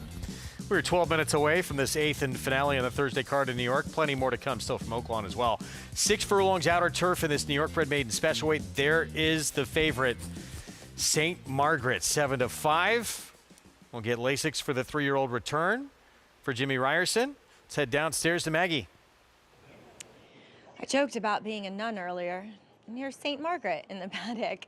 As Margaret, obviously my real name, legal name. She is getting some assistance being saddled outside the stalls.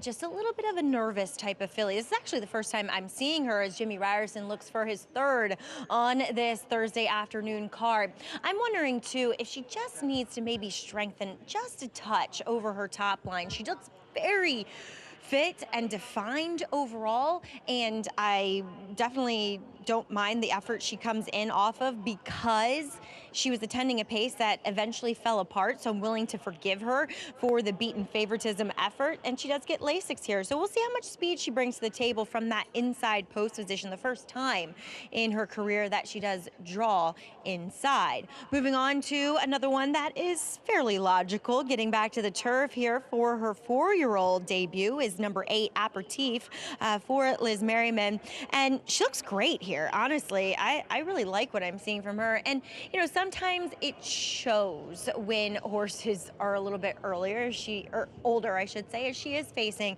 a group of mainly 3-year-olds here in the paddock. Just resplendent coat to her. She looks like your typical out-and-out turf sprinter, just shorter coupled, kind of broad-chested, broad-hipped, but she looks fantastic coming back here off the bench as well. Also check in with a filly who is making her turf debut, and her second start for Jeremiah Engelhardt is number 4, Daylight Dreamer. Now, there isn't much turf on the bottom side, but actually Leinster, he is pretty good with his turf sprinters. He's 5 for 27 with his progeny sprinting on the turf. And yes, this gal does have a turf hoof, proverbially speaking. And look, as she faces several other horses in here that have to overcome layoffs, she does look incredibly fit and strong here in the paddock. So, Greg, there's a lot of question marks in this field, but she's one that definitely answered it with what I see from her physically. All right, Maggie, thanks. We'll have the post parade coming up in just a few moments. Approaching the 8-minute mark to post for this race to close things out on our Thursday action here on America's Day at the Races from New York. Stay with us. Post parade next.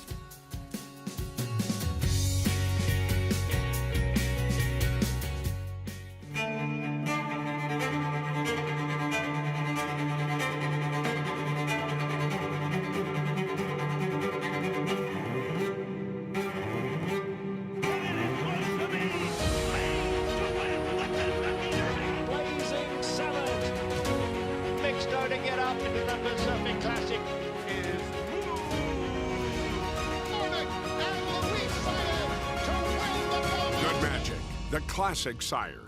You bet with Naira Bets. Bet any track, anywhere, anytime, including all 3 legs of racing's Triple Crown. Download the Naira Bets app to play today and get a $25 free bet plus $200 deposit match bonus. Watch live horse racing, get expert picks, boost your bankroll with daily promotions, and hone your handicapping skills with exclusive tips and tutorials. Sign up now to claim your $25 free bet and $200 deposit match now through the first Saturday in May, only with Naira Bets. Gunrunner is the sire of 16 millionaires and 12 Grade 1 winners. Last year, he sired $17 million yearlings, including the Keeneland September sale topper. He was the sire of the $2.2 million Keeneland November weanling sale topper as well. Gunrunner was the co-leading sire of 2-year-old Grade 1 winners, including Breeders' Cup Juvenile Fillies winner Super Corridoro. Gunrunner, breed true. Oaklawn Hot Springs is here for when you need to break away, when you want to reward yourself, when you deserve to indulge, when you want to be close to the action. It's all here. So what are you waiting for? Live racing returns with the classic racing season. So plan your stay at Oaklawn Hot Springs and come join the fun. It's a perfectly timed sale. When you're racing in a place like Keeneland, it gets everybody's adrenaline pumping, and then to be able to transfer that adrenaline right down into the sales environment.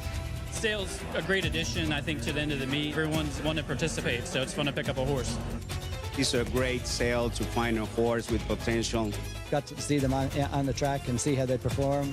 Really kicking off Derby week. Welcome you to the April Selected Horses of Racing Age sale. Good to have you back with us.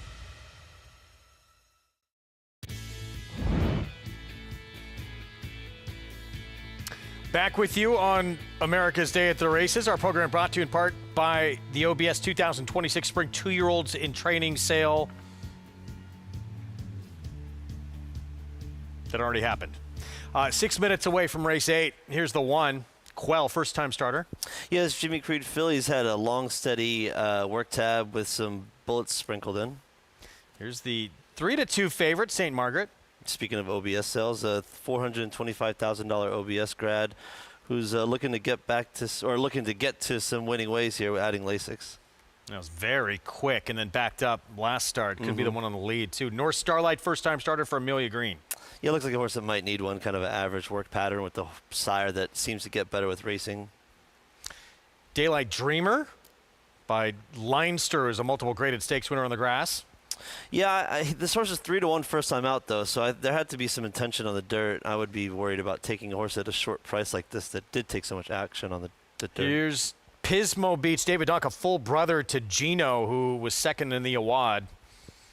Yeah, Dave Donk, not really known to win first time out, to have him cranked, but he's capable, so if they're good enough, they can get it done. Yeah, the brother did too, one first time out for Donk. Here's Credit Risk, 30-1.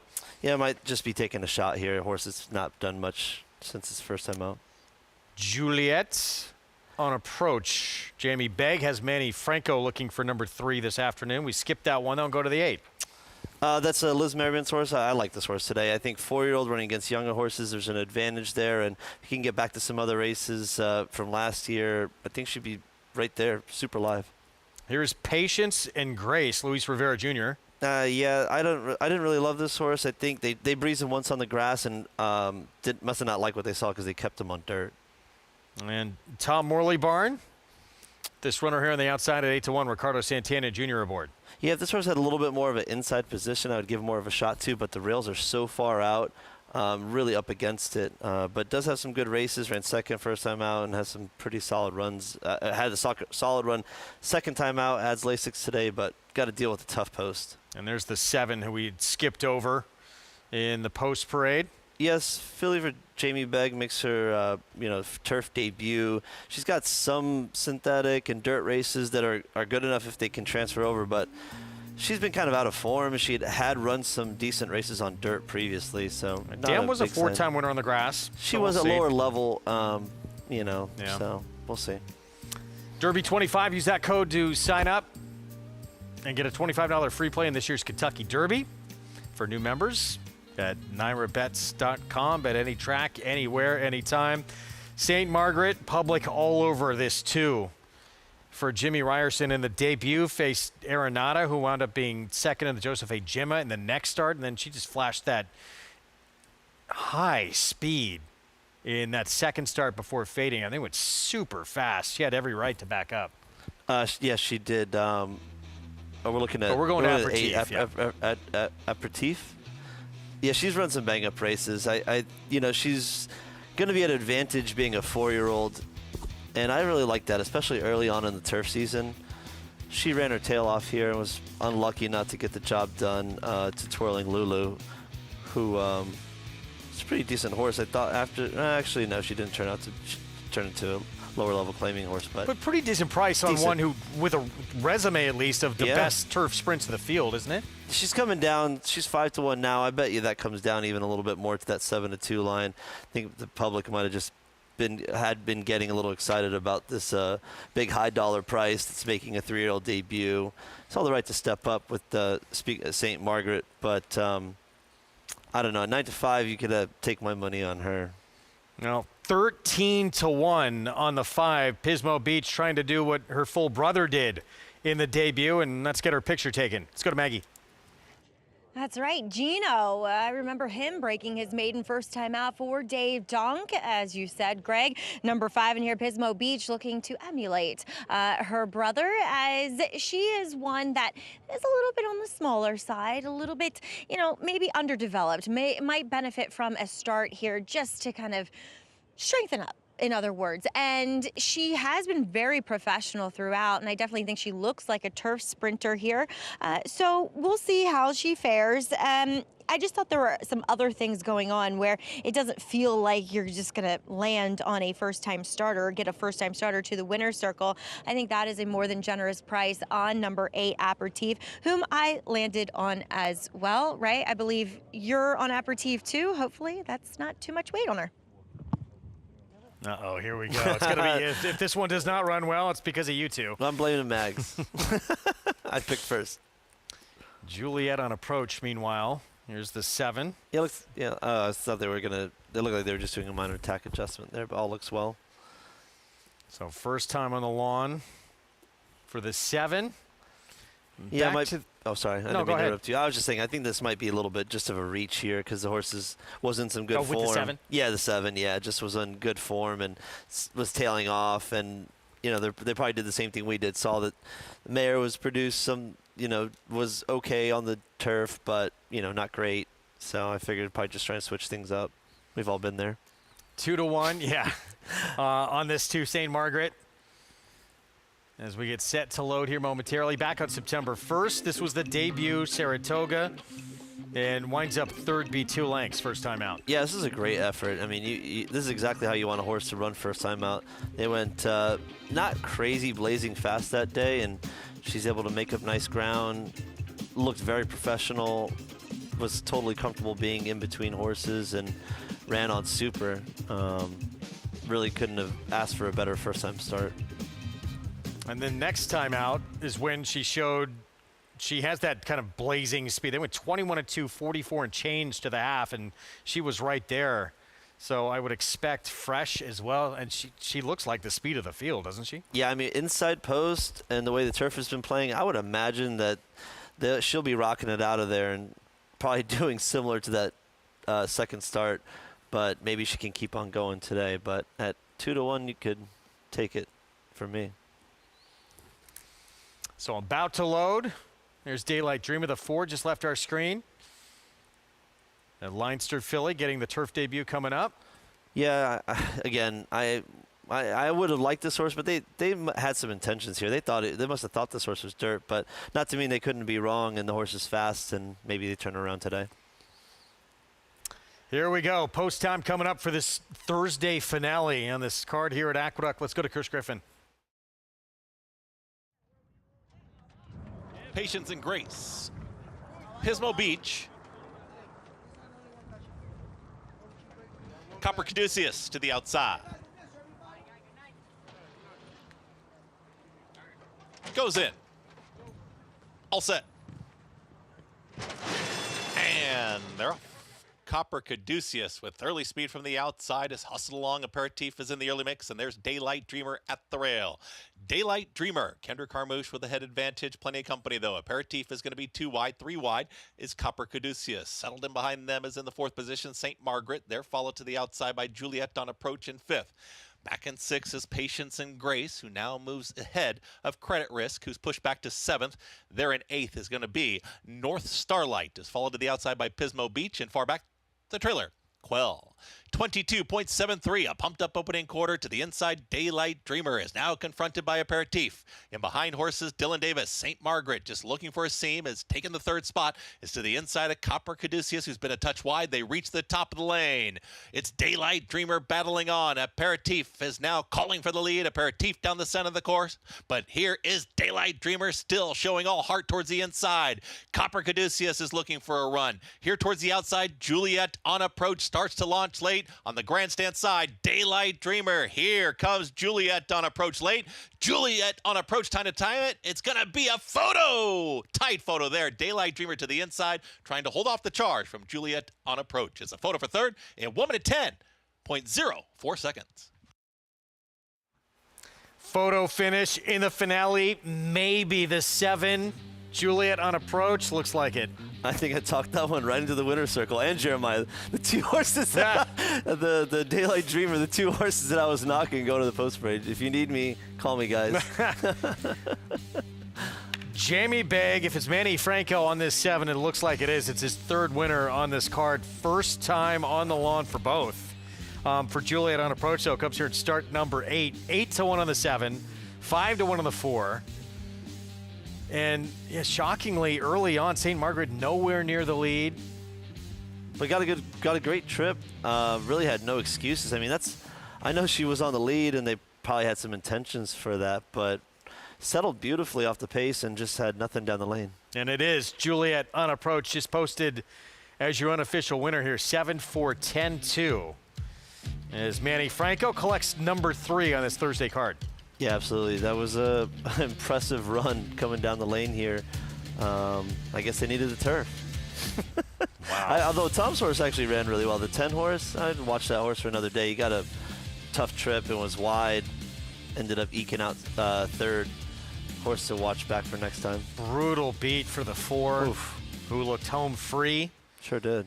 But big step forward, although in defeat. In a runner-up finish here, getting on the grass. But in the end, yeah, Juliet on approach. Synthetic, back to dirt where she started her career, now first time on the grass, and it works out. Reedsdale's not exactly their forte, sprinting on the grass, but this one gets a win.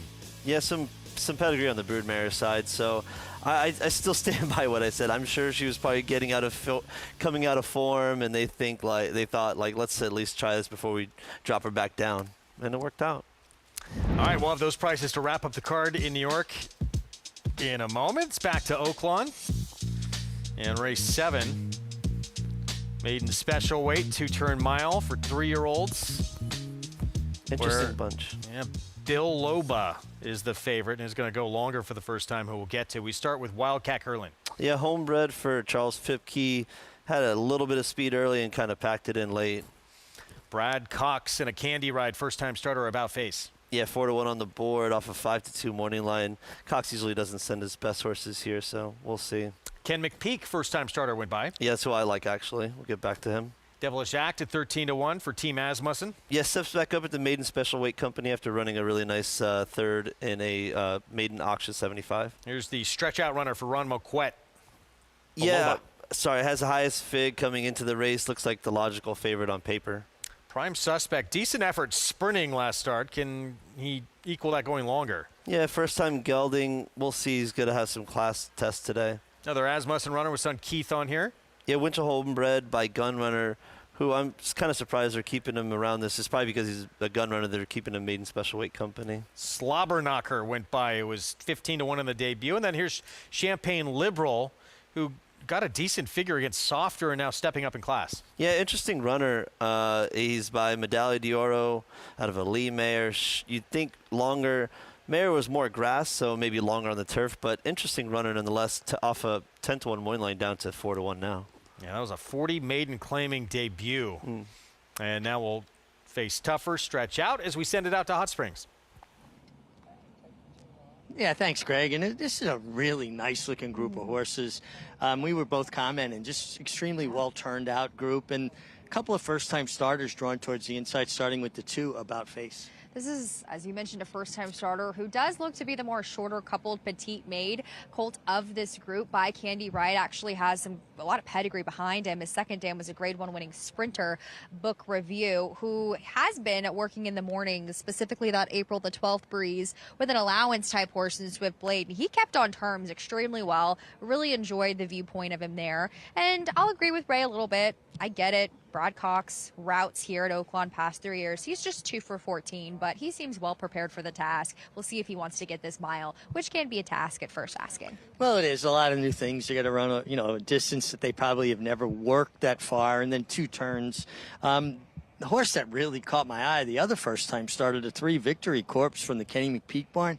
It's a really good-looking son of Omaha Beach. Just made a super impression to me.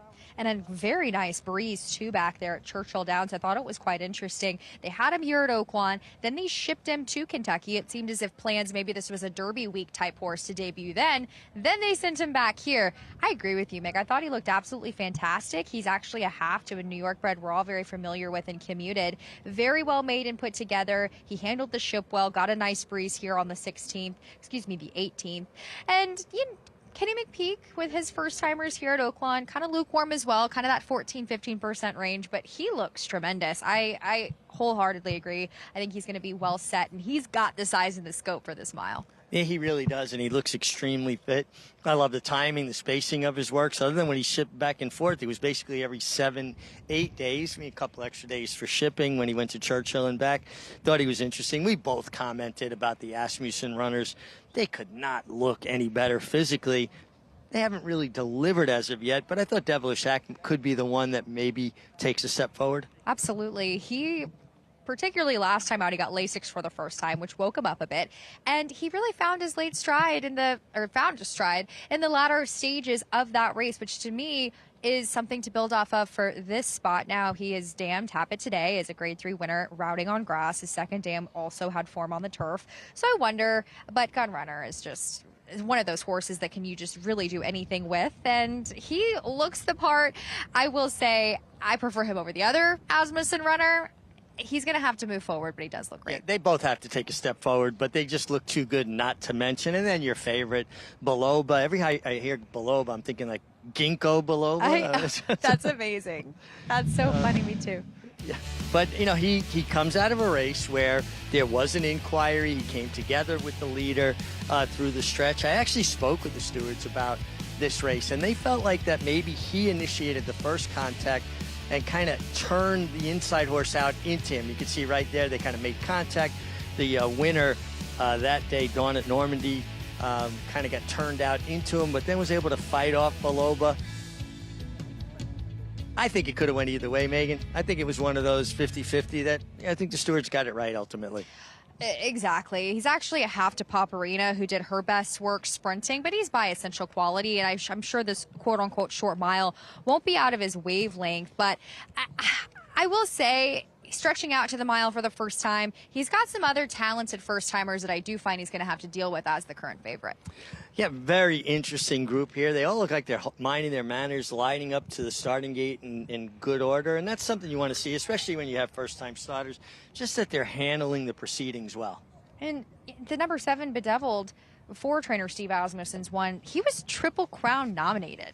Very similar pedigree to the number 4. He's a gun runner colt out of a Tappet Dam. So we'll see if one of these two horses can wake up a little bit. Clearly high hopes early for them. Just kind of hasn't put it together as of late. Well, horses are loading up and acting well. We're going to send it upstairs to Matt Dinnerman for the 7th time today. Race 7 coming up from Oaklawn Park. Devilish Act coming up to the gate. So does Bedeviled. 2 back. Slobber Knocker. Into the outside, Champagne Liberal.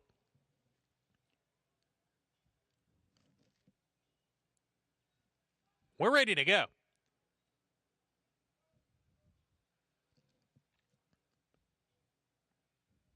And we're off. Good start from Prime Suspect in the middle of the pack. Champagne Liberal on the far outside. Victory Core up on the pace. Bedeviled by Loba not far away. Slobber Knocker. They are lining up. Into the turn they go. Victory Core on the inside. He's quickish. Has a head in front now. Opens up a length on Devilish Act, who runs into second. Prime Suspect there on the outside. Slobber Knocker, he's in the 4th position by Loba. Settles off the pace in a good spot. 4 off the lead. About Faces next. Gap of 2. Wildcat Curlin with Champagne Liberal and Bedeviled can see them all as they swing up the backstretch. Contentious pace. Prime Suspect keen with Amir Mendoza up to challenge Victory Core and Manny Esquivel. They're right together with 5 furlongs to go. They put 2 lengths on Devilish Act, who's in the 3rd position. Slobber Knocker on the outside of him makes up ground, and by Loba back in the 5th with About Face, who's nickel along a little bit in the pink jacket. Gap of 2 lengths to Wildcat Curlin. Bedeviled is joining him, and Champagne Liberal, who's trying to make a move from the back of the field as they go into the far turn. Remember, this race will end at the 16th pole, rounding the turn. Victory Core, Prime Suspect even with Devilish Act, who's creeping in 3 wide. Slobber Knocker in an all-out drive by Loba is waiting right now behind the speed. He has horse, and About Face is joining him on the rail. The first 6 tightly bunched up as they come off the turn here. Victory Core, Prime Suspect, now losing contact with that one. Devilish Act on the outside, battling by Loba, tipping outside, tries to rally on in the final furlong by Loba. Devilish Act have passed Victory Core. Here comes by Loba on the outside. By Loba going to the lead with Devilish Act. By Loba, nose in front. By Loba wins it. By Loba over Devilish Act. Victory Core in About Face.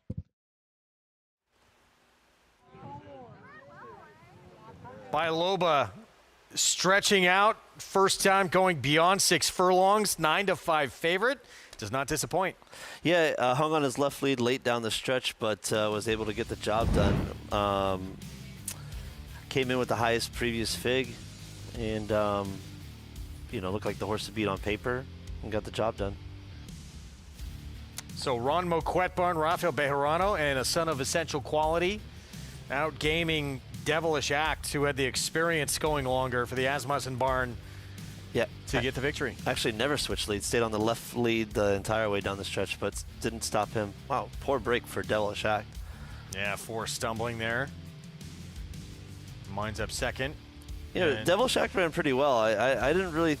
Maybe he needed that confidence booster going out of that last race, dropping into the optional 75 or maiden auction 75, because he ran a much improved race today. 9-5 favorite over 12-1 over 7-1, 5-4-3-2. 7th at Oaklawn, back to New York. 3-win Thursday for Manny Franco. Juliet on approach. Gets into gear late in the stretch to win this nightcap. Yeah, got a great trip, saved ground, tipped out.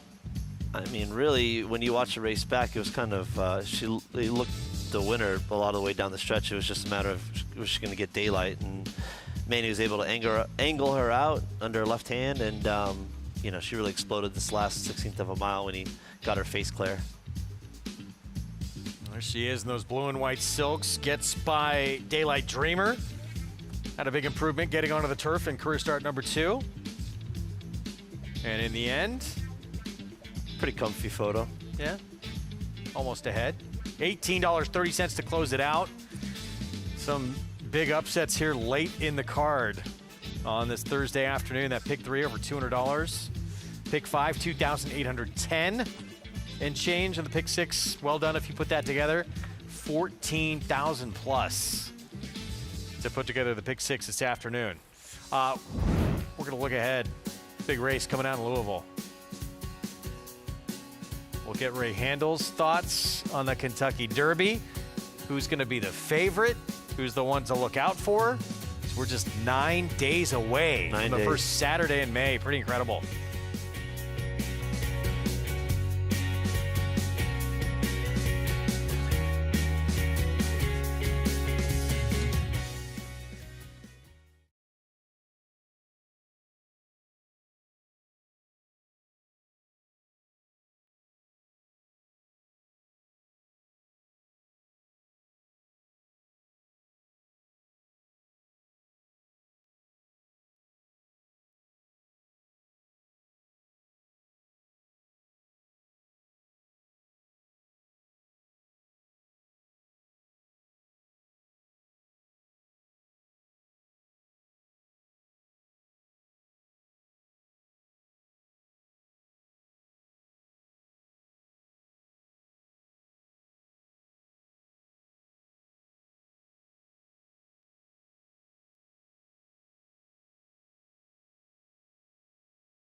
Back on America's Day at the Races. Talked about this a little bit earlier in the program. This meet's winding down in Hot Springs Saturday.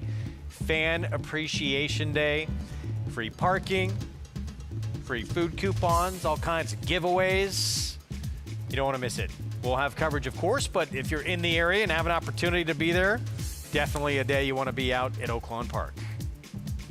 It's been an incredible meeting. There's been a lot of big upsets, too. Nitrogen beat the reigning champ, beat a couple of occasions. Roland Big Joe beat, obviously. Sovereignty coming back, getting beat. Was last weekend an upset with White Barrio beating Sovereignty? I think it was a mild upset. Mild upset. That's Yeah. pretty. There's been some exciting racing going on there. I mean, they do it right down there in Oaklawn. Sovereignty and boat journalism, I think, are going to get a lot better off with that race under the belt, don't you think? I can't believe journalism still hasn't beat Sovereignty. It's like, are you kidding me? This horse doesn't even fire his A+ race, and I still can't beat him. Yeah, it does not bode well for him. But you never know. Met Mile, apparently. Yeah. The target for journalism. That makes sense. Beloba with the victory in the stretch out here. Ron Moquetborn, Blackridge Stables, and Rafael Bejarano team up to win the 7th. No switch, no lead switch, no problem for this guy. He got the job done in kind of a surprising finish with the Devilish Act, who jumped up. I like the 3-horse in there. Did he hang it on there for 3rd? That horse dug in pretty game. You know, he's on the front end, got pressed by the 6-horse and still hung on. Maybe one to watch back next time.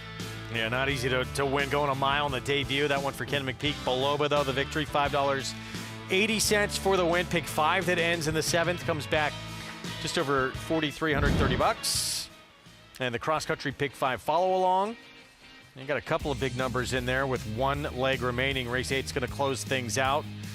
Ratings handicap for fillies and mares 4 and up at a mile and 16th. And the favorite right now, the 5, Pink Ruby. I thought Pink Ruby Most Sense seemed like although Most Sense big number right now. That's going to change, I would think. Yeah, these conditions had me tripping. I was like, what is this? I'm like trying to read it, and we're used to traditional conditional claiming races or date races, but yeah, they're going outside the box here and thinking. Difficult enough at this meet with horses coming in from all these different racing jurisdictions. Now they throw this at us. Yeah, listen, there's always something you haven't seen in horse racing. Pink Ruby, certainly the one to beat. Lindsay Schultz-Barn, Ramon Vasquez. We're going to take a timeout. We'll be back. More coming up, and we'll take a look ahead to the weekend Dig a Diamond feature on the Saturday card. Standout sensation. 6-time winner, Kinnan LaRose, trying to rack up another one and get a stakes win in the process as the meet winds down in Hot Springs. We'll be back.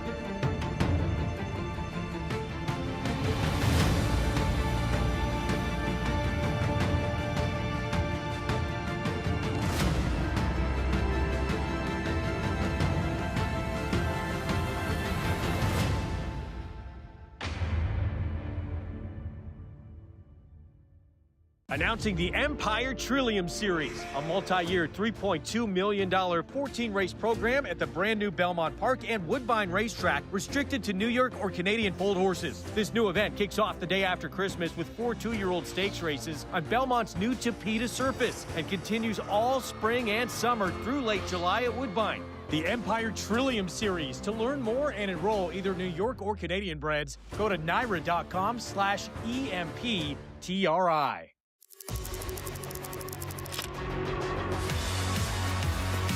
And it's lights out, locked, pouring it on, running aggressively through the stretch to win by 7 easy lengths.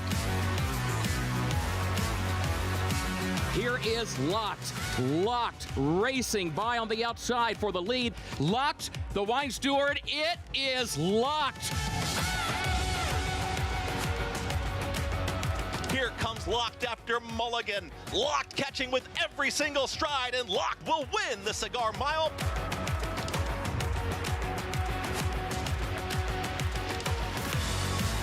It's all about Locked, dominating the big cap, cruising home to an effortless 8-length romp.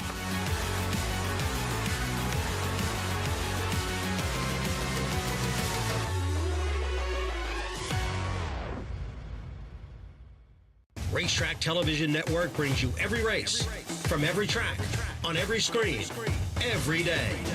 With monthly packages starting as low as $5, RTN gives you great value and access to more live HD streaming and race replays than anyone. Visit RTN.tv today to sign up and watch on almost any device, including Roku and Amazon Fire. RTN has packages that start at $5 per month.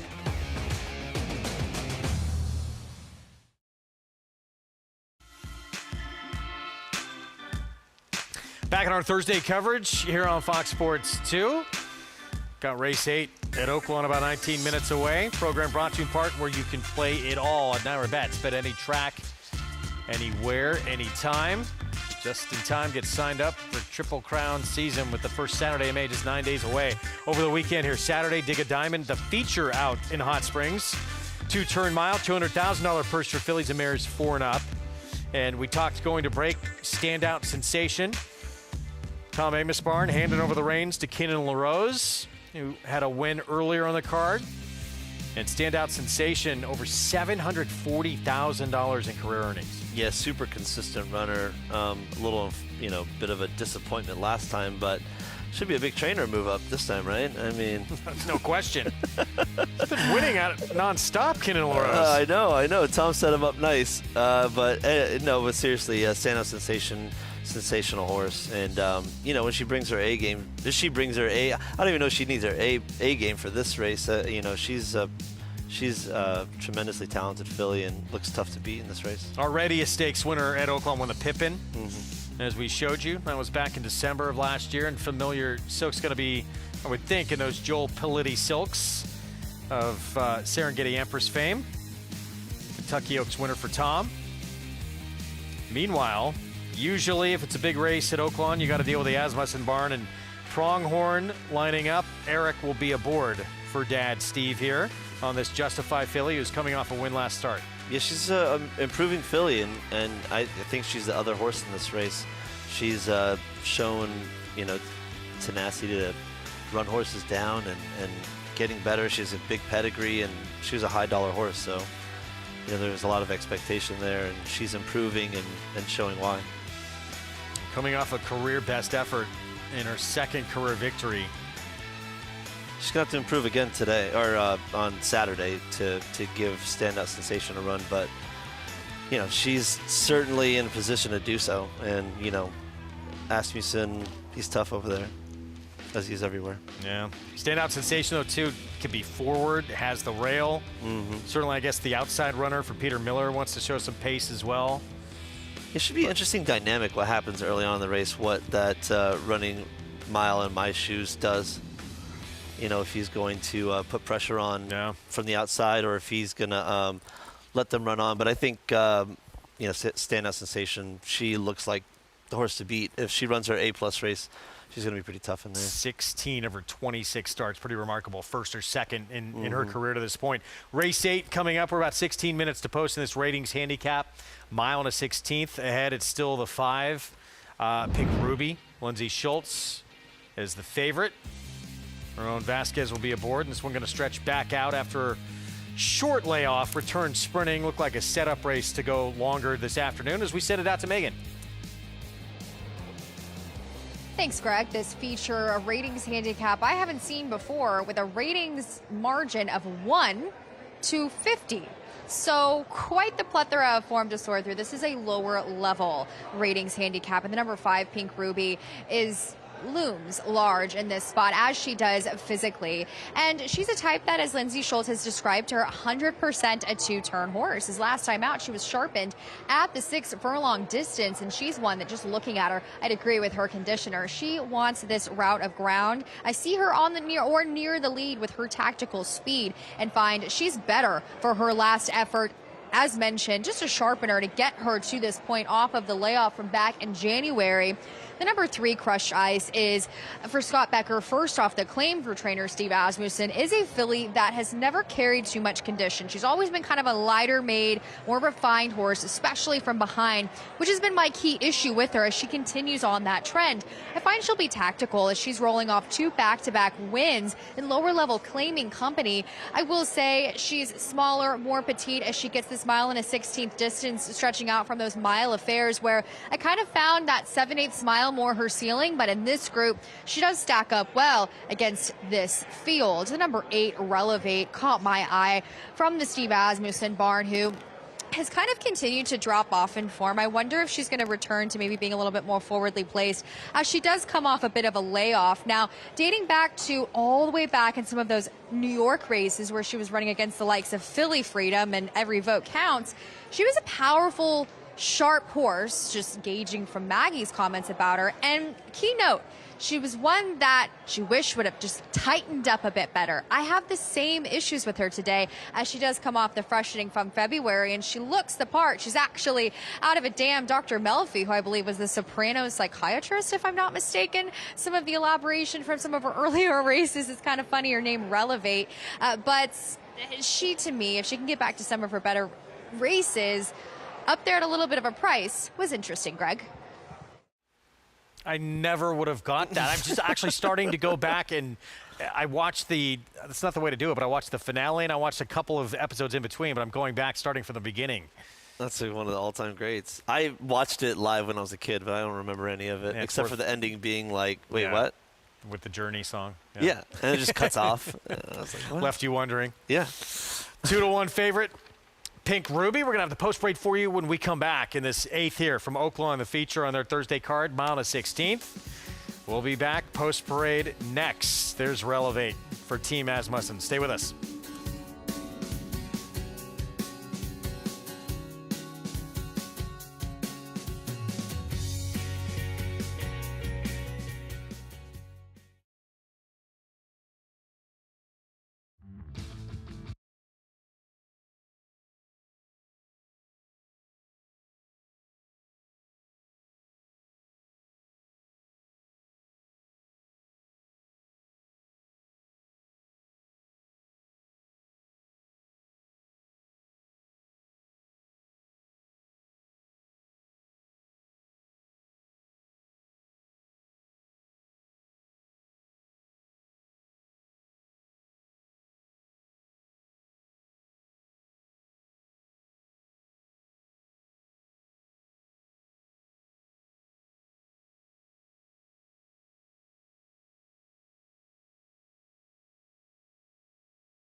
On June 6, 2019, a new chapter began at Alapa when Hillendale transferred its operations to the famed Kentucky Station and Thoroughbred Nursery in Paris, Kentucky, on a farm that traces its origins to 1827.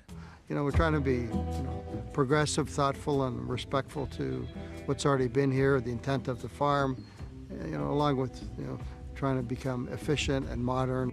The 1,400-acre Alapa is driven by its owner John Sikura's passion to return the landmark farm to its original glory. The extensive restoration includes building a brand new breeding shed out of stone and concrete, matching the training barn that's been converted to be a stallion barn and now houses a roster of world-class stallions.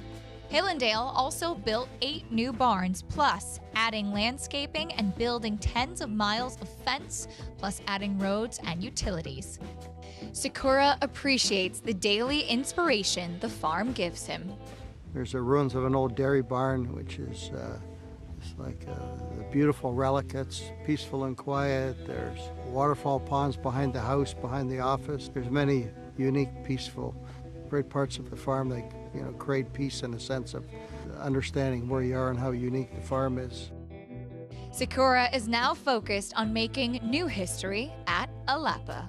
When you think of all that living history, it makes you respectful of the barn and who's been housed there, and then also a responsibility of trying to keep that same standard and try to move it forward and be historic in what we do, so that when someone would look back 50 years from now, they have a feeling of obligation for them to do the same here. Program brought to you in part by Hillendale at Alapa. As we get set for the post parade out at Oaklawn for the 8th on the card, this ratings handicap, fillies and mares, 4 and up, mile and a 16th, and more money coming in from the public on Pink Ruby for Lindsay Schultz, Ramon Vasquez. We start with the Esperanza's Spirit from the inside. Yeah, well beaten in its first 2 runs at Oaklawn this winter, with no real excuse. Tartaria just claimed away from Steve Asmussen. Yeah, stretches out for the first time in a while. Should help put her in a more handy forward position. 9-2. Here's Crushed Ice. Scott Becker claimed away from Asmussen. Yeah, another one claimed off Asmussen. Comes in off a win and a never win 2. Looks pretty live in the spot. End of Innocence going to stretch back out. He's been terrible in all 3 starts this winter at Oaklawn. I like others here. There's Pink Ruby, the 6-5 favorite. Yeah, ran great, dropping into a never win 3 last time, and pretty smart placement getting into this spot where it can't be claimed. First of 2 for Steve Asmussen. Son Keith rides here, the 6. Yeah, this is a kind of a head scratcher for me. He's got that one good dirt race in some recent form, but mostly grass meant. Clearly creeps 40-1. Yeah, he's going to need a lot to get there today. Relevate, the other Asmussen runner, just claimed, and Eric aboard.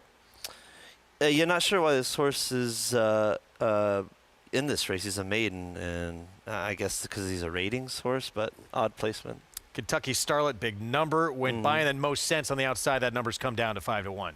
Yeah, ran a big race 2 back in the slop, and her dry track races are okay, but seems like that might have been an elevated number with the sloppy track that day. 6 minutes away from this Thursday feature. Let's go back to Megan. Yeah, guys, in a real competitive one, the 5 is taking all the money, Megan, and we both are having a hard time seeing past the 5 Pink Ruby. I mean, she ran in the Wilton last year. She's been up against the likes of Near Missouri, albeit that was in a starter. And she just seems to be a cut above these horses. As last time out, she was at 6 furlongs, and that was a sharpener. To me, she ran like a horse that needed more ground to work with. And maybe needed a race to get to her peak physical fitness because she hadn't run since, early January. And that's exactly when going through the DRF report that Mary Rampolini had compiled, just speaking with Lindsay Schultz, that this is exactly the subject, that the goal of this race was to be able to get her fit and ready off of the layup. I will say this, I did see her last time out. She looks better for it. She looks more tucked up and ready to go. And didn't it look like it appeared when that horse came up inside of her, she kind of got interested again and went to finish with her? I thought it was a good effort. She did. She ran well. And I think sometimes you might... It's tough. Me and you were talking about this off camera. This is a wide net of a ratings handicap. 1 to 50. And you can get horses from all different kinds of levels when doing that. And it's still a work in progress, this rating system. But I agree with you. It feels like it's just...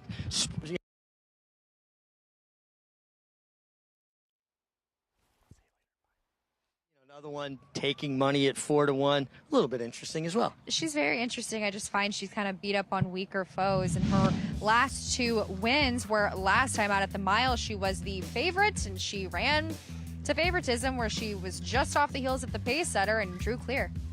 And she does have natural speed. She should be forward and create her own trip. Absolutely. I think that the thing, as I mentioned earlier on in my report, she never seems like a filly that's maybe easier to keep. She's kind of lighter in her frame, and just even when she was with Steve Asmussen, who is by far and away, he knows how to get horses ready to go, she kind of kept that same condition. So I just wonder with her, and I also wonder from a class perspective if she fits it. The 6-horse Morning Miracle from the Steve Asmussen barn. You get Keith Asmussen, another one that can lay up close, put herself in the game. She can. She's going from those turf efforts there at Sam Houston now to the dirt, and her pedigree is incredibly versatile, a twirling candy mare.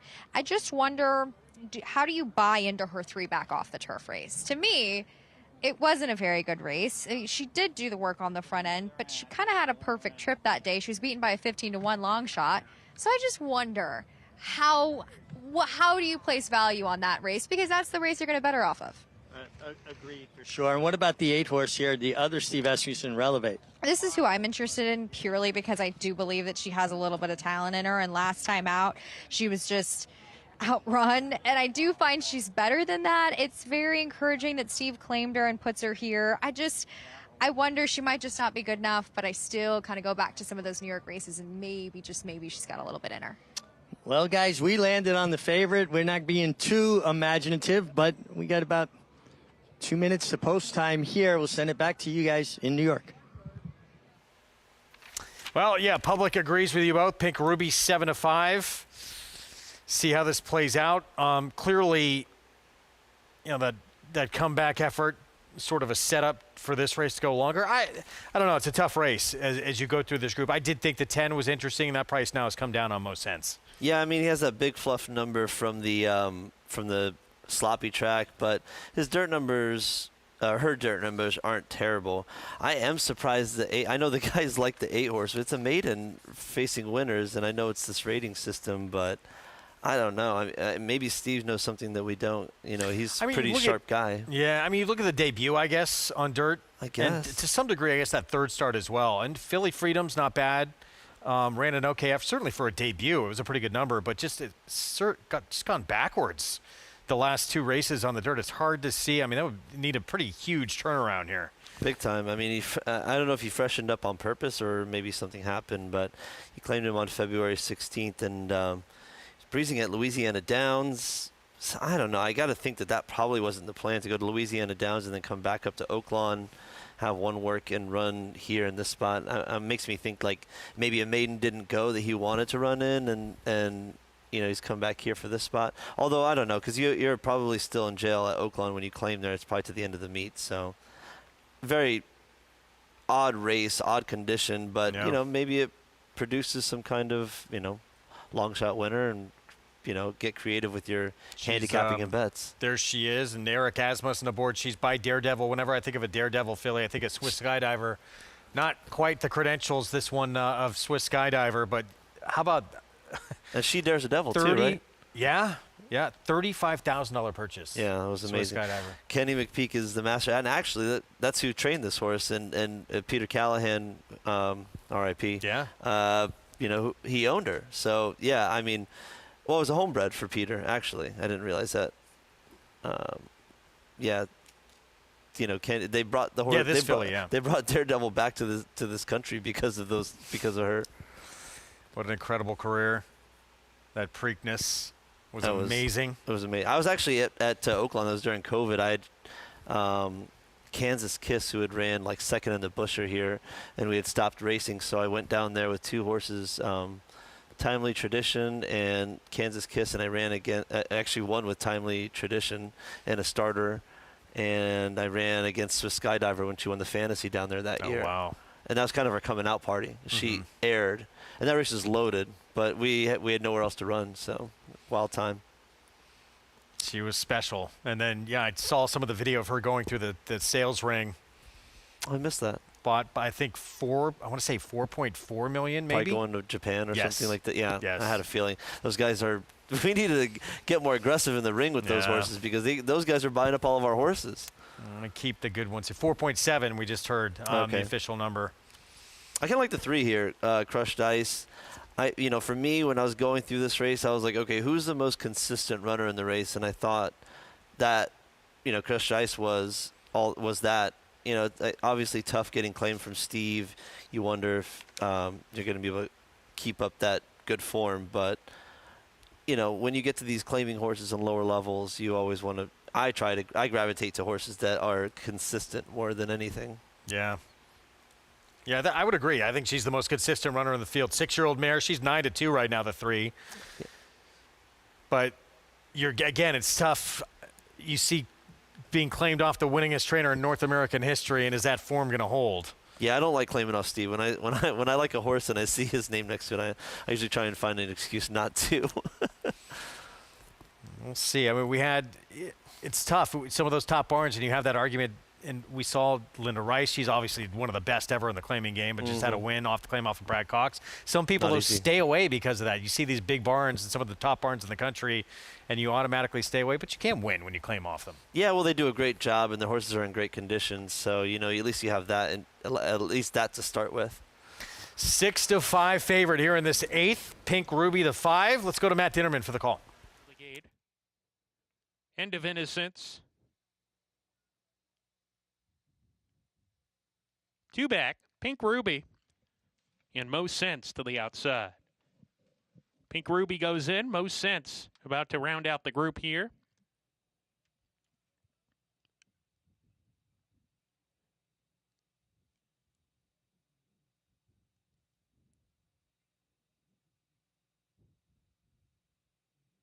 Waiting for Most Sense. A field of 10 here in this ratings handicap. 6-5 for number 5, Pink Ruby. We're ready to go. And they're off. Pretty even dispatch for all.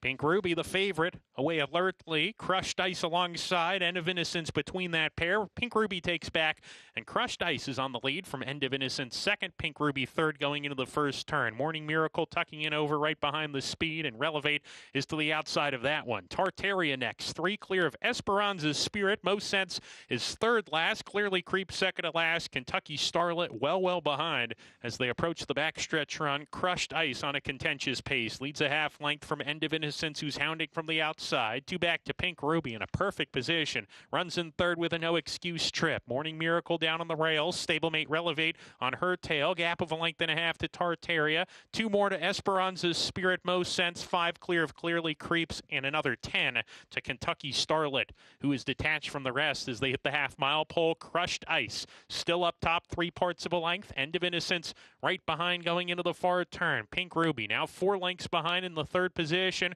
Confidently ridden right now by Ramon Vasquez, and now Crushed Ice opens up the lead to 2. Pink Ruby coming on nicely in second, and without being asked claims that spot and comes after Crushed Ice approaching the quarter pole. Pink Ruby catching the eye and breezing to the lead now. Crushed Ice will have to keep up, but Pink Ruby has a lot left in the tank coming off the turn. Pink Ruby accelerates to a 2-length lead and goes for the finish line. Crushed Ice second, End of Innocence third. Big space back to the others, 1 furlong to go, and this is the Pink Ruby show today here in race number 9. It's Pink Ruby clear by 9 coming to the finish. Pink Ruby in race 8 here is going to romp, and Pink Ruby at 4-5 wins like she was 1-9. End of Innocence was second, Crushed Ice third, Esperanza's Spirit fourth. Total domination here from Pink Ruby. Yeah, goes off at 4-5 odds on in the end. Lindsay Schultz, Ramon Vasquez, and her third career win from 10 tries. Yeah, made 4-5 look like a bargain, really, with the way she aired off. But she's in great position, poised the entire race. You know, she was tracking Crushed Ice, who I liked, but who I actually thought looked pretty good coming around the turn. But when Pink Ruby looked her in the eyes, she said, not today. Just takes off. It does it easily, too. Yeah, absolute romp. That's a romp.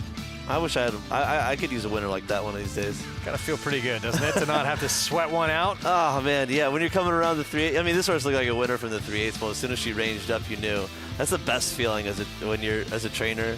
I love winning, but like when you get to that point, you're like, okay, God, thank God. We're gonna win. Are nice, aren't they? They are. They're few and far between, but it's nice when it happens. Save that mental burnout and stress. Oh. Pink Ruby dominant here in the feature. on this Thursday card. Daughter of Connect. Again, third win of her career. She does so at odds on here at 4-5. Prices from this one when we come back from a timeout. Nightcap to come as well. It's Pink Ruby, all about the favorite in this feature on the Thursday card. We'll be back with prices right after this.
Back with you on our Fox Sports 2 Thursday coverage.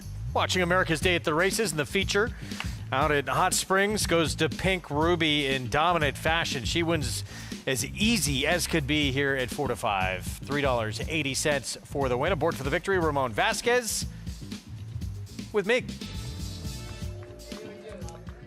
Thanks, Greg. And yeah, really pleased to be joined by Ramon Vasquez. We have a late change, a big one here. Let's send it back to Oaklawn. We have to report, unfortunately, the scratch of number 9, Brass Knucks, your favorite. He is a late defection here, Megan. And, you know, for people that wagered on the source, it's a good thing that there's examining veterinarians at the gate to make sure that only horses that are healthy and sound are competing. I believe he's suffered some vet scratches in his prior races, or prior attempts, I should say. So it is a late vet scratch for the favorite, which does draw me to the number 3, Maxis, in this spot. Okay, and do you think, though, maybe the scratch of your favorite actually helps me a bit with the 2 Ripples Rocket? Because I think he may get loose now. I think you need to place your bet, Mig. I think you need to bet on this horse. All right, guys, I got to open up my Naira bet, so I'm going to send it back to you in New York. Huge scratch. I mean, this completely changes things, obviously. Takes out the main player who was odds-on in this race. So, yeah, Mig likes the 2. You like the 2 as well? I like both those horses. I was initially, I thought those were the 2 other underneath horses, Ripples Rocket, and Maxis. Just seem very logical. Horses, the 2 Ripples Rockets been knocking on the door at this bottom level, and he's got speed. So I thought that not quite good enough to beat Brass Knucks, but obviously no more Brass Knucks to deal with. And I'm honestly a little surprised. I understand that It's a drop for the 10. This horse has just done so little running in those 3 starts. Blinkers on today, softest group he has ever faced. He's 5-1 right now. Maybe the cutback, adding blinkers, speed. So I don't really like this angle myself, like adding blinkers on to a speed horse. Route speed, yeah. Routes. I mean, it was route speed. He was going. I mean, he's clipping along pretty nice. So I don't know what really they're trying to achieve. Maybe they're just trying to, throw it against the wall and see if something sticks. And now even money on this horse, Maxis. Which I thought, that makes sense. No, with no brass knucks in here, he's taking a drop, ran second and 20 down to 15, drops in a little bit here to 10. Makes a lot of sense. 57 buyer last time out, highest buyer coming into the spot, so. Yeah, I guess certainly the consistency is not there, but you have some decent efforts on the 1. Right, Lower Broadway. The problem, I guess, that last race, it was so not bad. good. Yeah. But it was against better. It was against 20 maiden claiming. It was. But if you're going to go with that angle, why wouldn't you take somebody like the 3 that's running 20 down to 15? He ran second that day. It's essentially the same thing. He just was running for the bottom tag. The 1, it's 6-1. I think people are just trying to find something because this horse, I was terrible last time and didn't broke poor, stayed mid-pack, and then faded down the lane and did no kind of running. 2-back was okay, but I don't know even if that performance would be enough to get it done today. And yeah, not for me. Meanwhile, but it's a tough race to get. You got to get creative, so I get it. There's that 10. Yeah, blinkers on, shortening up in distance, big drop in class, although it was a state-bred maiden 50. To open 10 here, but still getting easier. It's still a drop. Those state-bred races, I think they're, hold some more weight than at a maiden 50. It's pretty high level. 4-5. Wow, how short is Maxis going to get? With the huge late change of the one who was the odds-on favorite, Brass Knucks. Nightcap from Oaklawn. Let's go to Matt Dinnerman.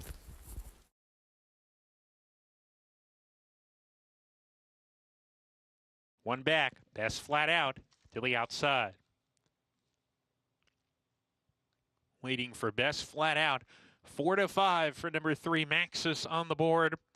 And we're ready to go in the finale. And Laroff in the nightcap. Maxis broke smoothly, sent for speed. Ripples Rocket down on his inside. These two get acquainted on the front end. Lower Broadway right behind them in third. Best flat out to the outside. Gap of 4 to the first-time starter Fulton.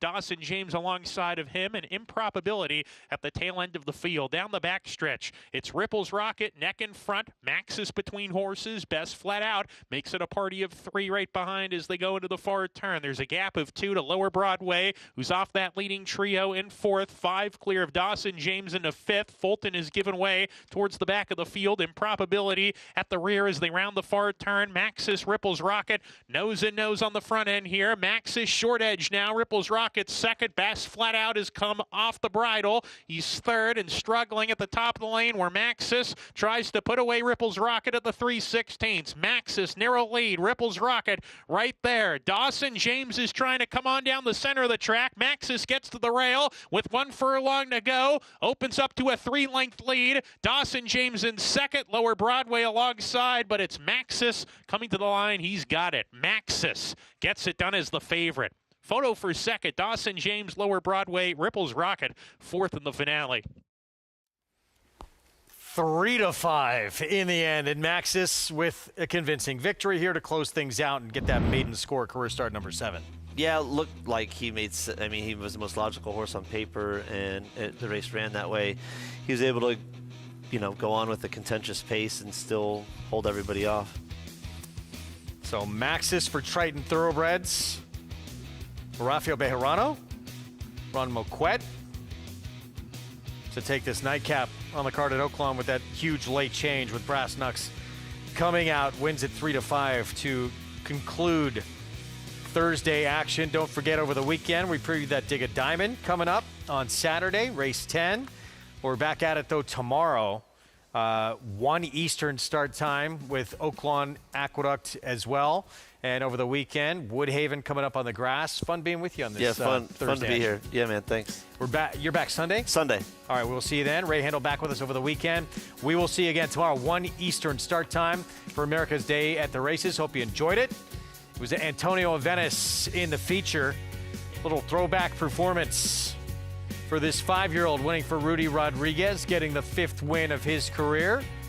Pink Ruby by a pole in that ratings handicap feature at Oaklawn to win as easy as could be. Hope you enjoyed this Thursday coverage. 9 days and counting until that first Saturday in May. We'll be back with you for Friday coverage tomorrow. Enjoy your night.